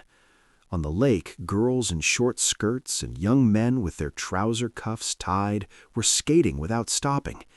They would raise one foot in the air, spin where they stood, hold hands and glide off toward a point behind some distant headland. The girls' colored scarves and the men's blonde hair were flying in the wind. Their bodies were bending right and left with regular movements. With each step, they seemed to stretch taller, then shrink. I was paying attention to all of this. Sinking into the snow up to my ankles, I walked and paid attention to everything. I walked around behind the country inn, toward the trees on the opposite side. I remembered having seen these places once before, but I couldn't find when I had come or where this was. A few hundred meters from the inn, in a somewhat elevated place, there were a few old trees. I stopped there. I began to watch the crowd on the lake again. I had been walking for perhaps 4 hours. I wasn't aware of why I had turned off the road and come here, why I hadn't gone back. The burning in my head had lessened. The tingling I had felt at the bridge of my nose had passed. Only inside me there was a tremendous feeling of emptiness. A period of my life that I had thought was the fullest, the most meaningful, had suddenly emptied out, lost all its meaning. My heart was sinking like a person waking from a dream in which he had seen his sweetest hopes realized, waking to bitter reality. I wasn't really angry with her. I wasn't angry at all. I was only sorrowful. It shouldn't have been like this, I was saying. So she couldn't love me no matter what. She was right. No one in my life had ever loved me. Besides, women were very strange creatures. When I wanted to pass judgment by gathering all my memories, I arrived at the conclusion that women could never truly love. When a woman could love, she didn't. She only grieved over unsatisfied desires, wanted to repair her wounded self, mourned lost opportunities, and these appeared to her under the guise of love. But I quickly understood that in thinking this way, I was being unfair to Maria. I couldn't consider her, despite everything, a creature of that sort. And then I had seen how much she too was suffering. It was impossible that she was so upset simply because she felt sorry for me. She too was mourning something she sought and couldn't find. But what was it? What was lacking in me, or rather in the relationship between us? It's a bitter thing to see that at the moment we think a woman has given us everything, she has reality given us nothing. To be forced to accept that at the time we think she is closest to us, she is as far from us as if beyond all distances. It shouldn't have been like this.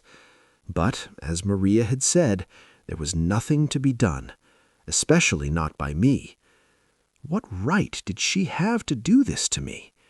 For years I had lived a sort of life without clearly seeing its emptiness.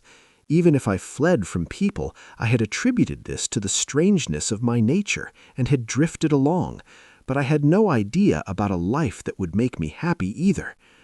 I felt my loneliness and was distressed, but I didn't hope that it might be possible to escape from it. When Maria, or rather her painting, appeared before me, I was in this state. She had suddenly separated me from my silent, dark world and taken me to the light, to truly living. Only then had I realized that I had a soul. Now, as causelessly and suddenly as she had come, she was withdrawing. But for me, there was no possibility of returning to the old sleep after this. As long as I lived, I would travel to all sorts of places, meet people whose language I knew and didn't know, and everywhere, in everyone, I would search for her, Maria Puder, the Madonna in a fur coat. I already knew I would not find her, but it would not be in my power not to search. She was condemning me to search all my life for an unknown, for something that didn't exist. She shouldn't have done this. The years ahead of me seemed unbearably sad. I couldn't find a reason to bear this burden. Just at this point in my thoughts, it was as if a veil slipped from my eyes. I remembered where I was. This lake was the Wannsee. One day, when Maria Puder and I were going to Potsdam to walk in the park of Frederick II's Sans Souci Palace, she had pointed out this place from the train window and said that under the trees where I now stand, more than 100 years ago, the unhappy German poet Kleist and his beloved had committed suicide together. What had brought me here? When, walking aimlessly, my eye caught these parts, why did I immediately turn off? In fact, why did I take this direction as soon as I left the house and come here as if by appointment? After parting from the creature I trusted most in the world, and after hearing what she said about two people being able to get only so close to each other, was I giving her a kind of answer by coming to the place where these people who had gone even to death together had departed from life? Or had I only wanted to convince myself, to remember that there were also loves in the world that didn't stop halfway? I don't know. In fact, I can't even properly determine whether I thought these things at the time. But the place where I stood had suddenly begun to burn under my feet. I seemed to see them lying side by side, a pistol bullet in the woman's chest and in the man's head. I imagined I was stepping on their blood, which had flowed winding through the grass and pooled together. Like their fates, their blood too had mingled, and there, a few steps ahead, they were lying. They were still together. I began to run back the way I had come.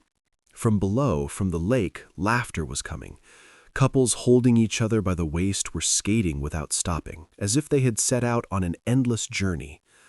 From the inn's door, which kept opening, music and the sound of stamping feet were spilling outside. Those tired of skating were climbing the slope toward the inn. They probably wanted to warm up by drinking grog and dance a little. They were having fun. They were living. And I understood that by shutting myself up inside my head and only in my own soul, I was not above them, but below. I felt that, contrary to what I had thought until now, separating from the mass was not a distinction, a surplus, but a defect. These people were living as one should live in the world. They were doing their duty. They were adding something to life. What was I? What was my soul doing but gnawing at me like a woodworm? Those trees, the snow covering their branches and skirts, that wooden building, that gramophone, that lake and the layer of ice on it, and finally all these various people, they were busy doing a task that life had given them. Every movement of theirs had a meaning not visible at first glance. But I was swaying like a cartwheel that had flown off the axle and was rolling free, and I was trying to derive privileges for myself from this condition. I was certainly the most useless man in the world. Life would lose nothing by losing me. No one expected anything from me, and I expected nothing from anyone. It was from this moment that the change that would govern the direction of my life began. From this moment I believed in my uselessness, my worthlessness. From time to time I seemed to return to life. There were times when I thought I was living. In fact, a few days after thinking these things, a completely new situation took hold of me for a while and distracted me. But in the deepest corner of my soul, this conviction, the conviction that the earth had no need of me, settled in for good. No action of mine could escape its influence.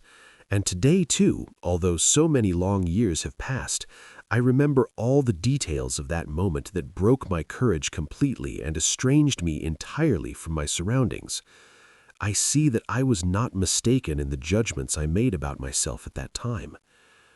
Running, I came to the asphalt road and began to walk toward Berlin. I hadn't eaten anything since the night before, but in my stomach I felt not so much hunger as a kind of nausea. In my legs there was not fatigue but a tension spreading toward my torso. This time I was walking slowly, lost in thought. The closer I got to the city, the more my hopelessness increased. I couldn't accept that my days from now on would pass apart from her. I found this possibility far from serious, ridiculous, impossible. I could never go to her with bowed head and beg. Such a thing was both beyond me and would be of no use. I imagined things resembling the fantasies I had built in childhood, but compared to them more insane, more absurd, and bloodier. At night, just while she was doing her number at the Atlantic, to call her to the telephone, after apologizing for disturbing her, to say goodbye briefly, and then, at the microphone, to put a bullet in my head. How beautiful that would be. Hearing this terrible sound at first, she wouldn't understand what had happened and would stand still for a while. Then, like a madwoman, she would cry, "Raif, Raif," and try to get an answer from me. While I was breathing my last on the floor, I would perhaps hear these cries too and die smiling. Because she wouldn't know where I had called from, she would struggle in helplessness. She wouldn't be able to notify the police, and the next day, as she leafed through the newspapers with trembling hands and read the details about this tragedy whose mystery couldn't be solved, her heart would throb with remorse and desperation, and she would understand that she could never forget me to the end of her life, that I had bound myself to her memory with blood. I had approached the city. I passed again under and over the same bridges. Evening was beginning to fall. I didn't know where I was going. I entered a small park and sat down. My eyes were burning. I threw my head back and looked at the sky. The snow was freezing my feet. Despite this, I sat for hours. A strange numbness spread through my body. To freeze here and the next day be buried somewhere quietly and without fuss, What would Maria do when, days later, she happened to hear of this? What expression would her face take? How she would regret everything she had done? My thoughts kept revolving around her. I got up and set off again. I would have to walk for hours more to reach the center of the city. On the way, I began to talk to myself. I was always addressing her.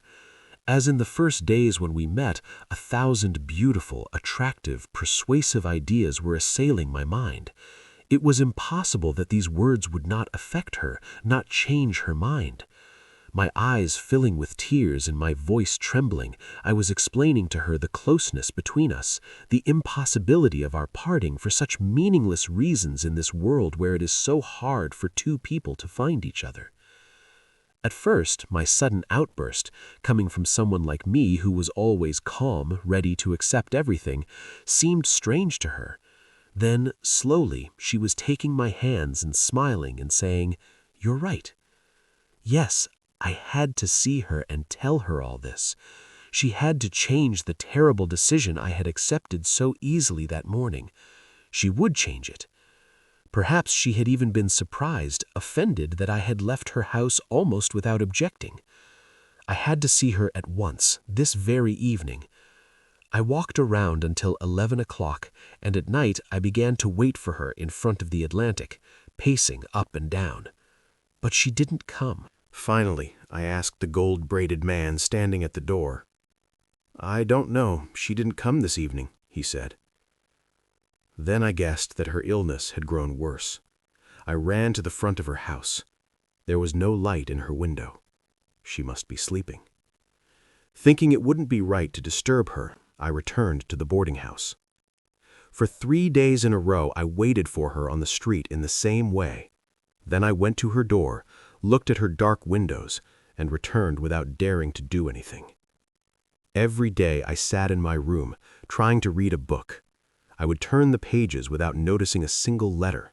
Sometimes, resolving to pay attention, I would start over from the beginning, but a few lines later, I would see that my mind was wandering elsewhere again. During the days, I accepted events as they were. I understood that her decisions were final, that I could do nothing but wait for some time to pass. But with the night, my imagination would begin to work, making me think impossible things like a feverish patient. Finally, contrary to all my daytime resolutions, I would rush out late at night and wander the streets she would pass through and around her house. Since I was now too ashamed to ask the gold-braided doorman, I contented myself with looking from a distance. 5 days passed this way. Every night I saw her in my dreams, closer than before. On the 5th day, when I understood that she had again not gone to work, I telephoned the Atlantic from a cafe and asked for Maria Puder. They said she hadn't come for several days because she was ill. So she really was that sick. Had I doubted it? Why had I waited for such confirmation to believe in her illness? She wasn't going to change her work hours to avoid me, or give instructions to the doormen to send me away. With the resolve to wake her even if she was asleep, I headed for her house. The extent of our relationship was broad enough to give me the right to do this despite everything. It couldn't be right to attach so much importance to the scene on the morning after a night of drunkenness. I climbed the stairs breathlessly, and so as not to hesitate and give up, I immediately put my hand to the bell. I rang briefly and waited. There was no movement inside. After that, I rang several more times, long and hard. The footsteps I was waiting for didn't come. Only the door of the apartment across the way opened a crack. A servant girl, dazed with sleep, asked, "What do you want?" "The person who lives here." After looking carefully at my face, in a surly manner, "There's no one there," she said. My heart leaped. Have they moved somewhere else? My alarm and excitement seemed to have softened the person before me somewhat. Shaking her head, she answered, "No, her mother still hasn't come back from Prague. She herself fell ill too. Since there was no one to look after her, the health insurance doctor had her taken to the hospital." I ran toward the girl who was saying this. "What's her illness? Is it serious? Which hospital did they take her to? When?" Bewildered by the assault of my questions, the servant girl stepped back and said, Don't shout, you'll wake the household. They took her 2 days ago. I think they took her to the charity. Her illness? I don't know. Without even thanking the servant girl who was looking at me in astonishment, I leapt down the stairs 4 at a time. From the first policeman I met, I learned where this hospital called the Charity was. Without knowing what purpose I had, I went there. The huge stone building, hundreds of meters long, made me shudder. But without any hesitation, I went toward the main entrance and roused the doorkeeper from his room. The doorkeeper, who was perhaps showing a bit more courtesy than he deserved to a visitor who came after midnight and disturbed him in this terrible cold, had no information to give me. He knew nothing of whether such a woman had come, of her illness, or of where she had been admitted. To each of my questions he replied, trying to smile despite his annoyance, "Come to 9 tomorrow, you'll find out." That night, as I walked around the high stone walls until morning, thinking of her all the while, I fully understood how much I loved Maria Puder and how madly attached I was to her. I was looking at the windows from which many a dim yellow light fell outside, trying to guess which one she was in. I felt an irresistible desire to be beside her, to serve her, to wipe the sweat from her forehead with my hands. That evening I understood that a person can sometimes be bound to another person with ties far stronger than the ties binding them to life itself. Again that evening I understood that after losing her, I could only roll and drift through the world like an empty walnut shell. The wind was driving the snow from one wall to another and filling my eyes. There was no one in the streets. From time to time, a white automobile would enter through the hospital gate and come out again a little later. A policeman passing by me for the second time stared at me hard. On the third time, he asked, "What are you doing wandering around here?" When I said I had a patient inside, he advised me to go and rest and come back tomorrow, but on his subsequent passes, he went by me with a pitying silence. When it began to grow light, the streets slowly came to life. A little later, the white automobiles entering and leaving through the hospital's many doors increased. At exactly 9 o'clock, although it was not a visiting day, I obtained permission from the doctor on duty to see the patient. My face's haggard expression must have been the reason this exception was made for me. Maria Puder was in a private room. The nurse who came with me said not to stay inside too long, that it wouldn't be right to tire the patient. The illness was pneumonia, but the doctor didn't think it was very dangerous. When Maria turned her head and saw me, she immediately smiled, but her face suddenly changed and took on an anxious look. As soon as the nurse left the room and left us alone, "What's happened to you, Raif?" she asked. Her voice hadn't changed at all. Only the pallor of her complexion had taken on a yellowish tinge. I approached her. "What's happened to you? See what's come of it?" I said. "It's nothing. It will certainly pass. But you look very worn out. I learned tonight from the Atlantic that you were ill. I went to your house. The servant in the apartment across the way said they had brought you here. They wouldn't let me in at night, so I waited for morning." "Where?" "Here, around the hospital." She moved her eyes over me. She was very serious. She made a motion as if she were going to say something, then gave up. The nurse cracked open the door. I said goodbye to the patient. She nodded her head but didn't smile.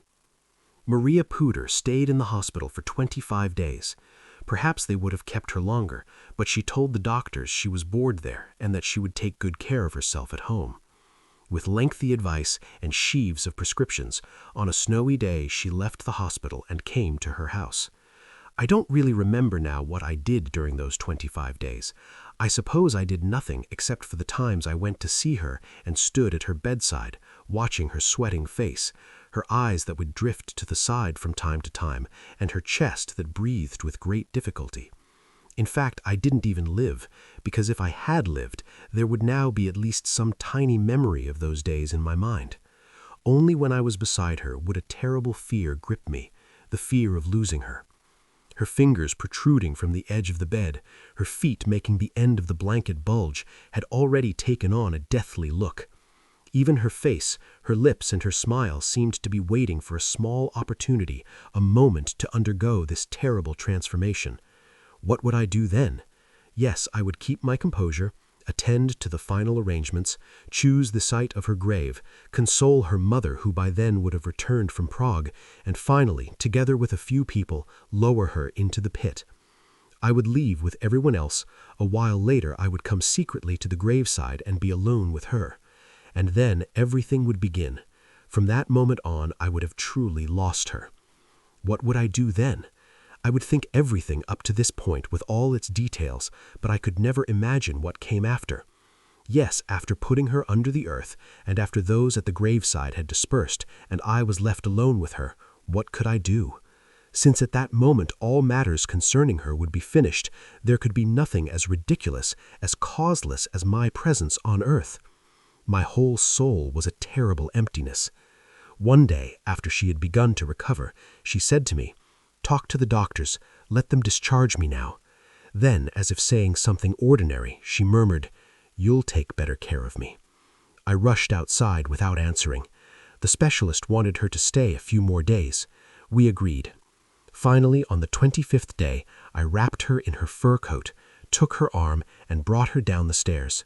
I brought her home in a taxi, and when we took her upstairs, the driver helped by holding one of her arms. Despite this, by the time I had undressed her and put her to bed, she was exhausted. From that moment on, I really was the only one who looked after her. An elderly woman would come until noon, clean the house, light a large tile stove, and cook a dish of invalid food. Despite all my insistence, Maria wouldn't consent to have her mother called. With trembling hands she would write letters, "I'm fine, enjoy yourself and spend the winter there. If she comes, she won't be any help to me, because she herself needs help. She'll just be upset for nothing, and upset me too," she would say. Then, in that same offhand manner, she would murmur, "You're looking after me, aren't you? Or have you gotten tired, fed up?" But when she said this, she wasn't smiling, wasn't joking. In fact, since her illness, she had hardly smiled at all. Only on the first day I saw her in the hospital had she greeted me with a smile. After that, she had maintained a stubborn seriousness. When asking for something, when thanking, when talking about any subject, she was always serious and thoughtful. At night, I would stay at her bedside until late. In the morning, I would come early. Later, I brought a fairly large divan from one of the other rooms, along with her mother's bedding, and began to sleep in the same room. The incident that had passed between us on the morning of New Year's Day, or rather it wasn't right to call it an incident, that little conversation, had not been mentioned with a single word. Everything, my visits to the hospital, my bringing her home, our life here, were regarded as so natural that there was no need to discuss it.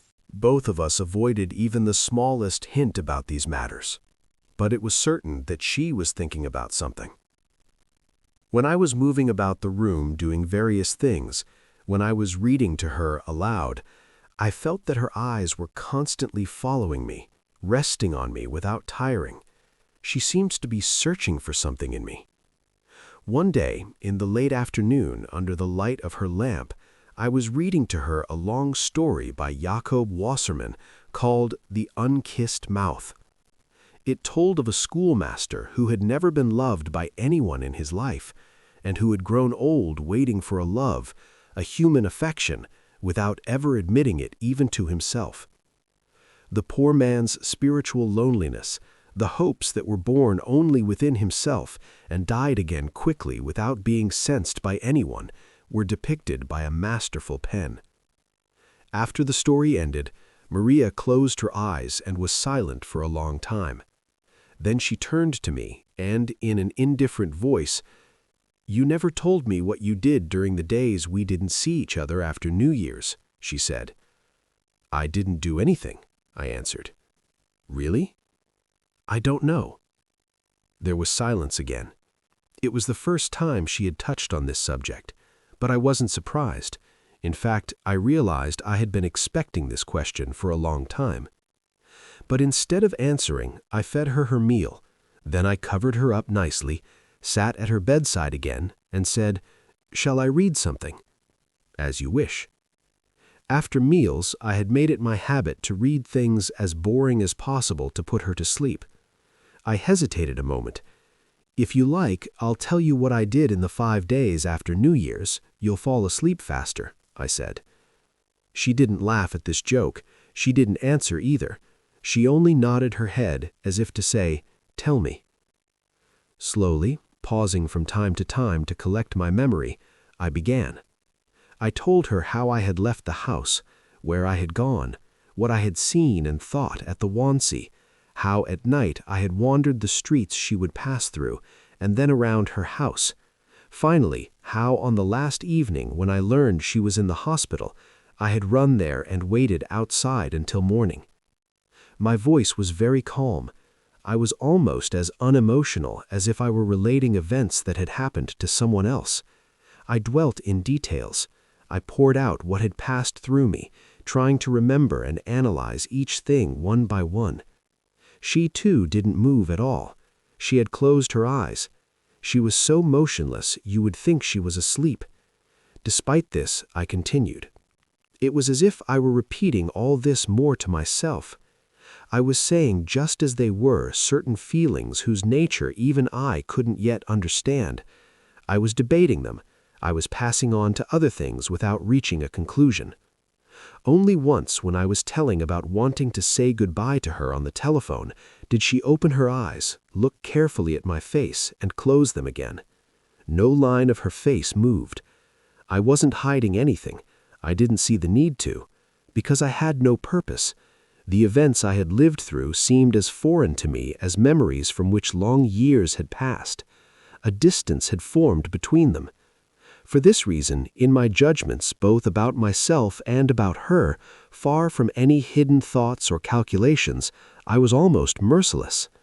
None of the heaps of persuasive sentences that had assailed my mind the nights I waited for her on the streets came to me, and I wasn't looking for them. Inside me there was no interest except a simple need to tell a story. I was evaluating events not in terms of their relation to me, but in terms of their own importance. And she, although she didn't make the slightest movement, was listening to me with all her attention. I felt this very well. When I was telling about watching her at the bedside in the hospital, what I had thought, how I had imagined her dead, she blinked her eyes several times. That was all. After I finished my words, I fell silent. She too was silent. We remained like this for perhaps 10 minutes. Finally, she turned her head to me, opened her eyes, and in a very calm voice said, "Shouldn't we go to sleep now?" I got up from my place. I arranged my bed, undressed, and turned off the light. But I couldn't sleep until late. I understood from the inaudibility of her breathing that she too was awake. Both of us were waiting with all the tension of our souls. Many things were accumulating inside both of us. I felt this physically. At the same time, I had become terribly curious. I wondered when she had woken up, or hadn't she slept at all? Despite all our motionlessness, the room was filled with an atmosphere emanating from our thoughts circling around each other. Slowly, I raised my head. My eyes, accustomed to the dark, noticed that Maria was looking at me, her back propped against a pillow. "Good morning," I said, and went out and washed my face. When I came back into the room, the sick woman was still in the same position. I opened the curtains. I removed the night lamp. I straightened the divan where I slept. I opened the door for the servant and helped Maria drink her milk. I did all this almost without speaking. Every day I got up the same way, occupied myself with the same tasks, went to the soap factory until noon, and by reading her the newspaper or a book in the afternoon, by talking about what I had seen and heard outside, I would reach the evening. Did it have to be this way or not? I didn't know. Everything had taken this course by itself, and I was simply following along. Inside me there was no desire. I wasn't thinking about the past or the future. I only knew the moments I was living. My soul was as calm as a sea without wind or ripples. After shaving and dressing, I asked Maria's permission to go. "Where are you going?" she said. I was surprised. "Don't you know?" I said. "To the factory." "Can't you not go today?" "I can, but why?" "I don't know. I want you to stay with me all day." I considered this a sick person's caprice, but I didn't answer. I began to leaf through the morning newspapers that the servant had left at the edge of the bed. There was a strange agitation in Maria's manner, almost an unease. Putting the newspapers aside, I went and sat beside her and put my hand on her forehead. "How are you today?" "I'm fine, very fine." Although she made no movement, I understood that she didn't want me to take my hand from her face. I felt my fingers sticking to her cheeks, her forehead. It was as if all her will were gathered in her skin. In a voice trying to appear as indifferent as possible, "So you're very well," I said. "Then why didn't you sleep at all last night?" For a moment she was startled. A redness spread from her neck toward her cheeks. It was clear she was struggling not to answer this question. Suddenly she closed her eyes. As if she felt a great weakness, her head leaned back. In a barely audible voice, "Ah, Raif," she said. "What is it?" She collected herself a little, breathing rapidly. "Nothing," she said. "I don't want you to leave me today. Do you know why? I imagine that the things you told me last night will assault my mind the moment you leave. They won't leave me in peace for a minute." "If I'd known, I wouldn't have told you," I said. Shaking her head, she answered, "No, I don't mean it that way. I'm not saying it for myself. I can't trust you anymore. I'm afraid to leave you alone. Yes, I hardly slept at all last night. I kept thinking about you. I saw what you did after you left me, how you walked around the hospital, with all the details, even with the parts you didn't tell me. That's why I can't leave you alone anymore. I'm afraid, not just for today, I'll never let you leave my side anymore." Tiny beads of sweat had appeared on her forehead. I slowly wiped them away. As I did so, I felt a warm wetness in my palm. I looked at her face in astonishment. She was smiling, for the first time in a long while, openly, cleanly smiling, but her tears were trickling from the corners of her eyes down her cheeks. I seized her head with both hands and laid it on my arm. Now she was laughing more easily, but her tears had increased in the same proportion. She wasn't making the slightest sound. Her chest wasn't shaking with any sob. I couldn't have imagined it was possible to cry so peacefully, so calmly in this world.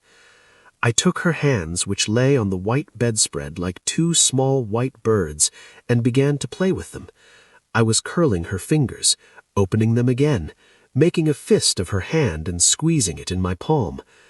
On the inside of her hand there were fine lines like the veins of a leaf. I slowly laid her head on the pillow. "You'll get tired," I said. Her eyes shone. "No, no," she said, clutching my arm. Then, as if talking to herself, she said, "Now I know what was lacking between us. This lack belongs not to you, but to me. What was lacking in me was believing. Because I couldn't believe that you loved me this much, I thought I wasn't in love with you. I understand this now. So people have taken from me the capacity to believe. But now I believe. You made me believe. I love you. Not like a mad woman. I love you quite sanely. I want you. There's a tremendous desire inside me. If only I'd get well. When will I get well, I wonder?" I didn't answer. I pressed my face to the corners of her eyes and dried her tears. After this, until she recovered and got on her feet, I never left her side. When I was forced to leave her alone for an hour or two to buy food and fruit, or to stop by the boarding house and change my linen, time seemed terribly long to me. When I was holding her arm and seating her on a sofa, or laying a thin cardigan over her back, I felt the infinite happiness of having devoted my life to another person. We would sit facing each other in front of the window and watch outside for hours, not speaking at all, only looking at each other and laughing from time to time.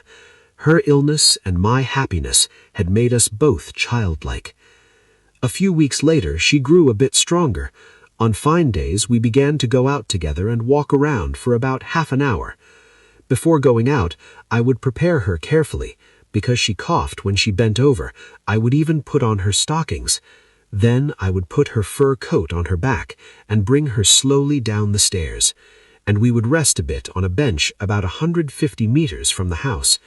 From there we would go to the edge of one of the small lakes in the Tiergarten and watch the mossy waters and the swans. And one day, everything ended. It ended in such a simple, such a definite way, that at first it was impossible for me to understand the magnitude of the thing. I was only a bit surprised. I was quite distressed, but I never thought that this event would have such a great, such an unchangeable effect in my life. In recent days, I had been avoiding going to the boarding house. Although I had paid for my room in advance, the fact that I never went there was causing the landlords to act a bit coldly towards me. One day, Frau Heppner said, "If you've moved somewhere else, let us know so we can notify the police. Otherwise, they'll hold us responsible." I tried to pass it off as a joke. "How could I possibly leave you?" I said, and went to my room. This room where I had lived for more than a year, my belongings, many of which I had brought from Turkey, books lying here and there, all seemed completely foreign to me. I opened my trunks and took out some things I needed. I wrapped them in a newspaper. At that moment, the maid came in. "There's a telegram for you. It's been waiting for 3 days," she said, and extended a folded piece of paper. At first, I didn't understand anything. I couldn't take the telegram from the maid's hand. No, this paper could have nothing to do with me.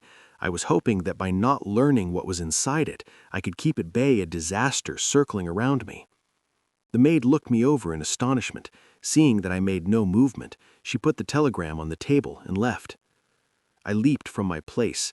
This time, so that whatever was going to happen would happen as soon as possible, I quickly opened the telegram. It was from my brother-in-law. "Your father died. Wired travel money. Come at once," it said. That was all. 4 or 5 simple words whose meaning was perfectly clear. Despite this, I looked at the paper in my hand for a long time. I read each word separately and several times. Then I got up, tucked under my arm the package I had prepared a moment ago, and went out. What had happened? I saw that nothing around me had changed. Everything was just as it had been when I came a moment ago. There was no difference either in me or in the things surrounding me. Maria was surely waiting for me at the window. Despite this, I was no longer the I of half an hour ago. Thousands of kilometers away, a person had ceased to live. Although this event had happened days, perhaps weeks ago, neither I nor Maria had sensed anything. One day was no different from another.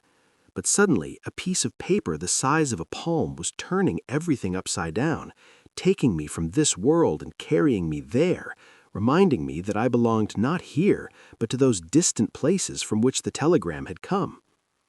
I understood very well how mistaken I had been in thinking the life that had surrounded me here for several months was real, in pinning my hopes on its continuation.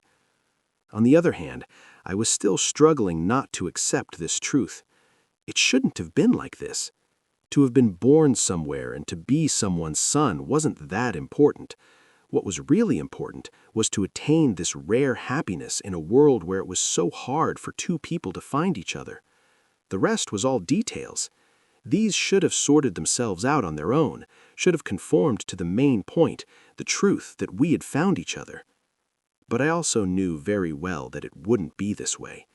I was seeing that our lives were the plaything of a lot of unimportant details, because real life consisted of details.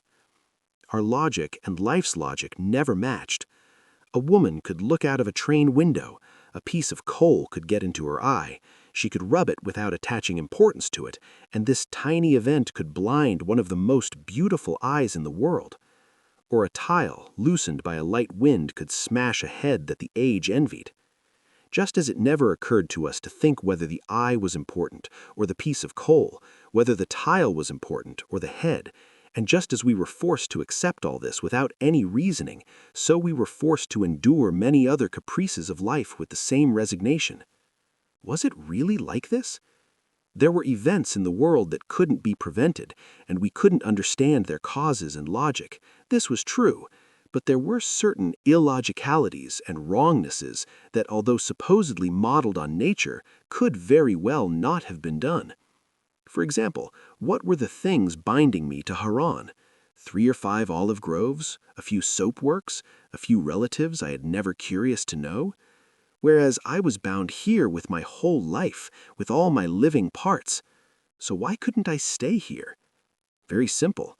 Affairs in Haran would be left hanging, my brother-in-laws wouldn't send me money, and I would struggle here without being able to do anything. Besides, there were many other things: passports, embassies, residence permits. It was impossible to understand how necessary these things were for human lives, but they were certainly important enough to give direction to my life. When I explained the matter to Maria Puder, she was silent for a while. There was a strange smile on her face. She was looking down as if to say, "Didn't I tell you?" Thinking I would look ridiculous if I poured out everything passing through my soul, I was making a tremendous effort to keep my composure. Only a few times I said, "What shall I do? What shall I do?" "What will you do? Of course you'll go. I'll go away for a while too.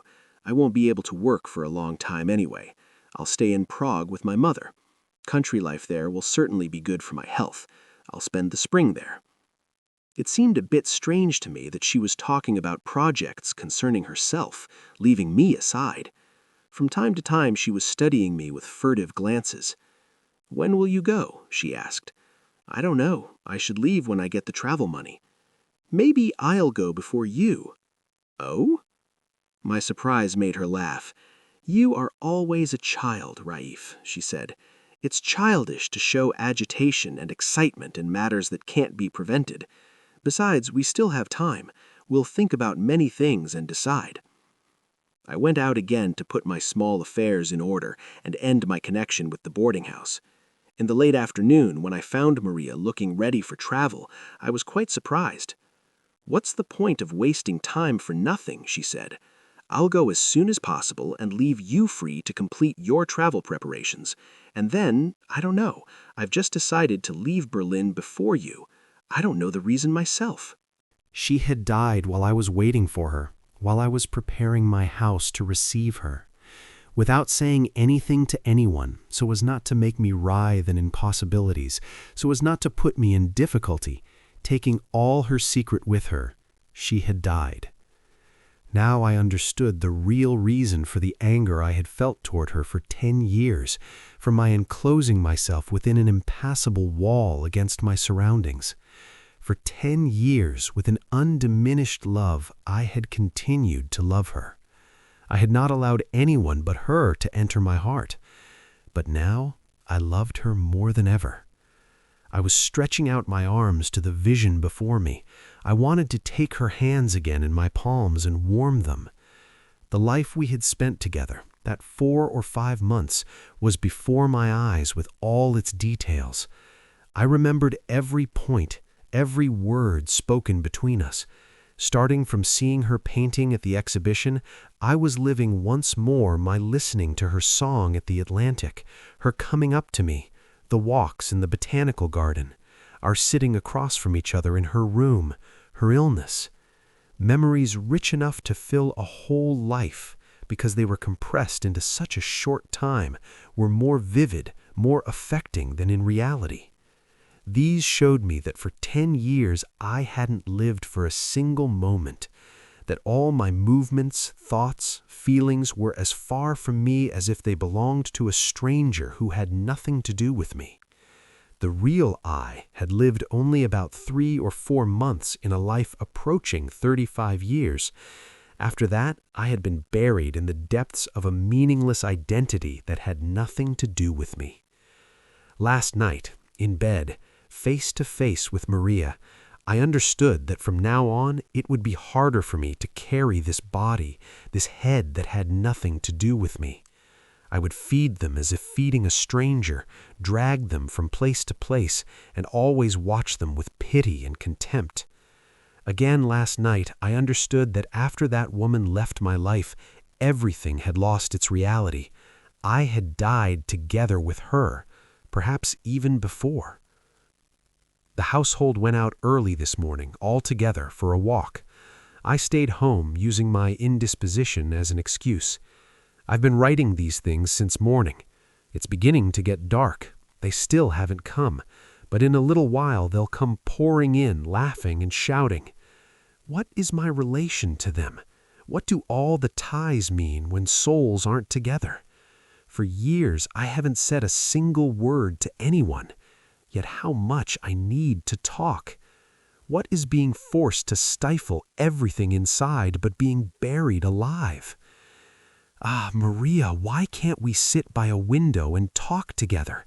Why can't we listen to our souls talking, walking silently side by side on windy autumn evenings? Why aren't you beside me? For 10 years, I may have fled from everyone for nothing. I may have been wrong not to believe in people. If I had searched, perhaps I could have found someone like you. If I had learned everything then, perhaps in time I would have gotten used to it. I would have tried to find you in others. But after this, everything is over. After doing the real great and unforgivable injustice to you, I don't want to set anything right. Relying on a wrong judgment I made about you, I held all people guilty. I fled from them. Today I understand the truth, but I am forced to condemn my breath to an eternal loneliness. Life is a gamble played only once. I lost it. I cannot play a second time. From now on, a life worse than before will begin for me. Again, like a machine, I'll do the shopping in the late afternoons. I'll see people I don't care who or what they are and listen to their words. Was it possible for my life to be otherwise? I don't think so. If chance hadn't put you before me, I would have gone on living in the same way, but unaware of everything. You taught me that a different kind of life existed in the world, that I too had a soul. If you couldn't carry this through to the end, it wasn't your fault. I thank you for the few months in which you gave me the possibility of truly living. Isn't such a few months worth several lifetimes? The child you left behind as a part of your body, our daughter, unaware that she has a father somewhere in the world, will keep wandering in distant places. Our paths crossed once, but I know nothing about her, neither her name nor where she is. Despite this, I will always follow her in my imagination.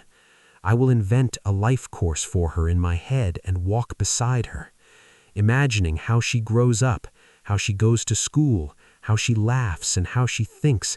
I will try to fill the loneliness of my remaining years. There are noises outside. Our people must have returned. I keep wanting to write, but what's the use? I wrote this much, and what came of it? Tomorrow I must buy another notebook for our girl and put this one away and hide it. Everything, especially my soul, I must hide in places where they will never be found. Raif Efendi's notebook ended here. On the other pages there were no notes, no entries.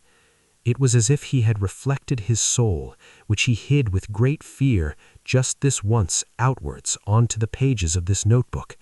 After that, he had shut himself up inside again and been silent for years. Morning was coming. To keep my promise, I put the notebook in my pocket and went to the patient's house. When the door opened, the commotion I encountered, the crying coming from inside, told me everything. For a moment, I hesitated in waiting. I didn't want to leave without seeing Raif Efendi one last time, but I felt I couldn't bear it, couldn't see this person whose most vivid parts I had watched, even lived with all night, suddenly become a meaningless heap. I quietly went out into the street. Raif Efendi's death had not affected me that much. Inside me there was a feeling not of losing him, but of truly finding him now. Last night he said to me, we couldn't sit down and talk properly. I no longer thought that way. Last night I had talked with him at length.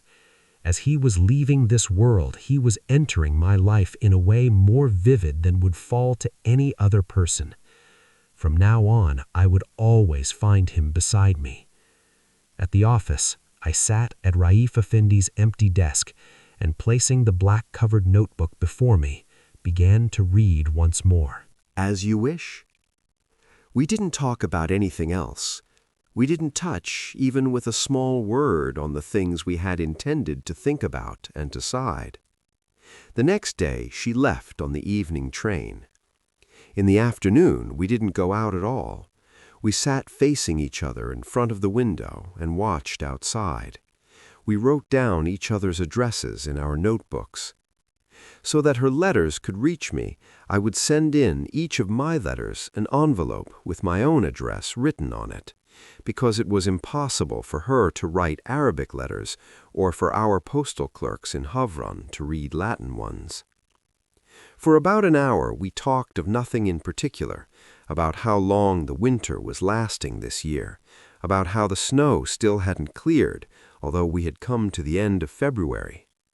It was obvious she wanted the time to pass as quickly as possible, whereas I, however absurd it was, wished that the time we were side by side would stop and never end. Despite this, the things we talked about were astonishingly unnecessary. From time to time we would look at each other and smile in bewilderment. When the time came to go to the station, we almost took deep breaths. After that, time passed with terrifying speed. When her things were put in place, she insisted on not staying in the compartment, but getting out onto the platform with me. The 20 minutes, full of the same meaningless smiles, seemed to me as short as a second. 1,001 things were passing through my mind, but rather than squeeze them into such a short time, I preferred not to say them at all. Yet it had been possible to say a great many things since the day before. Why were we parting so flatly? Maria Puder seemed to have lost some of her composure in the last few minutes. I was pleased when I noticed this. To see her go without any disturbance would certainly have upset me greatly. She kept taking and releasing my hand. "What a meaningless thing! Why are you going anyway?" she was muttering. "It's really you who's going. I'm still here," I said. She seemed not to notice this remark. She took my arm. "Raif, I'm going now," she said. "Yes, I know." The train's departure time had come. A conductor was closing the carriage door. Maria Puder jumped onto the step, then, leaning toward me in a low voice but distinctly, "I'm going now, but whenever you call me, I'll come," she said. At first I didn't understand what she meant. She too paused a moment and added, "Wherever you call me, I'll come." This time I had understood. I rushed to grasp and kiss her hands. Maria had gone inside. The train had started moving silently. For a while I ran beside the window where she was, then slowed down and waving my hand, shouted, "I'll call you! I'll certainly call you!" Laughing, she nodded her head. Her face and her gaze showed me that she believed me. Inside me there was the distress of a conversation left half finished. Why hadn't we touched on this point since the day before? Why had we talked about arranging luggage, about the pleasures of travel, about this year's winter, but hadn't even approached the things that really concerned us? But perhaps this was better. What was there to talk about at length? Wouldn't it all come to the same conclusion? Maria had found the best way. Certainly. A proposal and an acceptance, short, without argument, without calculation. There could be no beautiful parting than this. The heap of beautiful words I had kept in my head, grieving that I couldn't say her to her, were quite helpless and colorless beside this. Now I also seemed to understand why she had set out on her journey before me. After I left, Berlin would certainly seem very boring to her at first. Even I, although I couldn't open my eyes from running around after travel preparations, passports, tickets, visas, felt strange when I passed through the streets where we had walked together. Yet there was nothing left to be upset about. As soon as I returned to Turkey and got my affairs somewhat in order, I would call her. That was all. My great skill in daydreaming had once again immediately shown itself. I could see before my eyes the site of the beautiful villa I would have had built near Havran, and the hills and forests where I would take her for walks. 4 days later, I returned to Turkey by way of Poland and Romania. There is nothing worth writing about this journey, or even about the many years that followed it. I began to think about the event that had turned me towards Turkey only after I boarded the ship in Constanza. So my father had died. I felt a great shame at having in reality grasped it so late. True, there was no reason for me to love my father with a real affection either.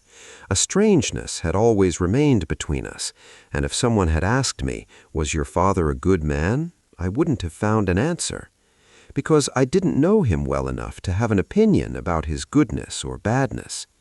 For me, my father hardly existed as a person at all. He was only the appearance in human form of an abstract concept called father.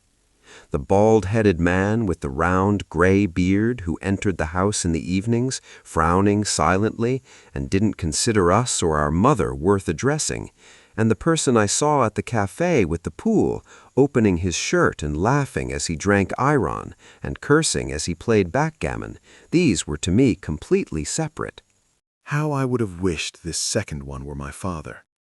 Yet even in that state, the moment he saw me, his face would immediately turn serious. "What are you doing wandering around here?" he would shout. "Go on, go to the coffee stand, drink a sherbet and go back to the neighborhood. Play there." Even when I grew up, when I went to military service and came back, his treatment of me hadn't changed. In fact, for some reason, the more I thought I had grown wiser, the smaller I seemed to become in his eyes. This time he was also looking somewhat disdainfully at the personal opinions and views I kept putting forward.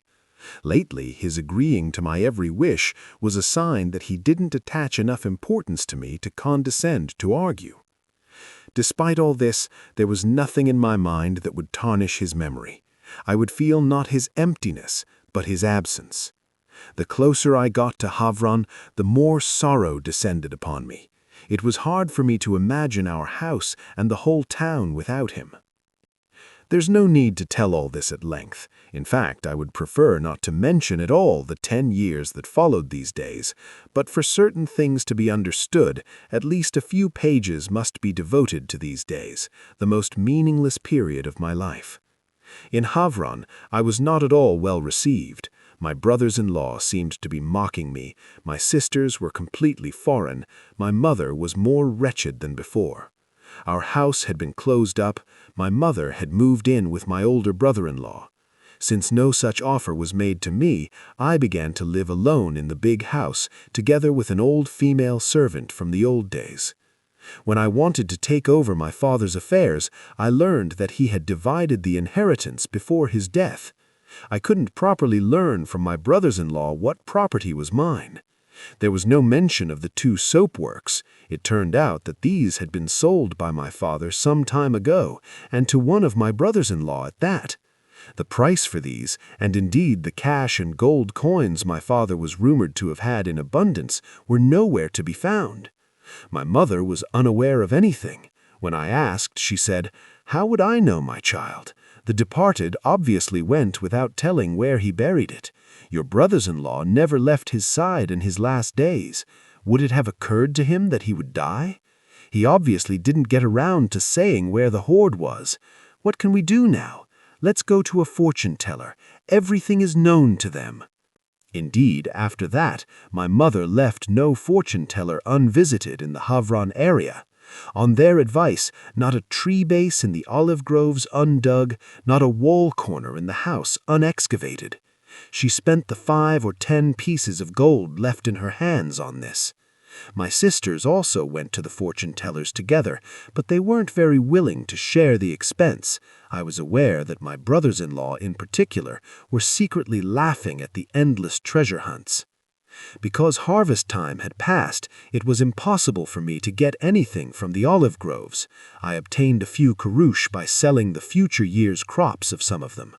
My intention was to get through this summer somehow, and in the coming autumn, as soon as the olive season began, to exert all my efforts to improve my situation and immediately bring Maria Puder. After I came to Turkey, we corresponded frequently with her.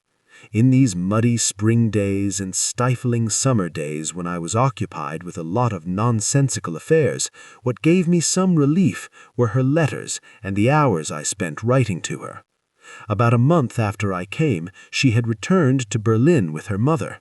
I was sending my letters to the Potsdam Square post office. She went there herself to pick them up. In the middle of summer once, she had written something strange. She said she had very good news to give me, but that she would tell me this only when she came, and in person. I had written that I hoped to call her in the autumn. Yes, I waited. And not just until autumn, I waited for a full 10 years. And I learned this good news a full 10 years later. I learned it only last night. But let's leave this now and tell everything in order. All summer, with boots on my feet and a horse under me, I roamed the olive groves in the hills and valleys. I saw with astonishment that my father, for some reason, had left me the most barren, most roadless, most stunted places. On the other hand, the olive groves in the plain, in the watered places close to town, each tree of which yielded more than half a sack of produce, had been left to my sisters, that is, to my brothers-in-law. I understood that most of the trees in the places I roamed had begun to go wild because they hadn't been pruned or tended for years, and that in my father's time no one had bothered to come and harvest from these mountain tops. It seems that in my absence, taking advantage of my father's illness, my mother's wretchedness, and my sister's timidity, quite a lot of scheming had been done. But I was hoping to set everything right by working without tiring, and was drawing new courage and enthusiasm from every letter that came from Maria. At the beginning of October, just when the olive work was beginning to intensify, and I was thinking of calling her, the letters suddenly stopped. I had had the house repaired. Amid the scorn amounting almost to insult and astonishment of all the people of Havran, starting, of course, from my relatives, I had ordered much household furniture from Istanbul, including a bathtub, and had it installed in the old washroom after having tiles laid there. Since I had not yet revealed to anyone the reason for this, everyone attributed my behavior to snobbishness, superficial European imitation, and pretentiousness. For a man like me, who hadn't yet put his affairs in any kind of order, to spend on a mirrored wardrobe and a bathtub the few carouche he had gotten hold of by borrowing or selling crops was outright madness. I was laughing inwardly at these accusations.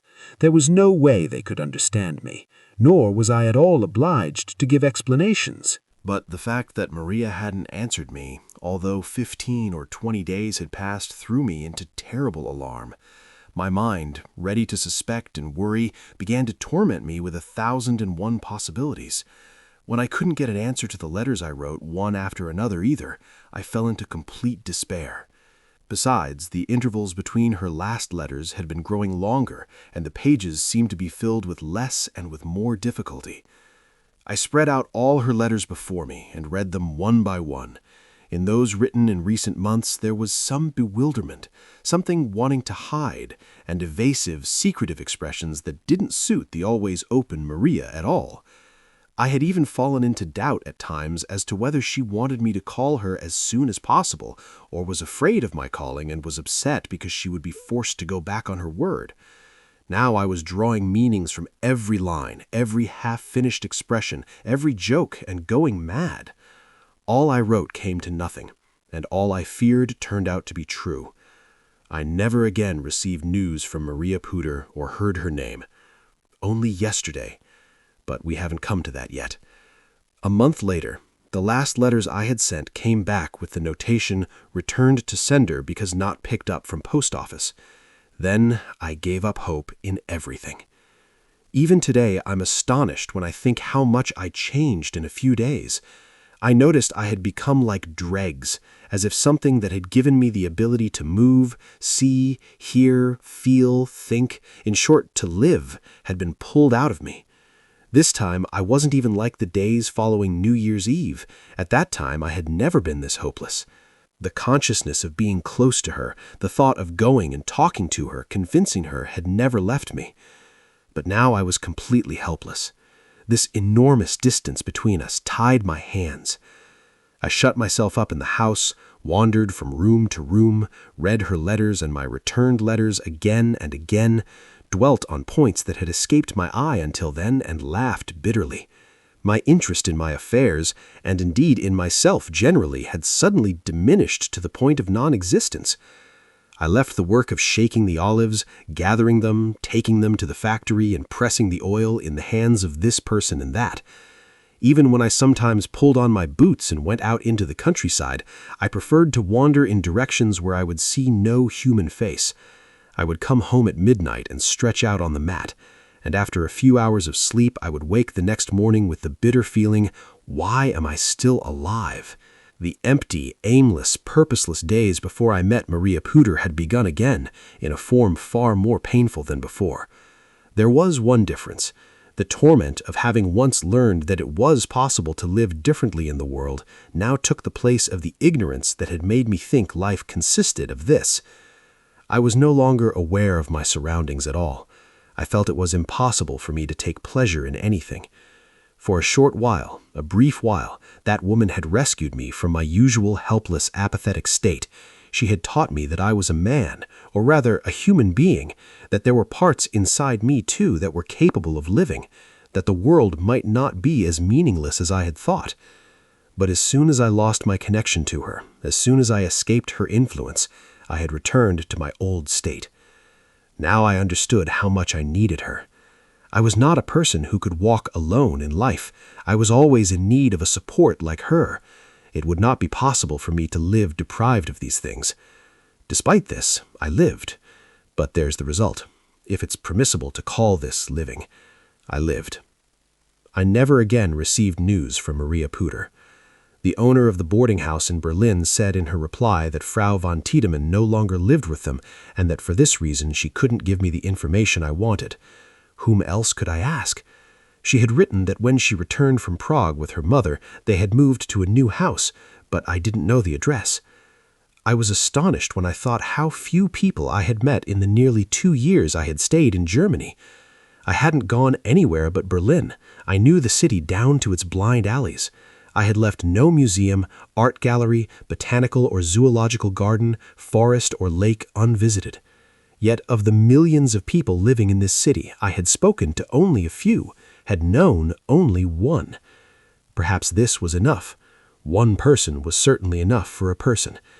But when even she was gone, when it came out that everything was a fantasy, a deceiving dream, a complete delusion, what could be done?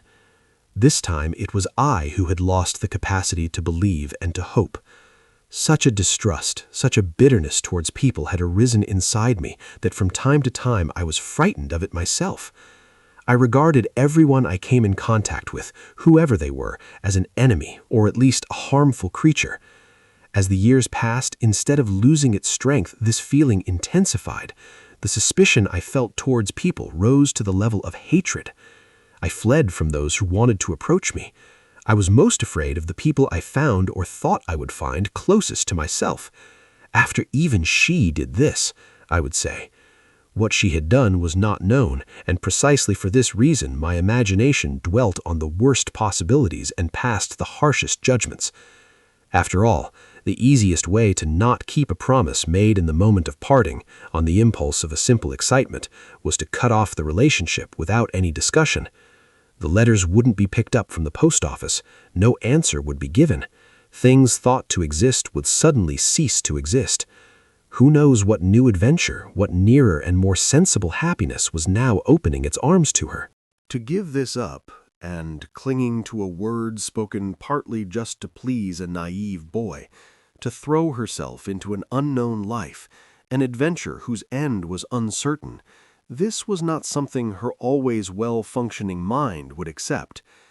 But why, although I thought all this so carefully, could I never adapt myself to events? Why did I shrink so much from taking a step onto every new path that appeared before me in life? Why did I meet every person who approached me with anxiety, as if they were coming to do me harm? Sometimes I would forget myself for a while. I would find in a person qualities close to me. But that terrible judgment, lodged immovably in my head, would immediately show itself and summon me back to reality. Don't forget, don't forget, don't forget, she was closer to you. Despite that, she did this. If I saw that someone had come within a step of me and fell into hopes, I would immediately collect myself. No, no, she had come even closer to me. There was no longer even any distance between us. But there, the end. Not believing, not being able to believe. I felt every day, every moment, how terrible this was. All the efforts I made to free myself from this feeling came to nothing. I married. That very day I understood that my wife was farther from me than anyone. I had children. I loved them, but knowing that they could never give me what I had lost in life. My work never interested me. Like a machine, not knowing what I was doing, I worked. Knowingly, I was cheated, and I even took a kind of pleasure in this. My brothers-in-law took me for a fool, and I paid no attention. My debts, the interest on my debts, and the expenses of marriage took away the few pieces of property left in my hands. The olive groves weren't worth anything. Those who had money had gotten used to buying abandoned property for next to nothing. A tree base that could yield 7 or 8 liras worth of produce a year couldn't find a buyer for half a lira. My brothers-in-law, simply to rescue me from my difficult situation and not to let the family wealth be scattered, paid my debts and took my olive groves. I had nothing left but the dilapidated 14-room house and a few pieces of furniture. My wife's father was still alive and was an official in Balıkesir. Through his agency, I became a clerk in a company in the provincial capital. I stayed for years. As the family burden increased, my interest in life decreased. My effort, which should have increased, vanished completely. My father-in-law died, and my sister-in-law and brothers-in-law were left on my hands. It was impossible to support all of them on the 40 liras I earned. A distant relative of my wife had me taken on at the bank in Ankara, where I now work. Because I knew languages, he was hoping that despite my timidity, I would advance quickly. It didn't turn out at all as he expected. Wherever I was, to those around me, my presence and my absence were equal. Everywhere, many opportunities arose. Many people gave me brief hopes of spending the love I knew was abundant in my soul, of beginning to live again. But that terrible judgment, lodged immovably in my head, would immediately show itself and summon me back to reality. Don't forget, don't forget, don't forget, she was closer to you. Despite that, she did this. If I saw that someone had come within a step of me and fell into hopes, I would immediately collect myself. No, no, she had come even closer to me. There was no longer even any distance between us. But there, the end. Not believing, not being able to believe. I felt every day, every moment, how terrible this was. All the efforts I made to free myself from this feeling came to nothing. I married. That very day I understood that my wife was farther from me than anyone. I had children. I loved them, but knowing that they could never give me what I had lost in life. My work never interested me. Like a machine, not knowing what I was doing, I worked. Knowingly, I was cheated, and I even took a kind of pleasure in this. My brothers-in-law took me for a fool, and I paid no attention. My debts, the interest on my debts, and the expenses of marriage took away the few pieces of property left in my hands. The olive groves weren't worth anything. Those who had money had gotten used to buying abandoned property for next to nothing. A tree base that could yield 7 or 8 liras worth of produce a year couldn't find a buyer for half a lira. My brothers-in-law, simply to rescue me from my difficult situation and not to let the family wealth be scattered, paid my debts and took my olive groves. I had nothing left but the dilapidated 14-room house and a few pieces of furniture. My wife's father was still alive and was an official in Balıkesir. Through his agency, I became a clerk in a company in the provincial capital. I stayed for years. As the family burden increased, my interest in life decreased. My effort, which should have increased, vanished completely. My father-in-law died, and my sister-in-law and brothers-in-law were left on my hands. It was impossible to support all of them on the 40 liras I earned. A distant relative of my wife had me taken on at the bank in Ankara, where I now work. Because I knew languages, he was hoping that despite my timidity, I would advance quickly. It didn't turn out at all as he expected. Wherever I was, to those around me, my presence and my absence were equal. Everywhere, many opportunities arose. Many people gave me brief hopes of spending the love I knew was abundant in my soul, of beginning to live again. But that terrible judgment, lodged immovably in my head, would immediately show itself and summon me back to reality. Don't forget, don't forget, don't forget, she was closer to you. Despite that, she did this. If I saw that someone had come within a step of me and fell into hopes, I would immediately collect myself. No, no, she had come even closer to me. There was no longer even any distance between us. But there, the end. Not believing, not being able to believe. I felt every day, every moment, how terrible this was. All the efforts I made to free myself from this feeling came to nothing. I married. That very day I understood that my wife was farther from me than anyone. I had children. I loved them, but knowing that they could never give me what I had lost in life. My work never interested me. Like a machine, not knowing what I was doing, I worked. Knowingly, I was cheated, and I even took a kind of pleasure in this. My brothers-in-law took me for a fool, and I paid no attention. My debts, the interest on my debts, and the expenses of marriage took away the few pieces of property left in my hands. The olive groves weren't worth anything. Those who had money had gotten used to buying abandoned property for next to nothing. A tree base that could yield 7 or 8 liras worth of produce a year couldn't find a buyer for half a lira. My brothers-in-law, simply to rescue me from my difficult situation and not to let the family wealth be scattered, paid my debts and took my olive groves. I had nothing left but the dilapidated 14-room house and a few pieces of furniture. My wife's father was still alive and was an official in Balıkesir. Through his agency, I became a clerk in a company in the provincial capital. I stayed for years. As the family burden increased, my interest in life decreased. My effort, which should have increased, vanished completely. My father-in-law died, and my sister-in-law and brothers-in-law were left on my hands.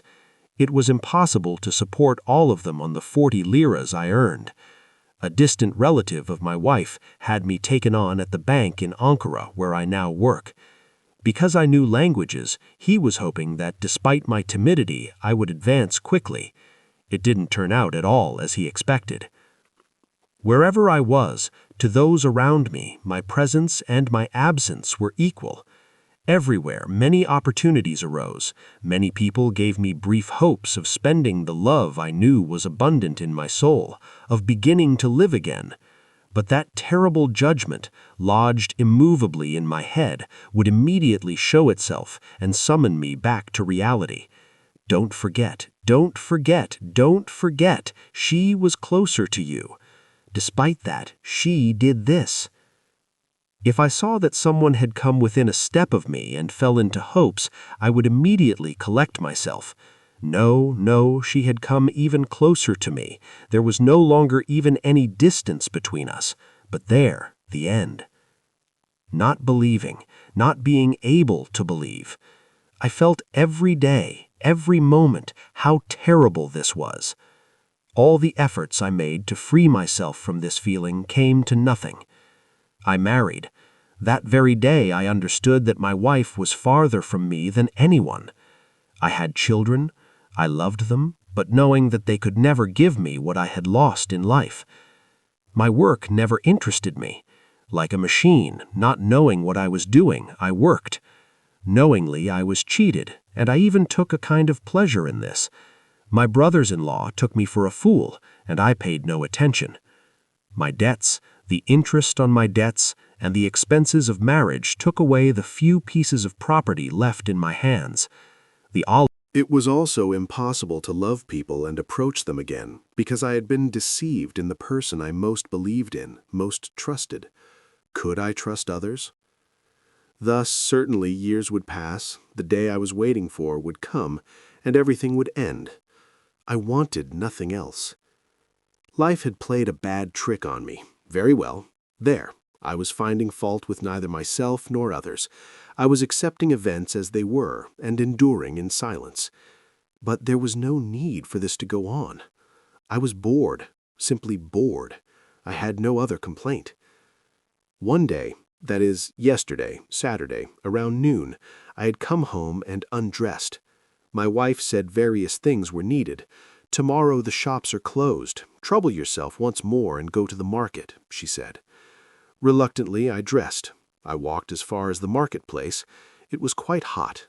There were many people wandering aimlessly in the streets and looking for a bit of evening coolness in the dusty air.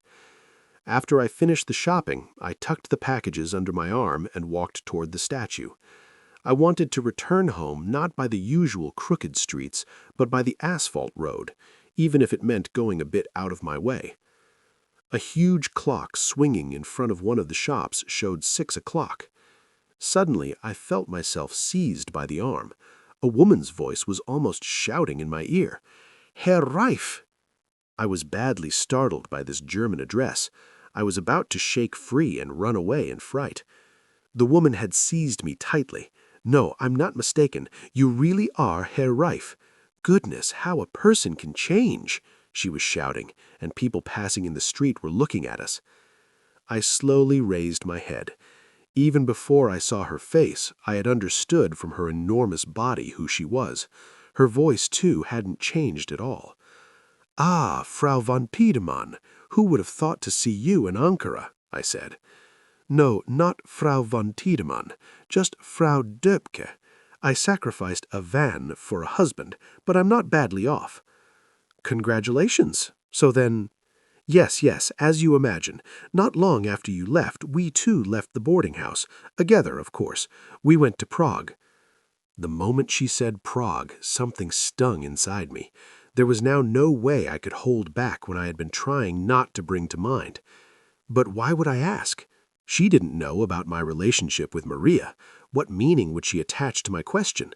Wouldn't she ask how I knew her? And then what she might say? Wouldn't it be better never to learn these things? After so many years had passed, a full 10 years, even a bit more, what good was there in learning? I noticed that we were still standing in the middle of the street and said, "Come, let's sit somewhere. There are things to ask each other. I'm still astonished to see you in Ankara." "Yes, it would be nice if we sat somewhere, but our train time is coming. There's less than an hour left. Let's not miss it. If I'd known you were in Ankara, I certainly would have looked for you. We came last night. We're leaving this evening." Only now did I see that beside the woman was a pale, quiet girl of 8 or 9. I smiled. "Is she your daughter?" I said. "No," she said. "My relative. My son is finishing his law studies." "Do you still recommend books to him?" For a while she couldn't remember, then laughing, "Yes, you're right, but he doesn't listen to my recommendations anymore. He was still very small then, about 12 years old. Oh, Lord, how quickly the years pass." "Yes, but you haven't changed at all." "Neither have you." I remembered that a moment ago she had been more sincere, and I said nothing. We were walking downhill. I couldn't figure out how to begin asking about Maria Puder. I kept going around in unnecessary subjects that didn't concern me. "You haven't told me why you came to Ankara." "Ah, yes, let me tell you that first of all. We didn't come to Ankara. We're passing through Ankara. We stopped on the way." She agreed to sit for 5 minutes at a lemonade stand and continued her story there. "My husband is in Baghdad now. You know, he's a colonial merchant. But Baghdad is not a German colony, I believe. I know, dear, but my husband specializes in tropical products. He's doing business in dates in Baghdad. Was he trading in dates in Cameroon, too? The woman looked at my face as if to say, "You're being very impertinent." I don't know. Write him and ask. He doesn't involve women in business matters. Where are you going now? To Berlin, both to visit the homeland and also, she indicated the pale child sitting beside her, and also for this child. Because she's a bit thin, she spent the winter with us. Now I'm taking her back. So you go back and forth to Berlin often? Twice a year. Herr Döpke's business seems to be going well. She laughed and simpered. I still couldn't ask. By now I had realized myself that this hesitation came from not knowing how to ask, but from the fear of what I would learn. But wasn't everything the same to me? There was no living feeling inside me. What was I afraid of? Maria, too, might have found another Herr Döpke for herself. Perhaps she was still single and running from man to man looking for a man to believe in. Certainly she would have forgotten even the lines of my face. When I thought about it, I too couldn't remember her face, and for the first time in 10 years I realized that neither I had a picture of her nor she of me. I was astonished. How had we not thought of this when we parted? All right, let's say we expected to meet again very soon and trusted the power of our memories. But what did it mean that I had noticed this only now? Hadn't I felt the need to bring her face before my eyes? I remembered that in the first months I had kept all the lines of her face in my memory and at every moment, without any difficulty, kept them alive in my imagination. Afterward, when I understood that everything was over, I had very carefully avoided seeing and imagining that face. I knew I couldn't bear it. Her face, the face of the Madonna in a fur coat, even if only in my imagination, was powerful and affecting enough to make me lose all my composure. Only now, when I wanted to recall once more all the old days and memories, certain that I would feel no excitement, had I searched for her face, but I hadn't found it. And I didn't even have a picture of her. What use was there? Frau Döpke looked at her watch and got up. We walked together toward the station. The woman was very pleased with Ankara and Turkey. "I've never seen a country where foreigners are shown such respect," she was saying. "Even Switzerland, which owes its prosperity to foreign travelers, isn't like this. The people there look at every foreigner almost as if they had forced their way into their house. But in Turkey, everyone seems to be waiting for an opportunity to do a favor for a foreigner, and I like Ankara very much." The old woman went on talking.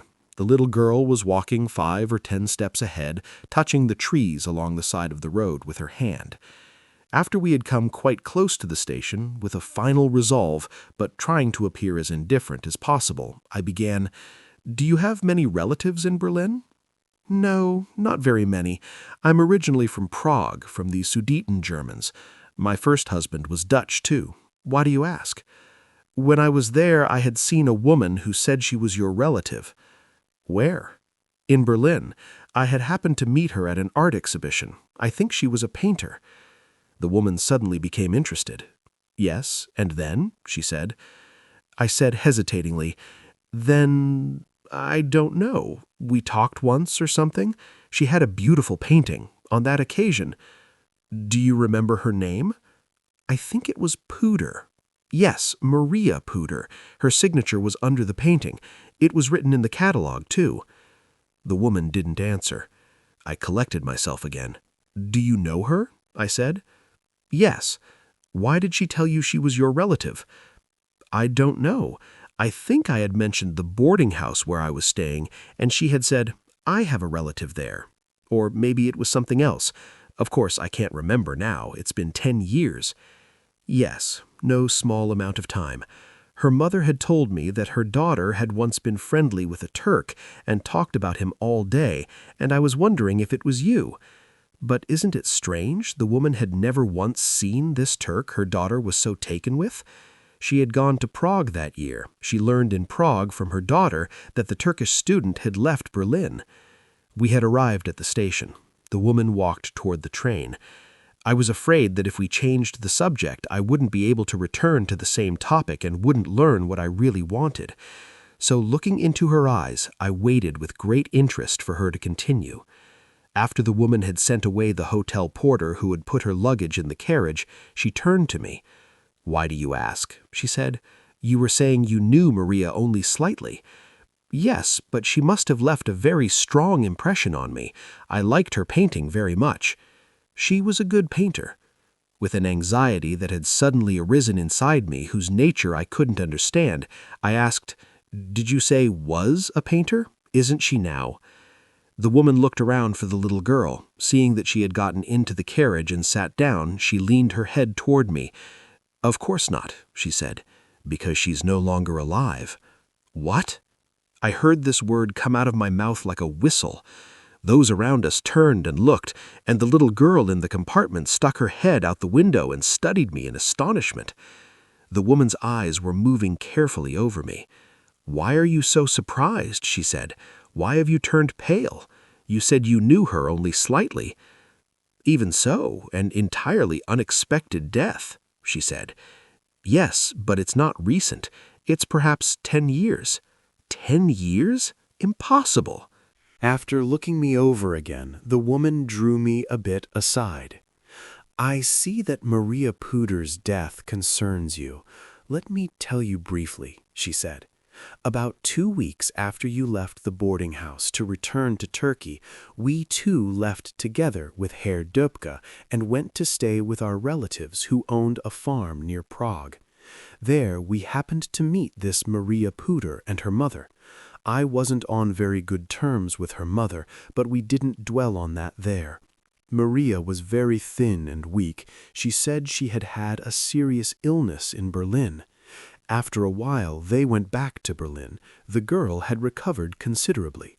We too left and went to East Prussia, my husband's real homeland. When we came to Berlin in the winter, we heard that Maria Puder had died at the beginning of October. Of course, I forgot all about the quarrel and immediately looked for her mother. She was in terrible shape. She looked almost 60 years old, yet at that time she was only 45 or 46. According to what she told us, after leaving Prague, Maria noticed some changes in herself, went to the doctor, and it turned out she was pregnant. At first she was very pleased about this, but despite all her mother's insistence, she wouldn't say who the father of the child was. She kept saying, "You'll find out later," and talked about a trip she was going to make soon. Toward the end of the pregnancy, her health began to deteriorate. The doctors thought the birth would be dangerous. Despite the quite advanced state, they wanted to intervene. Maria absolutely wouldn't consent to anything being done to the child. Then she suddenly took a turn for the worse and was hospitalized. Apparently, her albumin was very high. The illness she had had before had weakened her body. Before the birth, she lost consciousness completely several times. The doctors intervened and took the child and kept it alive. Despite this, Maria continued to have seizures, and a week later she died in a coma. She couldn't say anything. She never expected she would die. Even in the last minutes when she was conscious, she would say incomprehensible things to her mother like, "When you find out you'll be surprised, but then you'll be pleased too," and wouldn't give the man's name. Her mother remembers that before going to Prague, her daughter had often talked to her about a Turk, but she has never seen his face, nor does she know his name. The child stayed in hospitals and nursing homes until she was 4. Then her grandmother took her. She's a rather thin and quiet girl, but very sweet. Don't you find her so? I felt a weakness as if I were about to collapse where I stood. My head was spinning. Despite this, I was standing bolt upright and smiling. "This girl?" I said, and indicated the window of the carriage with my head. "Yes. Isn't she sweet? She's so good-natured and quiet. Her grandmother must be missing her so much." As the woman said this, she kept looking at my face. There was a gleam in her eyes that I could almost call hostile. The train was about to leave. She jumped into the carriage. A little later, both of them appeared side by side at the window. The child was watching the station and me from time to time with an indifferent smile. The old, fat woman wouldn't release me from the circle of her eyes. The train started. I waved to them. I noticed that Frau Döpke was laughing treacherously. The child had withdrawn inside. All this happened last night. At the moment I'm writing these lines, a little more than 24 hours have passed. Last night I couldn't sleep for a single second. Lying on my back in bed, I kept thinking of the child on the train. I seemed to see her head moving with the jolts of the carriage, a child's head with abundant hair. I didn't know the color of her eyes or her hair, or even her name. I hadn't paid any attention to her. Although she had stood right beside me, a step away, I hadn't once looked curiously at her face. When we parted, I hadn't even shaken her hand. Nothing. Oh God, I knew nothing about my own daughter. The woman certainly sensed many things. Why had she looked at me so treacherously? She must have guessed something, and she took the girl and left. Now they're on their way. As the wheels jump from one rail to another, my daughter's sleeping head is gently shaken. I kept thinking of them. But finally I could bear it no longer, and the vision I had wanted to keep far from my mind slowly, silently planted itself before my eyes. Maria Puder, my Madonna in a fur coat, was standing before me with the fine curve at the corners of her lips and the deep gaze of her black eyes. There was no anger, no reproach on her face. Perhaps a little surprise, but more with interest and affection she was looking at me. But I had no courage to meet her gaze. For 10 years, a full 10 years, with all the hurt of my poor soul, I had been angry at a dead woman, had held a dead woman guilty. Could there be a greater insult to her memory? For 10 years, without hesitating, without thinking that I might be doing her an injustice, I had suspected the one who was the foundation, the purpose, the reason of my life. I had imagined the most unthinkable things about her, and I hadn't stopped for a moment to say, perhaps there was a reason for her acting this way and abandoning me. Yet there had been the greatest, the most irresistible of reasons: death. I was going mad with shame. I was writhing with the sad and useless remorse felt toward the dead.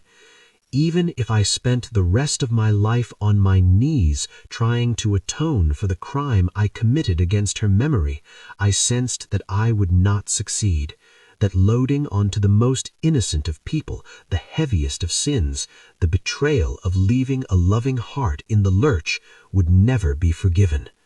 Only a few hours ago, I had thought I couldn't remember her face because I didn't have a photograph of her. But at this moment, I was seeing her more vividly and in more detail than I had seen her when she was alive. Just as in the painting, she was a little sad, a little coy. Her face was paler, her eyes were blacker. Her lower lip was stretching towards me. Her mouth was getting ready to say, "Ah, Raif." She was more alive than ever. So she had died 10 years ago. Thank you for listening to Madonna in a Fur Coat. If this story touched you, I recommend listening to Sabahattin Ali's other masterpiece, The Devil Inside Us, also available on this channel with an independent English translation. Until next time.